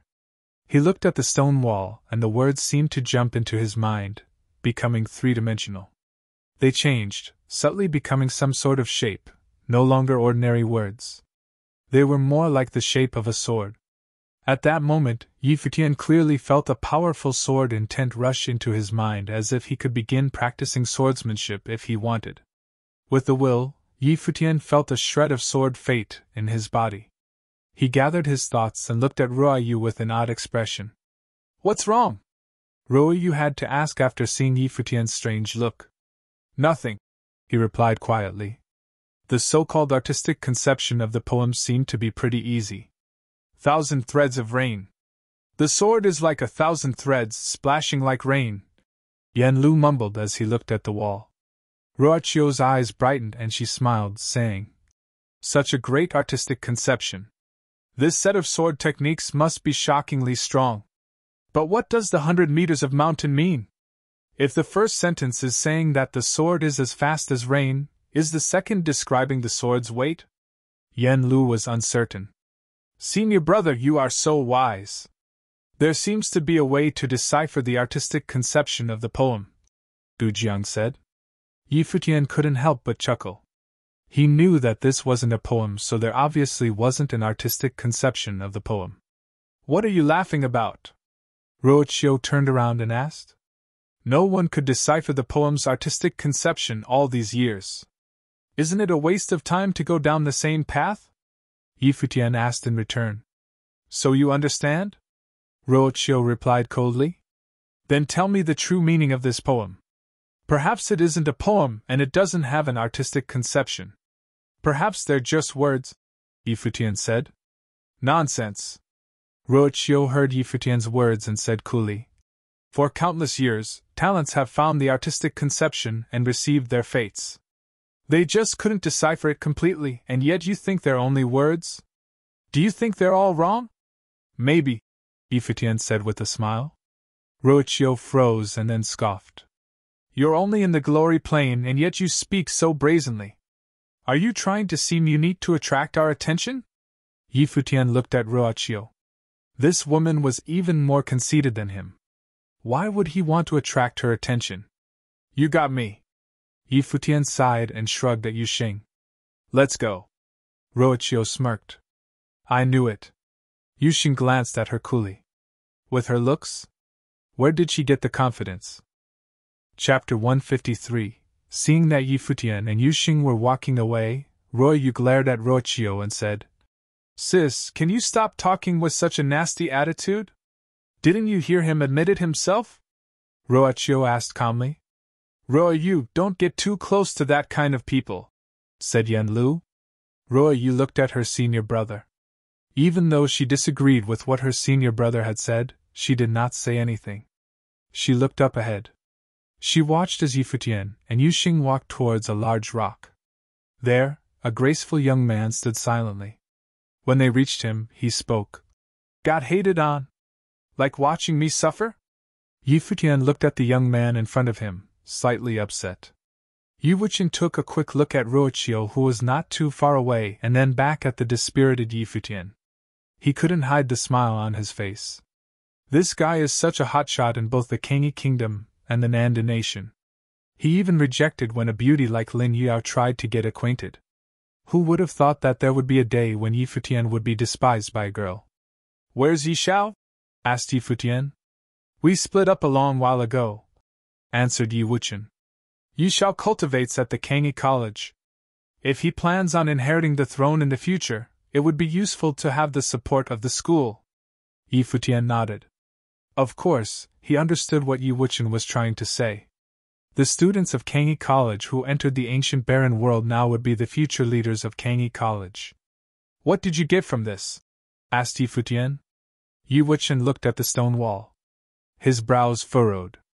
I can only feel some sort of intent, but I don't know how to approach it. Perhaps it's still not the right time. Maybe we need to give it more time. Futian walked up next to him and squatted down. Wuchen looked down at him. He watched as Futian used spiritual qi to carve something into the stone. It looked like a word. It was the first word of the poem, 1000. After the word was carved, it actually began to change. It looked like it was moving and morphed into the shape of a sword. Wuchen's eyes brightened at this sight. His gaze was glued to the stone wall ahead. Don't try to decipher its artistic conception or whatever. Break up the words, said Futian. All right, nodded Wuchen. When he looked at the stone wall again, it seemed as if the words had changed again. Just then, the black wind eagle, who was standing off to the side, gently flapped its wings. Its eyes twinkled as it looked at Futian with anticipation. You want to learn as well? Asked Futian. The black wind eagle nodded. You really are becoming too smart for your own good, muttered Futian. It seemed that the beast had reaped some benefits from acquiring fate.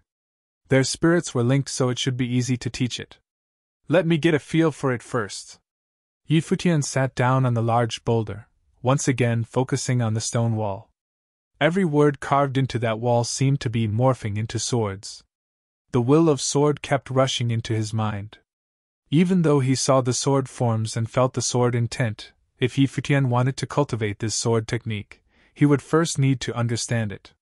He was not a swordsman, so he was not going to waste his time to do so. It was enough for him to get a feel for the fate. Futian was going to leave the cultivation of this sword technique to Wuchen. Following that, Futian continued to observe. At the same time, he would tell Wuchen the form of the swords. Slowly, Wuchen fell into the rhythm as well and became able to see for himself. There was no longer need for pointers from Futian. The strange thing was, the black wind eagle, standing next to Futian, continued to stare at the stone wall. It did not even blink. It seemed as if the beast was beginning to comprehend it as well.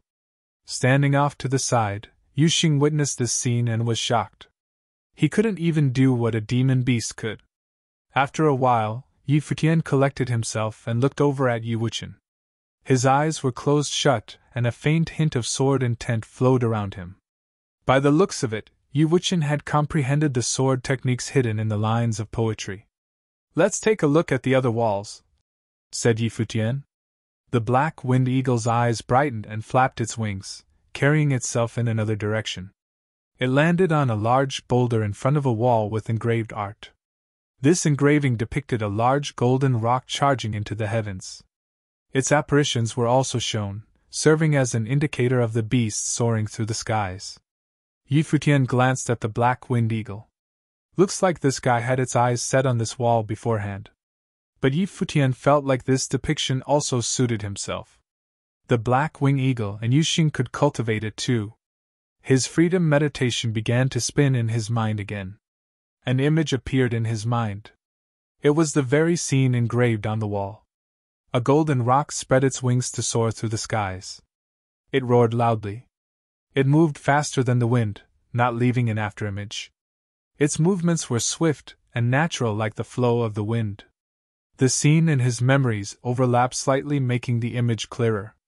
Unknowingly, Yi Futian's thoughts fell into a mystical state where he felt like he had transformed into the rock, breaking through the clouds into the heavens. Using the freedom meditation, he was able to decipher the true meanings behind the poem and the image on the stone walls.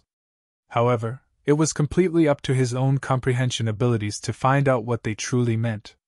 Slowly, Yi Futian's eyes closed. To him, it no longer felt like he was standing on the boulder in front of the wall. He felt as if he was zooming through the clouds in the sky.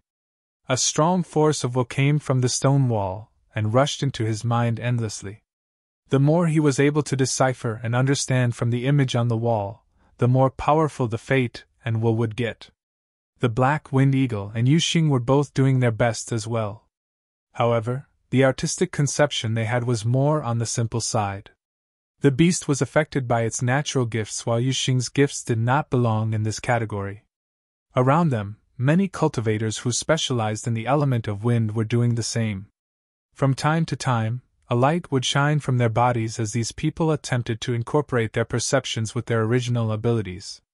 After a long time, Yi Futian opened his eyes to see the black winged eagle looking at himself with a pitiful expression. Using his spiritual energy, Yi Futian transferred the results of his meditation to his beast companion. Following this, the black winged eagle also began its own cultivation with the deciphered messages. "Yuxing, that wall really suits you," said Yi Futian. He was pointing to a stone wall in another direction. This wall was close to the ocean, and on it were engravings of large, roaring waves. With one simple look, you could almost feel the artistic conception of the image rushing at you like a terrifying force. The two friends headed for that wall. Standing in front of it, the ocean waves rolled in and smacked against the side of Sun Mountain. The great tides seemed to match with the artistic conception given off by the image on the wall. "What do you feel?" asked Yi Futian. "Ferocity and power," said Yuxing. "That's right," nodded Yi Futian. Because he was able to use the freedom meditation, he could see things more clearly. It was as if the image was moving, each wave was higher than the last. Its power was destructive. This image was not a sword, nor was it wind. It was pure ferocity and power. The two studied it in silence, and after a long while, Yi Futian left alone. He walked over to another stone wall by the ocean. This was the last Sun Mountain wall with engravings. There was no one standing in front of this wall. The other three walls were somewhat comprehensible, but this one, no one understood. They couldn't feel any fate from this wall. The image on the stone wall depicted a figure clad in white seated with both hands on a guqin. There was no artistic conception. Yi Futian used the freedom meditation, but he could only see the person in the image playing the guqin. He was not able to feel any will from the image. However, this made the image even more extraordinary. If even the freedom meditation didn't work, it only proved that Yi Futian's level of cultivation was not yet high enough. Yi Futian stood there quietly, simply looking at the stone wall. There was only him. Yi Wuqian was in front of the sword wall, the black winged eagle at the golden rock wall, and Yuxing at the wave wall. The four of them each had a wall that enlightened them. Futian's world became very quiet, but in reality, there were people everywhere at that Sung Mountain relic. Ruochio's eyes wandered in Futian's direction. He stood out too much. He was the only one in front of that wall. No one has ever deciphered the message behind that image, but look at him, pretending he knows what he's doing. You should know the type of person he is now, she said to Ruoyu. They hadn't even been here for long, but Futian had already stopped in front of every wall. He was purely wasting time here. Ruoyu looked over at him briefly. She could not understand his actions. Senior brother Yan was able to get a bit of sword intent from studying the stone wall, said Ruochio. She had a smile on her face as she watched Yen Lu, who stood not too far away in front of her. Sword intent came from the stone wall and revolved around him. Yen Lu took a deep breath before saying, "This poem is indeed hiding a powerful artistic conception. By the studying its form, it is possible to feel the will of the sword. If I want to understand it completely, I'm afraid it will take a fairly long time. Senior brother Yen, you're so talented. Normal people can't even compare to you," smiled Ruochio. "I'm still lacking quite a bit in comparison to senior sister Yun." Yen Lu lifted his head to look at Yun Qianma. She was perched on top of a tall boulder. Yun Qianma had a wave of sword intent revolving around her. It was obvious that her understanding of the image on the stone wall was greater than that of Yen Lu. More and more people arrived at the Tsung Mountain relic, making the environment crowded and lively. Just then, a figure had grasped the attention of a large group of people. This person had looks that made them stand out. In terms of looks, even Yun Qianma didn't shine as brightly anymore in comparison. There were many powerful guards next to this newcomer. This person was the Kangi Kingdom's #1 beauty, Lin Yuyao. In the matter of outer appearance, it was only natural not a lot of people could compare to her. Her eyes drifted off to a certain direction and immediately saw Yu Wuchen. Her glamorous body sauntered over next to him. Gu Cheng, Ruochio, and the others looked over in their direction. A little while ago, Futian seemed to be acquainted with Yu Wuchen. Now, this girl had also headed over to him. Who was this Yu Wuchen? Was this shockingly beautiful girl also from the 100 Lands? Yu Wuchen suddenly opened his eyes and looked at Lin Yuyao. She screamed and snapped her eyes shut. It felt as if a sword had pierced into her eyes. "Are you okay?" asked Yu Wuchen. Lin Yuyao opened her eyes slowly. They were slightly red.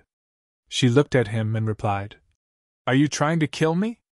I was cultivating, didn't know it was you," he explained. She was speechless. Then she turned to look at the stone wall and muttered lowly, "So this is the stone wall of the Tsung Mountain relic? How come I can't feel anything from it? How did you get the artistic conception? I actually didn't get much from it originally, but an unordinary guy showed up," he said. "An unordinary guy?" Lin Yuyao asked with a questioning look. Her eyes shifted elsewhere, and she saw a lonely figure standing in front of a stone wall. He looked as if he was the only person on earth. A strange look crossed her face. Can this guy stop living in his own solitude world?